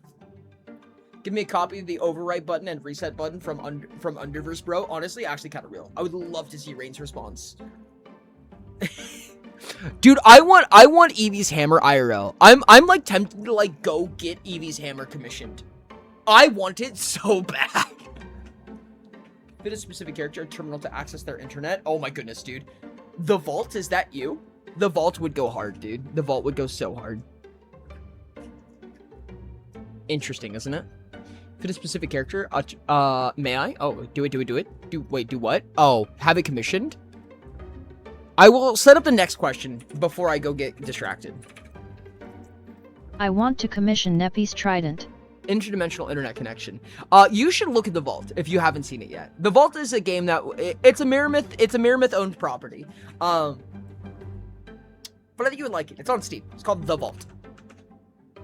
Next question. If your character has a noteworthy personal arc, does the answer change depending on whether they are in their arc, and if so, how much? I think mine does, absolutely, but I don't know if it's for better or worse. I think it just changes the nuance of the subject, truthfully. Eevee hasn't really gotten better, but Eevee's arc is also far from over. Eevee has a lot more to go through before he is, like, better, quote unquote.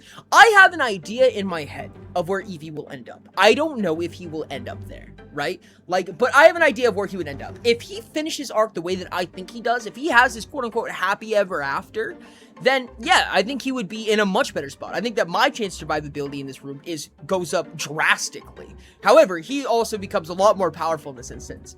If I meet him at the beginning of the story, I think I'm also safe, because I think he hasn't really understood that his trepidations are even trepidations yet in the beginning of the story, right? Like, he hasn't even realized that he has a problem. But in the middle of it, he's fucked, dude. He's fucked, and that's probably the highest chance that I die. Can you give me the download files for the vault you have on your phone? Oh. You get it, or no, wait. Money has spent on Mastermind Neon Sign. Make moth merchandise. Where? I would never make moth merchandise. Look at this little guy, chat. Look at this little guy. I love him so much. He's not available, but I'm tempted to make this real. I'm tempted to make this real.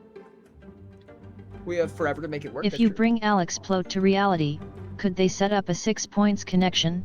I don't think so. There's a very, very extensive reason to believe that they couldn't, and I can't tell you what it is. One day you guys will see it, though. One day.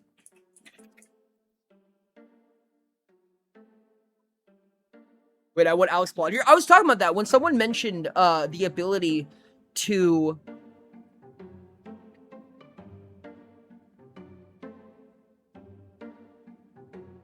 The ability to bring an NPC instead of a character. I said Alex Plot. I'm like, can you imagine Alex Plot?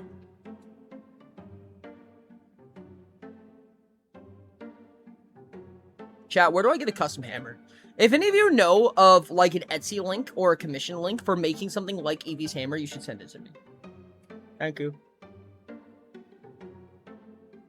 Anyways. Did you know pyrokinesis can make black holes? What? How? How can firebending make black holes? I've had a flashback. I cry. What do you mean? What kind of flashback? Huh? What if Perfection was in the room with you? Oh yeah, I want to bring Perfection back. Actually, Perfection would probably be very happy. At Nebula_Cole, I'd be dead. I think that bringing Perfection back to reality would be the biggest service you could ever do for Perfection. I'm gonna be honest with you. There's a lot of homes. Smash. How would Perfection react to this world? I cannot answer that. I cannot answer very many questions about Perfection. For the same reason I can't answer. For the same reason that I cannot answer about Alex, I cannot answer about Perfection, unfortunately. I cannot talk about it. There will come a day where I can, but I cannot today, unfortunately. Keep it in your mind, chat. Keep it in your mind. Fire's energy or plasma. Just summon enough of those in one point and you have a black hole. You know, it's actually fair. I mean, it also depends if your pyrokinesis is generative, right? Like, if you assume that magic is physical bending, like, it's, like, non-technical or breaks the laws of physics, then, I mean, it's probably really easy to make a lot of black holes from a lot of things, actually. If not, then assumingly it has to come from somewhere. And once you insert, like, additional planar rifts or additional planes, so on and so on. I feel like the question gets a little bit awkward. In Mirror Myth, time and space are not connected. Isn't that kind of a meme? At least I don't think they are. I don't know. So say you have a character with pyrokinesis. They can make their own sun, which in turn, if they wanted to, could just compress the sun and make a black hole. I presume this comes with a very, very high skill ceiling, though, right? Like, you'd have to be very powerful to just make the sun. I would hope. Granted, they won't be able to control it once it's made. Yeah. Chat, write that in the question pool. I can't at the moment. Yeah, what am I writing? Oh, good question. Nothing. No, it doesn't matter. If it's pyrokinesis or pyrogenesis or pyrogenokinesis. Good point. Good point. How would Perfection react to being transported to our reality? R-0. R-0. Wild. I haven't heard that in a while. If we get to that question, and when it's still today, I'm just going to have to remove it, unfortunately. But with that, let's go to the next question. How about another question, chat?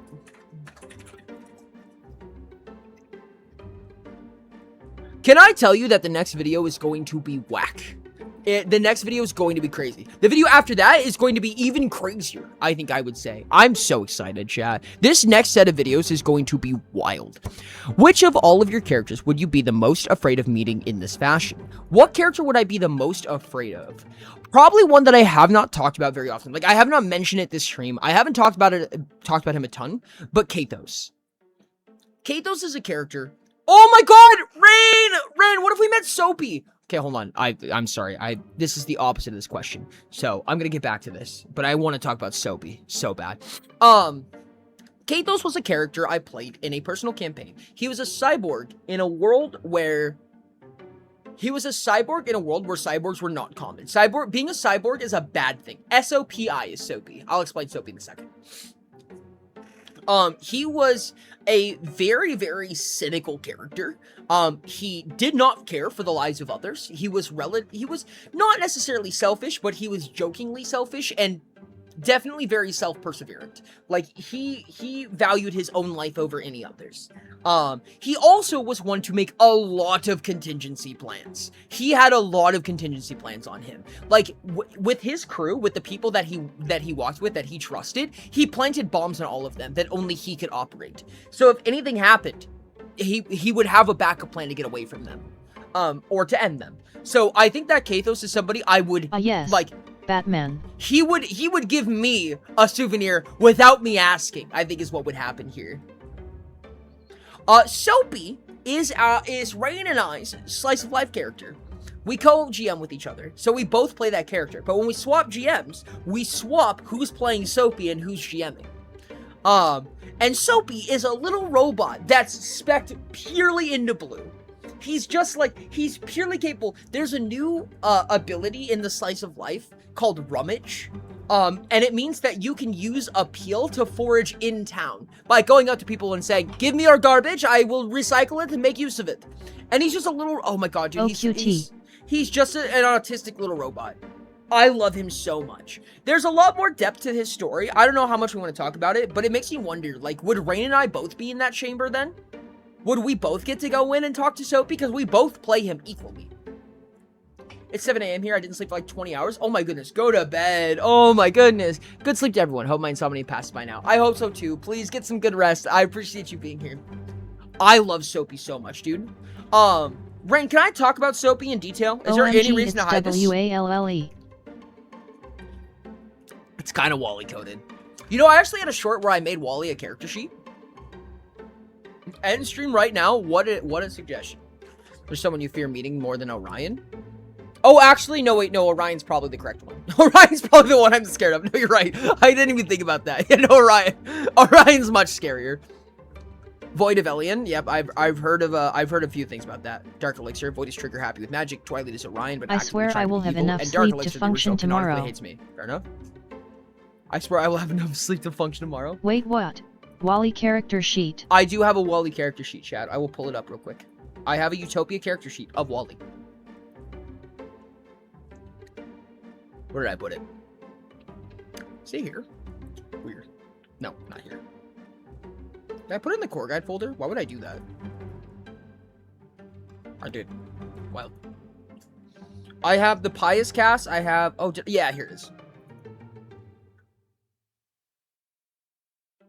Chat, if anyone was curious, Wally is level 7 in Utopia. I made a short about this. But Kathos, however you spell it, seems like a close second. Yeah, indeed. I built Wally in Utopia. Level 7 Wally. He's basically just an automaton. He's just a duder. He has Deconstructor. That's right. He has Deconstructor because he turns the trash into boxes. Boredom is killing me.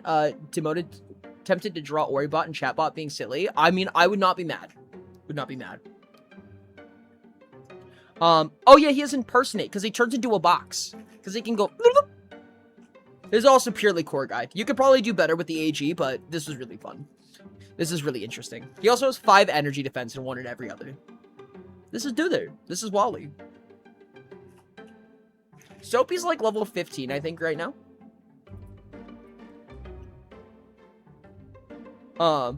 I only mean I would get along with them if I started as a stranger. Honestly, fair. I think the only reason I would have to be afraid of meeting my characters is they knew who I was. Well, assumingly in our current hyperbolic time chamber, they do know who you are. So, be scared. Are we going to talk about Soapy? Oh, did you give me the thumbs up to do that? I would probably not wish to meet Cat Okay, yeah, you did. Fael. Understood. I think they would be the most likely to kill me out of any character I have. Interesting. Who is that? I don't think I recognize that name. Soapy was created by a woman on Yuto that was dying, and she sent him off to Paya to explore. She literally built this robot to learn, to live, to thrive and explore. So Soapy goes on, and what Soapy doesn't know is that his creator, which he calls Mama, died. So she was dying to begin with. Like Soapy was always intended to be her last creation. She was very ill when she made him. But Soapy's always under this impression that when he finishes his search, his never-ending search, he will go back to Mama and tell her everything that he learned. He's excited, and the reason that he's so motivated is because he wants to go back and go home and tell Mama all that he discovered. Mama's dead. But what happens is in our Slice of Life campaign where we run a bakery, Soapy wakes up one day. She was a weapons manufacturer that wanted to explore Paya, but ran out of time to do so specifically. Yes. What happens in our Slice of Life campaign, is Soapy wakes up as her. So Mama is in Soapy's body for some reason, and she's like, what? So the other players have to explain to Soapy, when Soapy wakes up as Soapy, when I'm not GMing, and when Soapy wakes up as Mama, when Rain's not GMing, the players have to interact with them and teach us what the other one said. They have to retroactively tell each other. So now Soapy writes notes to Mama about everything that he learned. Everything that he's learned in his 2 years of life so far, in his time of exploring Imperium, exploring Grimdar, and exploring Lore, which is now where he's residing, where the bakery is in Lore.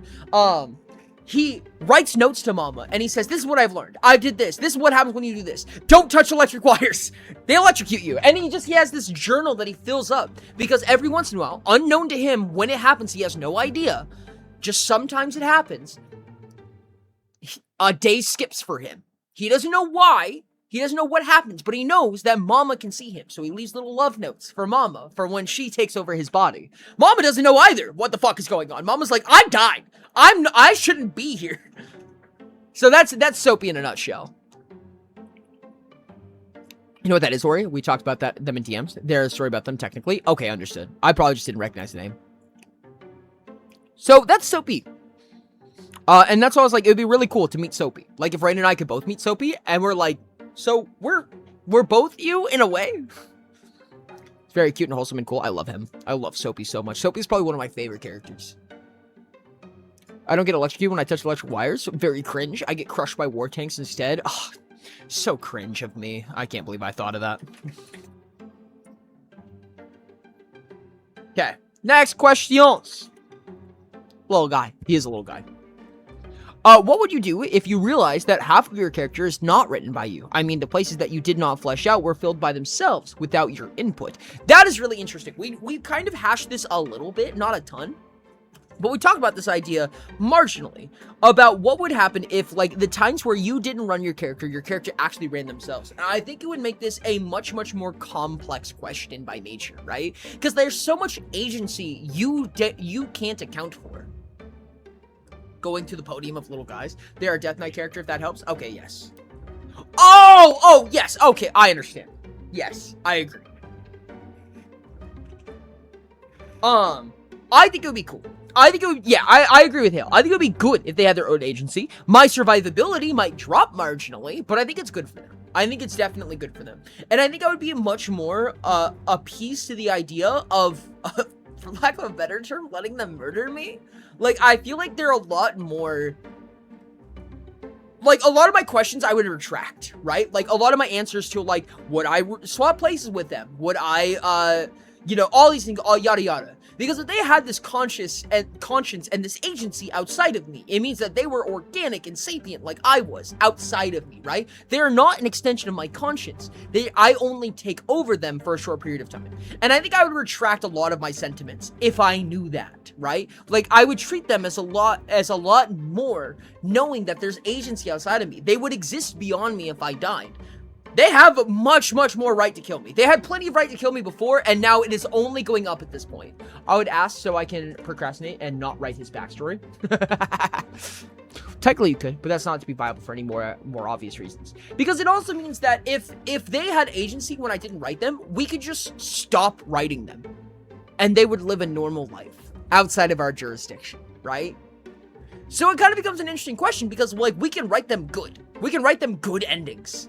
Or we could just lift our hands up and say, whatever you want to happen. Leave it to fate, because after this point, I don't know. I don't know what happens after this point. You know, this gives me kind of Slay the Princess vibes. That's what I presumed would be the case, which is why I said I would write more complete backstories after getting a personal account of their life.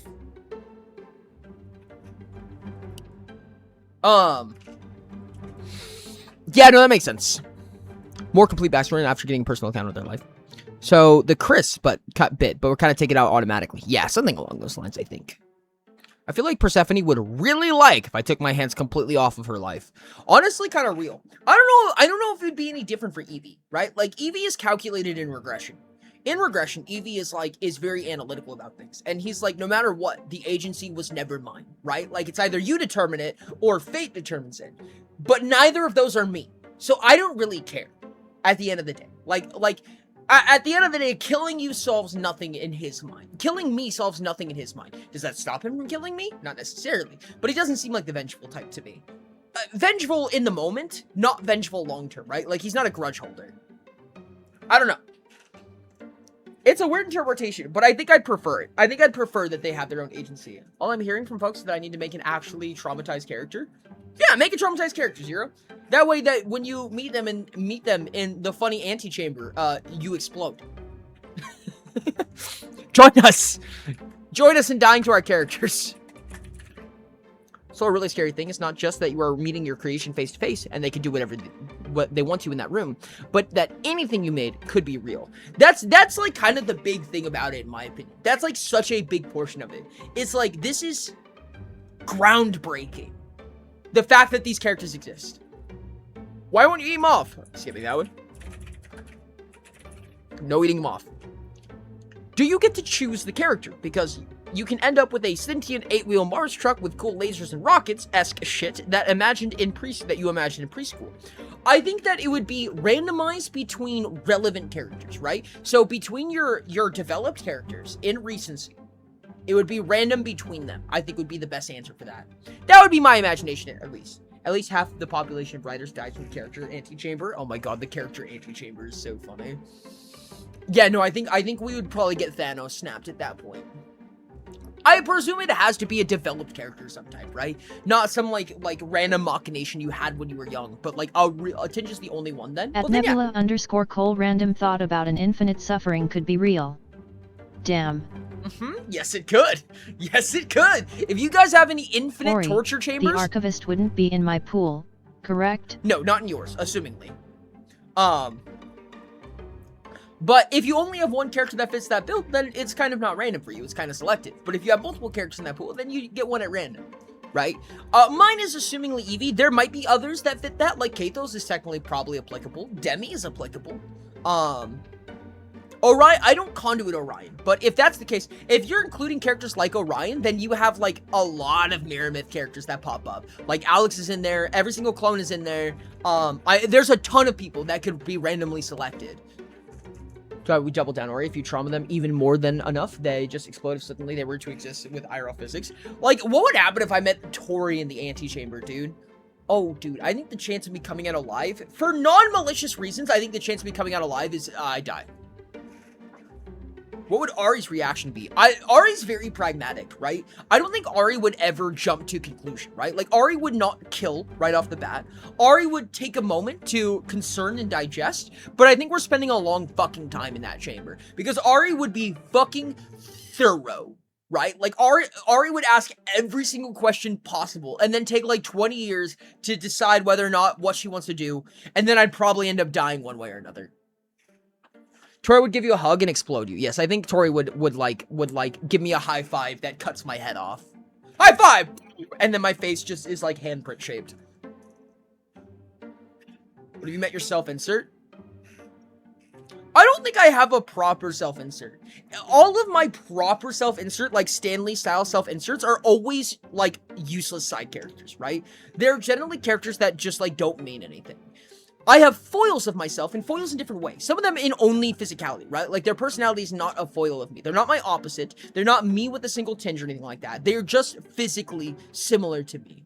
And this is usually for symbolic reference purposes, for my own self-indulgence, right? Some of them are there are characters that are foils of me or resemblant of me, but I don't think I have any genuine self-inserts other than those that are, like, funny side characters.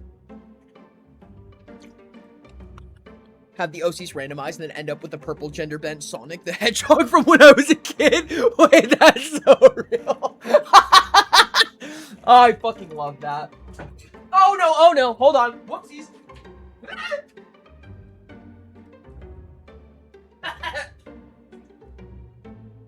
Chad, I just dropped my water bottle on my bed.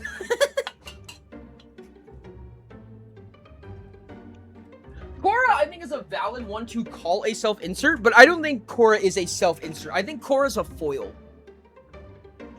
It's fine, don't worry about it. We got it.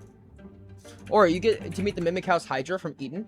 I just pulled it randomly. Congratulations. You will probably won't survive. Why did I get double Ori'd? I'm getting Inquisitor smacked right now. I tried making self-inserts at least 3 times. Only once I succeeded at it. Well, that wasn't supposed to happen. No, it was not supposed to happen. But we're here now, and that's fun. Okay. Wrong one. Here we go.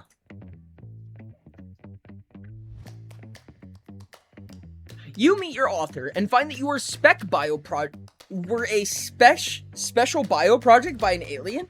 How would you react to the idea that Earth's conditions and biosphere are unimaginable to them? So we're like a simulation. We're like the game of life, but to them, we're like a single cell. And they're like this giant alien, but are like the microbiome that we came up with was like ridiculously impossible to them. And they only realized it was true because we did it. I would be like, neat. Can I go home now? I think if you told me that, I would be like, cool. I want to go back to my microbiome now. Like, I don't really care.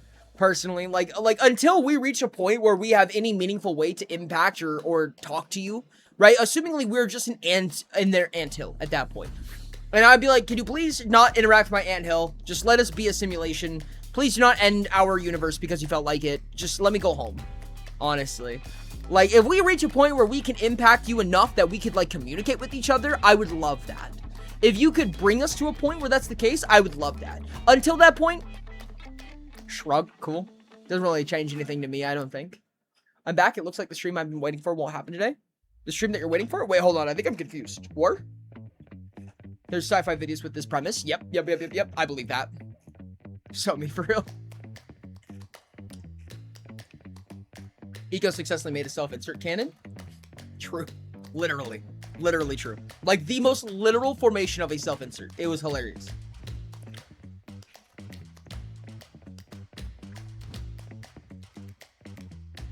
I don't think I'm following Obsidian. If you're willing to divulge. But I think that if, like, we realize that we're in this giant simulation, or we're just basically this giant ant farm, whatever, even if we were, like, unique to them, right? Like, if they had something to tell me, right? Like, I would take in information that they have to tell me, or what have you. Or if they even had a request from me, I might even consider that. But ultimately, I think I'm just going to be kind of unimpressed by it, because it's like, whatever. Like, that's cool. But it doesn't really change much to me that I can think of. At least, I'm not immediately pushed by any aspect of that. So, like, play in Utopia? Like, have your own sessions? How would I be able to join that? There's a few ways. There's a few times that we've done that. So, in Pious Return, let me do a quick Pious command. You can check it out on Spotify. On Spotify right now are the episodes where we're talking about when Eco self-inserted. But on Pius, there was a few times where we took people from chat and had them play. We do chat plays Utopia every once in a while. We've done special events for patrons are usually they get dibs for a lot of Utopia events. And in general, sometimes we just grab community members and say, hey, do you want to play Utopia? Another one is in the Discord if you have racked characters. So a racked character is basically a pre-built character. In the case that Utopia is spontaneously chosen as an activity to play and we want to bring in community members, we'll check the racked characters to see who's made a character and prepared for this. So if you rack a character, then you're more likely to be picked. My first Utopia fight ever was in Return, and it was a level like 92, wasn't it? That was Xavier, if I remember correctly. Or I'm introducing my new character, Ty Guy, who is legally distinct from Me Zero. Perfect. Not, this is a joke, and ergo, not canon. Oh, I don't think you know how this works, Zero. You better hope it wasn't that funny, because if it was funny, you're doomed. What if you self-insert, but the lore is he died from natural causes in the future, so you can know your future by asking him? That's crazy. Would it divulge? I feel like it would divulge, right? If it doesn't actually... What? If you're willing to, that'd be awesome. Thank you. Natsuno is doing intensive care on Cherry right now. Nobody laughed, so it wasn't funny. I laughed. I thought it was funny. 82. 82, and it was Xavier. Understood. I wonder if it would divulge, right? Because, like, you decide the future of this character that is meant to be a self-insert of yourself, but if you got it wrong, then it divulges. Jokes are especially likely to become canon. This is true. I have several instances of this. Many instances of this. Your plan is foiled. Oh my goodness, we have a Hollow Knight stream avatar. I love that so much. That's so cute. Unfortunately, I don't have money to make custom characters. For Utopia? There's a few ways to make Utopia characters without paying money. Hopefully next Friday the streamer will stream. Oh, are you talking about a different streamer? Understood. I mean, if you're not right the cause, then why wouldn't you? I do stream this Friday if you are talking about me. That's working on Cherry on the ICU, indeed. Nats, you're my new favorite person. I mean, as long as I don't actually make the character, then nothing will come from it. Uh-huh, sure, Zero, sure. I haven't drawn Oribot in a long time. True! Okay, let's go through another question. Chat! Has the Tamagotchi done... No, okay. Ignore me for a second. I've not done my butter churning, I'm sorry. Chat! When will So I could just write a character sheet? Shocked. Yeah, absolutely, yeah. Make sure to go into Discord and look at racked characters. I'll grab the Discord real quick so you guys can see what I'm talking about, so that we're on the same page here. So if I were to jump into Discord real quick, we go to the Oriverse server, which we're talking about right now. If you go to Utopia, first of all, make sure that when you join, or if you've already joined, go to channels and roles and select Utopia. You have to select Utopia to be able to see these channels, so you can uncheck or recheck this. It'll give you the Utopia roles. Once you have that, and if you have that, then I believe it's in Utopia content. We go to racked characters. You can make a new post, and you can make a racked character specifically. Not you. A different streamer. Understood, okay. Me and him have been analyzing the story from a game that I recently got into. He's been playing it since launch, and I just got into this year. I know what game it is. Just out of curiosity. You don't have to tell me if you don't want to. By the way, where I figured out Tori's Hell. What's Tori's Hell? Do I have a server with 141 pigs in it? I have a lot of servers like that. It's not the only one, trust me. So you can take their character sheet. This is their digital character sheet. If you go on the Utopia workshop, you can find this digital character sheet here. You could also grab somebody else's, make a copy of it. There's a ton of ways. Describe their character, what level they are. You can make a level 10, a level 25, a level 50, a level 75, or all of them, or multiple of each, whatever you want to do. Build their character according. Once you've done so, I can go ahead and check it over, make sure that it is functionally correct, and then once you've done that, you're racked. And if you're racked, then if you're in a stream where we are doing games with the community, then you'll be immediately applicable. Hopefully that all made sense. I'll also show you guys real quick where you guys can find the character sheet as well. So if you go to the Mirror Myth website, again, exclamation point website, real quick. If you go to the Mirror Myth website, you click on Utopia. You go to Workshop in this case, because I did not make this character sheet. This is a community built character sheet. So if you go to Workshop, you can find. Where are we? AG1 Excel character sheet, or the normal character sheet. Excel character sheet right here is probably easier if you're new to it. Both of them are made by Elfmage, or at least I think the original wasn't made by Elfmage, but Elfmage has been the one doing upkeep on it, if I remember correctly.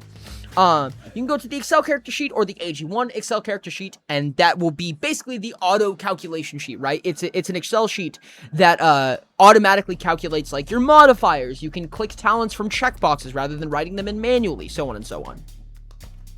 Really, really cool stuff from the community, honestly. The community has done really good work for Utopia.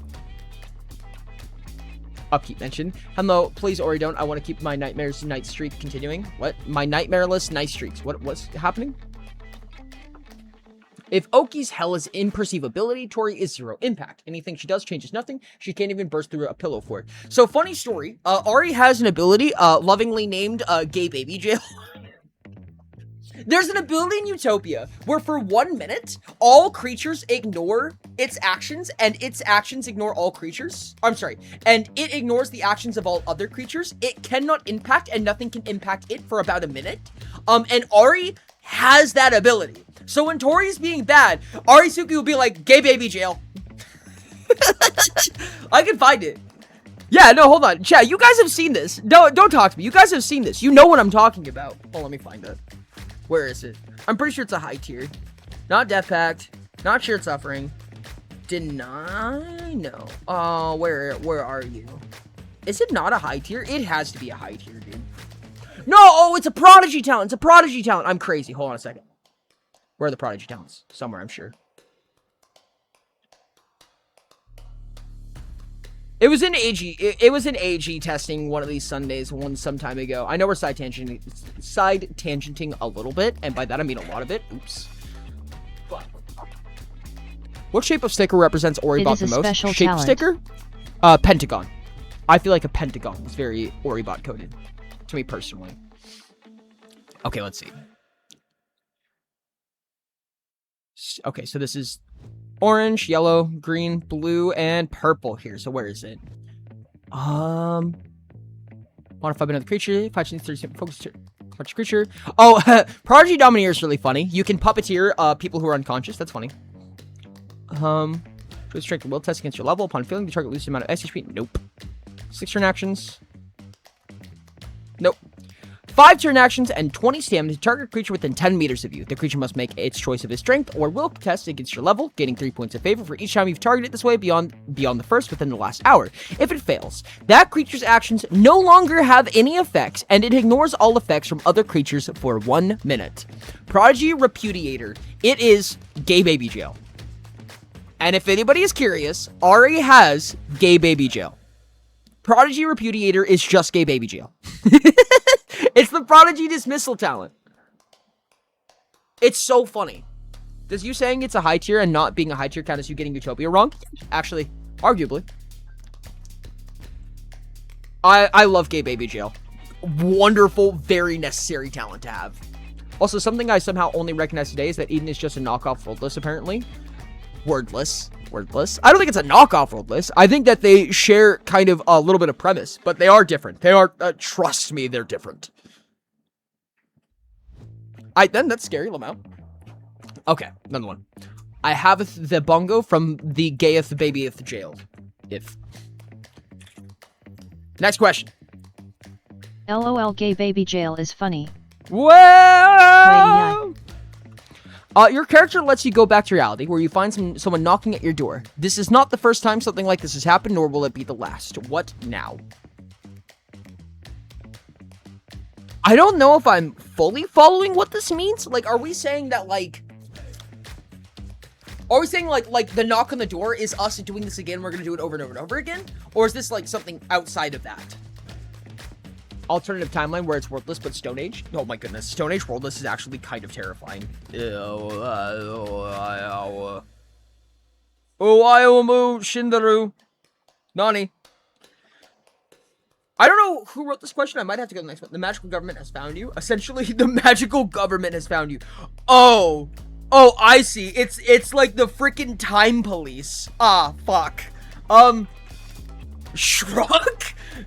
Do our characters get any say in this, or am I just getting arrested by the time police? Because I'm getting arrested by the time police.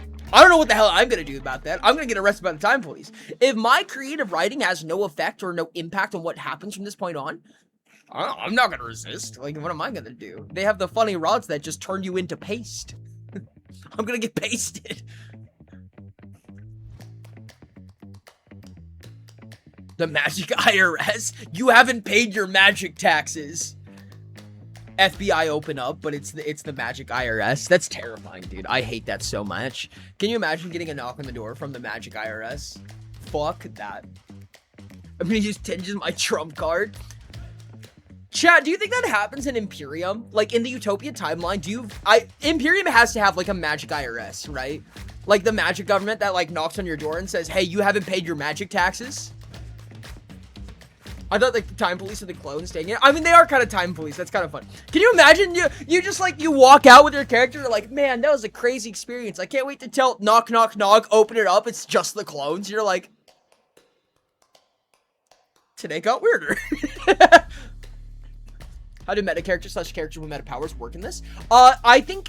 I mean, kind of the same. It depends on your meta awareness, right? But assumingly, depending on your level of meta awareness or what type of meta awareness you had, I think it would change or alter their perception on what you're saying, right? On who you are to them.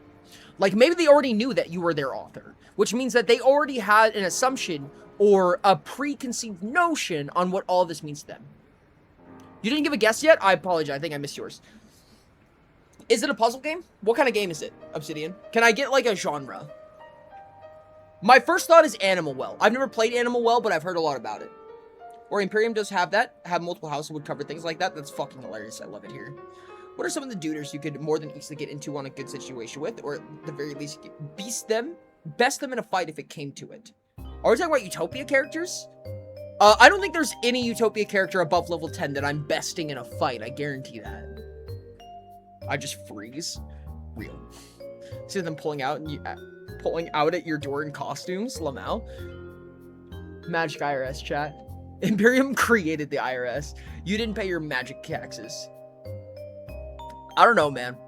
I think that if I got confronted by the clones, I'm succumbing to whatever they say. Like, there's nothing I can do. Like, even if they were revelations, right? Revelations as like a verb, like they got revelations, aka, you know, succumb to reality power level rather than their own power level. There's still 6 of them. One of them is basically a refrigerator, dog. I'm not overcoming that. If they tell me to do something, I'm gonna do it. A battle of wits and your opponent is a Velicus. That's actually a lot scarier than it sounds, I think. Like, Supernatural with the fake ID police card. Oki comes in with a fake police badge. Any duder where naturally they'd not try to exploit something out of you and go against it unless you royally hecked the up. Probably Oliver. Oliver would probably be a good one for me. Frankie might be a good one for me. Alex might be a good one for me personally. Evie, I think, would go well in most interpretations I can think of. Demi might kill me. Kathos probably wouldn't go well. Query might go okay. I think that maybe... I don't know. How did you get here? And, oh, my life is over. 2 thoughts I'd be having. How did you get here? And, my life is over. That's funny. I don't know. I can't think of any other characters off the top of my head. The pink clone? Indeed, the pink clone. You're being charged with unauthorized creation of interaction with a narrative character. How do you plead? Lamau. Ollie was an idea I thought of. Yeah, Ollie, I think would be pretty safe. I don't know. I can't think of any others. Off the top of my head, at least. No, that's all I got. I was gonna choose a chat place character, but I think all of them are murderous by nature. Okay.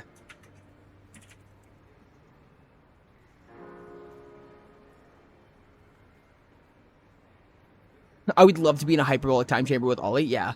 I found the rock! This is a reference too. But I just love how excited you were. That's just the gameplay, or at least the main gameplay. I'm sorry, I have to scroll up. I've never heard of that game before, but I suppose the genre is running right game. Oh, it's like a Metroidvania? Is it Skong? Celeste? Just the gameplay, or at least the main gameplay. There's a bunch of mini games, and the story can range from multiple different genres. Oh goodness, I have no idea. I'm off the trail, dude. I am so off the trail. Redraw the silly duders to the door. Only if I could draw. Fuck. What about the most recent chat plays character? Ori, the one with split personality. I don't think they would murder me. I don't think they would murder me right off the bat. In fact, I think I had less jurisdiction over them than most other people did. I think there's more people that had more jurisdiction over them. I think realistically, at best, that character is in a room with me, Hale, Zero, and Dino. How would the question work if my characters do have multiple stories? Do they just turn into one of those versions, or do they amalgamate into one, like they have all the memories of those? I'd assume they'd be one version. Each different version. So that's not a Metroidvania? No, but it's a side-scroller. It's a side-scroller platformer. I'd say we treat different versions as different characters. That's what I was thinking, Calamity. I was kind of on the same boat for that, personally. I'll give you a hint. The characters are made by a specific folklore creature. Nope, I don't think I can think of it. Nothing comes to mind, at least. It's very possible I've just never played the game before. On that, or I'm gonna hear the answer. I'm gonna be like, I'm so dumb. That would be one way to meet you for the first time. That's what I was thinking. That would be really funny. I'd be like, hey, chat, Hale comes over stream, and then we're all sitting there with the chat chooses character like, guys, what do we do here? Start live streaming in that moment. Easy peasy. Done. We do a cooking stream with them, it'll go great. That is a weird question, though, right? Like, what would their consciousness look like? Because their consciousness is normally split between 3 different people. Kind of like Soapy. But with 3 people. So how would they interact? I will charge you after the fact? Oh, absolutely. How would that work? I have no idea, dude. New mechanics, I guess. New mechanics for sure. It would be weird. It would be a weird one. Yes. The answer is yes, but also it's sometimes no. Shrug.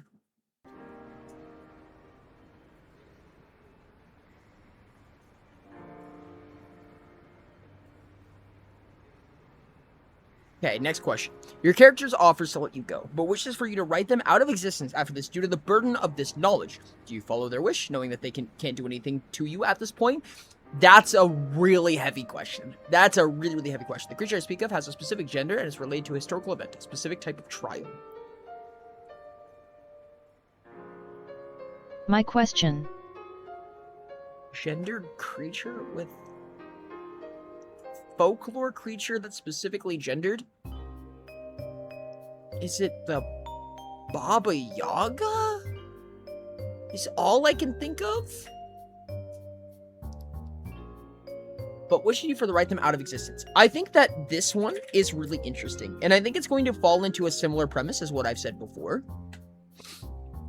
That it depends on if this should be their end, in my opinion. Cooking with friends? What? Huh?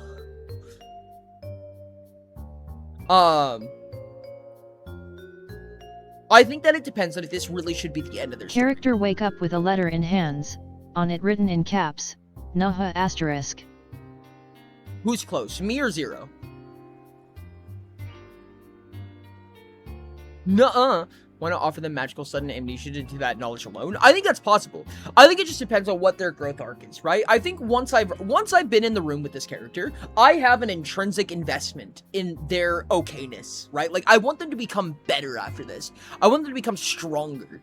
And if I think that they have run out of the ability to make strength, if this has genuinely ruined them, right? There is no way for them to recuperate from this. They are only to get hurt after this point. I would accept their wish and I would write them out. I would write them away. If I feel like they could learn something from this, if I had to amnesia them to give them prosperity, I think I would also write them out. Because I don't think that aids them in any way, unless it's specific to their ability, right? Like in my opinion, I think Eevee would be happier that way. And I'm okay with doing that to Eevee, because I do genuinely think that Eevee would be happier. Eevee doesn't want the responsibility, right? Eevee doesn't want responsibility. Eevee doesn't want to save the world. Eevee wants to be close to his friends, and he will save the world if that allows him to be that, right? So I think amnesia is safe for him. I would be okay with amnesiaing him because it would be better for him. But in many other cases, I think I would just write them out unless it could be utilized in some way to make them better for it. Even if they don't like me for it right away, I would try my best to tell them there's a reason for this. There's a reason that we do it this way. Your answer was close to the actual thing, but there's a key difference. These were real people accused of certain acts of mystical nature. Rasputin? Cooking Companions was the game I was thinking of. What is Cooking Companions? I've never heard of this.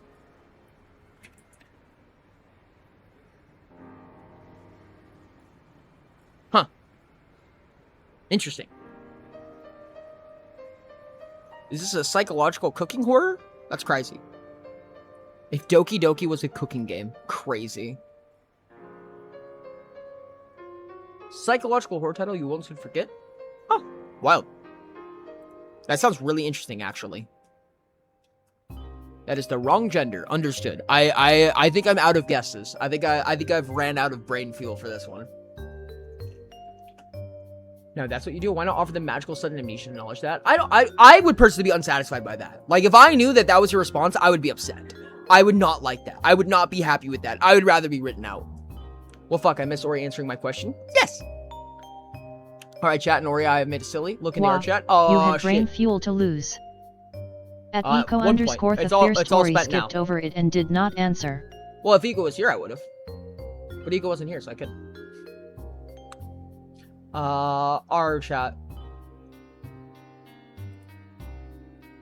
Oh my goodness, that's so cute. Chat! Look! You can't see. Hold on. This is Chatbot and Oribot. Chatbot's the one in the corner, like right. Oh, it's on the just chatting train. You'll see it in the bottom right. And Oribot, which is this orange guy right here. This is Mooshi's art. The little Twitch logo is so cute. And all the various colored. Oh my god, wait, no wait. The shamrock for Oki, the red heart for Tori, the pentagon for Oribot, the purple diamond for Arisuki, the gold star for Oliver, I love that. And the blue flower for Orion, this is so adorable. The Twitch logo, of course, because necessary, and the little rainbow. Amazing. I love it here. This is my last time for the creators. They live in huts in secluded areas. I don't know if I know what the mythical creature is. Like, it's very possible I just don't know what it is. Because nothing comes to mind when I hear that. In the Discord, by the way, chat, if you want to check it out. It's in the art channel Discord chat. You might have to select socialite when you join if you want to see it. 20 on the D20. GG. Let's go. Also, that was Nebs. Hi, Eco! How are you doing, Eco? Welcome in. Eco says they're not important. Has literally an entire bongo event to them. I think Eco's just a cryptid. That's how I see it. Alright, next question.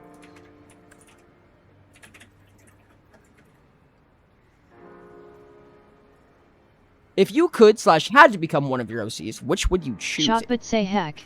If you had to turn into one of your OCs?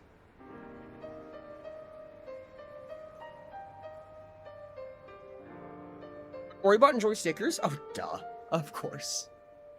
Oribot would be like, and I quote, celebration. MHM. Yes. I submitted this one. If you could / had to become one of your own Cs, what should you choose? God, dude, that's actually really fucking hard. Who would I become? Would I become Eevee?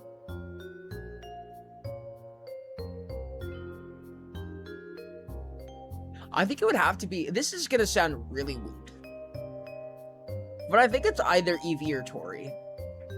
I don't know. I feel like there's something that feels odd. Like, I'm gonna use the clones as an example because they have such a good spectrum of personality types, right? If I were to become someone other than Tori, right? So like Oliver, for instance, I feel Tinge is like up my there. ambitions. So is Chroma. Tinge is a Eevee, the Pokemon. Oh, interesting. If I were to become someone like, let's say, Oliver, right? Like, Oliver's extremely Shotgut does capable. not want to cuss today. But I do think that Oliver is also not going to share the ambitions and the wants and desires that I have right now. So if I were to become them, I feel like I would lose out on what I was actually interested in, on what I would be interested in doing as of answering this question. But Tori and Eevee, I think, would both share my ambitions in some way. Eevee in a very different manner. I think that Eevee does not want what I want in the long term. We want vastly different things in the long term. But I share enough in Shotgut, common with Eevee to say be fuck content. pretty please. Tori, I think, is kind of the same way, right? Like, Tori lives on a big scope, Shotbit, and I like a big say scope. fuck pretty please. I think they did. I feel like Tori has enough in common with me that I feel like, especially by being on a big scope, being a big scope character, and being an LMAO. ambitious character, and being an impulsive character, I feel like I would really be okay with swapping with Tori or swapping with Evie. Also, Tori has the coolest fucking skill set in existence. I love Tori. Kinky would give me a double bongo. Oh my goodness. Someone talk about Frankie. Do you get their knowledge / skills? Could you personality wash away by those skills and knowledge? I presume that you're forced to take on some amount of their personality and you gain their knowledge and skills, would be my assumption. I don't feel like I have any good character options to become. I feel like you do. But yeah, I got it. What did I got? What did I got? If I was to live out another life, but with me controlling it, Dark Valiant or Dark Elixir, if not Jeremy Vilve, Light Evelyn, and maybe, but just maybe Coalitions would be my choices. Interesting. I feel like you just named all of them. Oh, double bungo! You gain some amount of their personality. You gain some amount of their personality and likely some combination with your own, and you would gain their knowledge and skills. Indeed. I would choose Eden character. Why Eden, out of curiosity? GGM. Hey, what's up? Welcome in. Hi. Imagine someone gets a blackout. We have had, in the, year that I think it's been, half a year that we've had bingo, we've had one entire blackout. And it took so much finessing to make it happen. It took so much to make it happen, dude. It was crazy. Didn't name Void. Understood. Collida could be an option, too. Interesting. We did a blackout day. We did one entire blackout day. Because it's on the list to talk about, Ori? Oh. 3 people blacked out that day, including myself. Indeed. It was amazing. Alright. You are in this room because your character called you here, and as the power to do it again if they wish. Your character has firmly gone outside of your control, and even if you go back to rewrite them, this person would still exist to haunt you. How will you deal with this information looming over you? Shrug. I mean, that's it. I think that's just the nature of things. If it is, it is. What do they want to do with me? I'm not gonna stop them. I'm not gonna be able to stop them. I mean, I'm not gonna bow. I'm not gonna plead. I'm not gonna beg. I don't think my character would ask me to do that, though. If they want to call me again, they may. Go for it. I'm not gonna stop them. If they want to kill me, they can. What do I do at this point? This is an act of God to me. Much like it was to them in every other reverse circumstance. What can I do? I'll just let it happen. They ask me to do something, I'll do my best to do it. But like I said, I'm not gonna beg, I'm not gonna plead. Random question. Would Chatbot and Tyebot be aware of or know each other? Probably. Trank brought so many bongo cards. Yeah. Trank did buy a lot of bongo cards indeed. That day. That blackout day was iconic.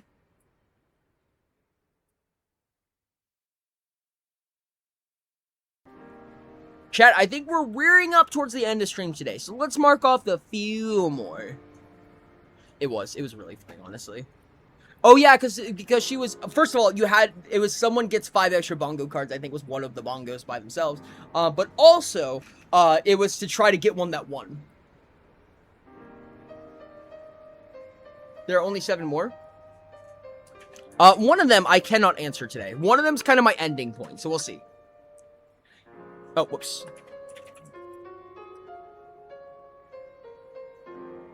You have a phone a friend to anyone in the real world to come with you into the room. Who are you taking with you? Rain. It's always Rain. Rain helped write most of the characters. Rain knows most of the characters that I know very, very well. Hey, what's up, Did you Lunatic? give up on the guessing game? I did give up on the guessing game. I that's what I was trying to say when I said I think I've ran out of things I could think of. I think I have to give in on this one. I think Rain knows a lot of my characters so well, and knows me so well. Can they say no? I would say probably not. You didn't get to choose to be here. I would assume they don't either. I heard me? Yes. The question is currently, we're trapped in the room with our OC, right? But we get to phone a friend to bring with us into the room. And I said, I'm bringing Rain. Defaults choosing Ori due to it being Ori. Hello. I'm getting phone a friend. So when Zero phone a friends me, do I get to phone a friend then? And then I'll phone a friend Rain, and then Rain will like grab like Hale. Then Hale can like grab Ashton. Forever onward. No, I think that Rain knows my characters, knows my writing style. It is my better half realistically in most practical scenarios. Get dragged in the antechamber to alongside with Ori face the horrors of the Duders. And honestly, if I guess if we both perish, then so be it. I'm probably calling Dino if I get called. Good answer. Good answer. This is really fun. I actually really love the idea of a phone a friend. It's a very like flowery, holy shit. Flowery question in comparison, but I really like it. It's Cookie Run Kingdom. Cookie Run Kingdom? What? Nuh-uh.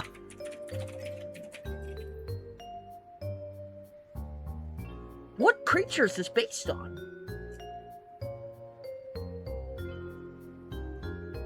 I would never have guessed this. I've never played this game.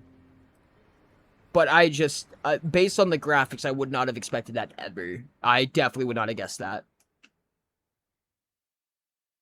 Wild. Do I get to know the character I'm meeting with before I call someone in? Yes, I would assume so. Question said anyone. You can kidnap a president. No further plans. Okay, fair enough. Yeah, I'll just grab the president. Be like, hey. You know, I'd actually be like, yo, Evie. Never mind. I'm not gonna say it. There's many plans that one can make with that. Hey, what's up, Zuna? On the other side. I never would have guessed that. I also know nothing about it. I only have seen ads for it. I would not have guessed it. I would never, ever guessed it. I mean, you could ask your character to hit somebody if you wanted. You, Evie, can you kill that guy for me? That's what Abraham I was thinking. Lincoln.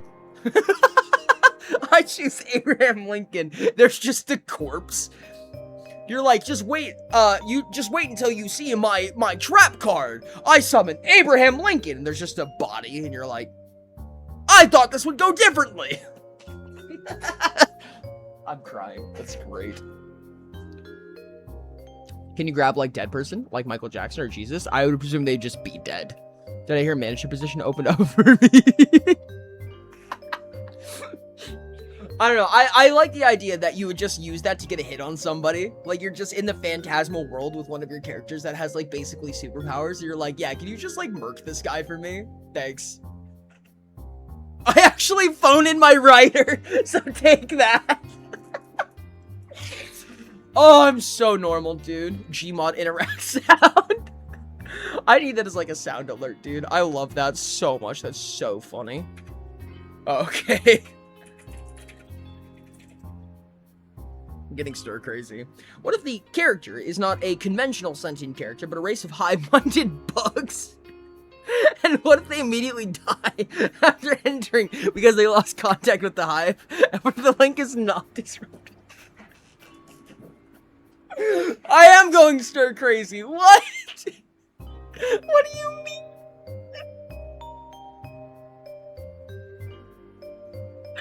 Your character was a hive of bugs this whole time. Peen. They're just, you just walk in and you're like, oh my god, is this the ephemeral room why is there a bunch of dead bugs? Why is there just a bunch of dead bugs here? And then the other option where there's just a bunch of bugs. They're still alive. They're just bugs. What do I do with this? What am I meant to do with this, chat? What do you mean? Just take one of the bugs with you. It's a special tool that'll help us later. Oh my god, dude, I'm dying. I phone you in. Why did Tybot turn into a pile of bugs? Oh my god, I'm dying, dude. I phone a friend, Zero calls me in. Or it was, there's just a giant pile of bugs. And I'm like, Zero, where are we? Dude walks into a Dispel Wake and turns into a chair. Bro, I am so normal. Why do you ask? Oh my god. That's crazy. Okay. Well, that was a good question. That might have been the best question today. You agree to part ways, but as your character leaves, you don't see a way to. A way you? You have been trapped in the room, and you see a month-long timer appear on the wall. A different character will enter the room in that time, but you are alone until then. Agreed. Well, fuck! The bugs fly out. I phoned Raiden. We're stuck in here for a month.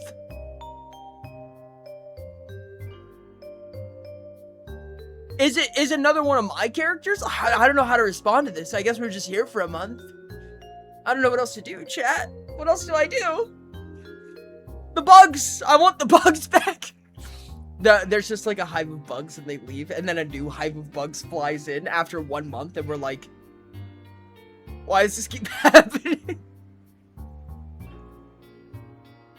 Rain, can you imagine that oh wait, Rain, dead ass though? Are you there? Can you imagine being stuck in this room with Pond? Prepare, I guess. Yeah, that's all you can do. Stuck in the room with Pond? Yeah, you get the antechamber with Pond. Pond. Can I put him on my face? A month with a dead He might body kill of you. Abraham Lincoln. Okay. Rain's just going like, Do I have a shiny ticket? I don't know, do you keep any shiny things on you? My wedding ring. Pond. I guess Rain's wedding ring is going to the God sent Pond. Bye. Guess we're back to the sexer fight. Oh god, dude. I hate it here. A month with the dead body of Abraham Lincoln. This is really just turning into a fever dream. You open the antechamber. Inside is a single phone a friend. You use it to phone Abraham Lincoln. Abraham Lincoln is still a corpse. A bunch of bugs fly in. You try to communicate. Nothing happens because they're a bunch of fucking bugs. They all die. And then you have to sit here for a month. Thumbs up, dude.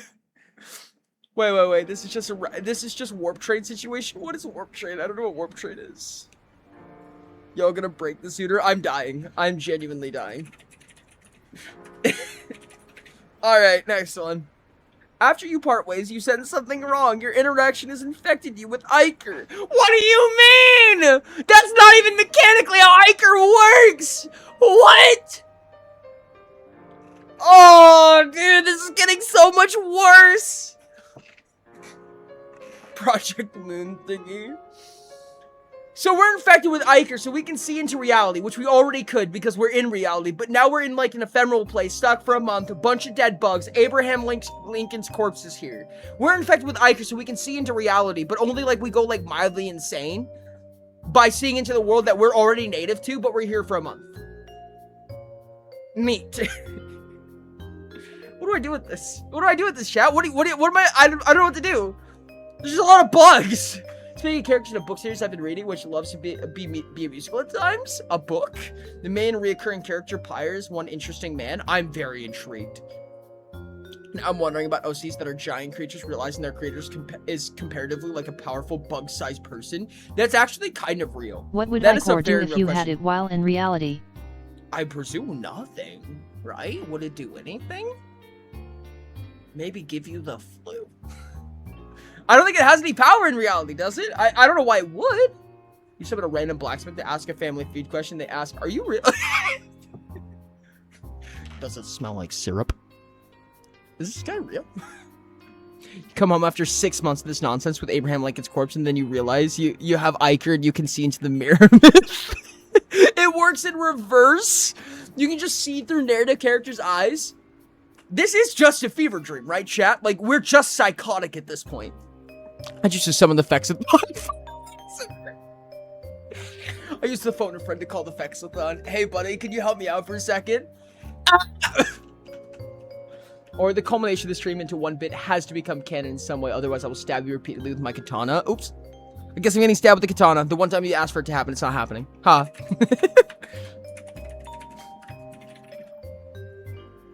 You are dismissed back to reality, where you find that no matter what you try, you are unable to write or continue this character's story. Instead, as time passes, it begins to write itself. I feel like these aren't questions anymore. I'm being told these things now. What do I do here? I feel like a story is being read out to me. Okay, what happens next? Oh dear, writer. Is this me meeting my writer? I am crazy. Oh my god, I'm going insane. Okay. Would perfection she find peace in our world? This is the question I have to stop at. I can't remember this question. I have to stop here, chat. Since the Fexathon is here now, I might as well what? I might as well take it back to reality with me. I voted friend the Fexathon. I choose to go back to my reality. I bring the Fexathon with me. Dear God. What's it? Okay. Unfortunately, it's just this question in Zuna's, but unfortunately it seems that we are going to have to end here, chat.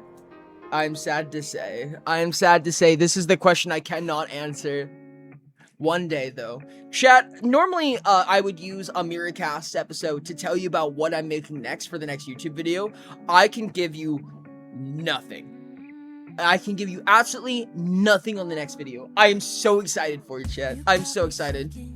No, please, keep going. Don't leave me alone. Join us on the next cooking stream, Hale. I don't know what to tell you. I can give you absolutely nothing on the next YouTube video. Usually they come out in like 3 to 4 weeks. Hopefully it'll be within that time frame as well. Could be a little bit longer. I see a world that's a little bit longer. We're kind of at a precipice where I have to keep my mouth shut, unfortunately. Also, I totally accidentally leaked something today and no one caught it. I'm so happy. I'm so glad I don't react to things. Should I specifically care about the next video? Yes, you should, actually. And the question I have submitted are not serious. We can stop. Love. Don't abandon us. I'm sorry, chat. And this is break week. This is break week, which means I don't stream until next Friday again. And in which case, I believe we are doing Superthon. Only if you're paying for me to get there. Squint. Well, I'll see you in your next video in the live stream here on YouTube. I appreciate the heck out of you, Obsidian. Thank you so much. Guys, for anyone who's on YouTube, if you're interested or if you haven't, consider joining us on Twitch. We stream a lot. Or if you're just looking on YouTube, join us on an Ori Does streams when it happens if you're interested in that. Or if not, then I'll see you on the next Ori Don't stream. I appreciate you guys. The antithesis Trank was talking about, the anti whatever. What? Leaked was marked off the bongo instantly, Ori. No, I marked it off. Chat. I marked it off some period of time after it actually leaked. That was a hint, chat. That was a hint. But oh well. I hope Superthon doesn't affect the VOD upload. Love you guys! I really appreciate you guys. I go now. Bye, Ori. Thank you guys so much for joining us. I'm excited to see you guys next Friday. I'm excited to see you guys for Superthon. I hope you guys have an amazing week. You guys have been awesome. I'm so excited for the next video, dude. Oh, I've wanted it off my chest for so long. I have been hiding this for so long, dude. Oh, I'm so ready. Superthon's coming soon, chat. Superthon's coming soon. Make sure to copy the right message. Post in their chat. Let them know who sent you. For those on Twitch, at least. The people on YouTube, I don't think you'll be joining us for the raid. Stream will be ending soon for you guys. Thank you, guys. Thank you. You guys are super awesome. Let's find somebody. Who are we raiding?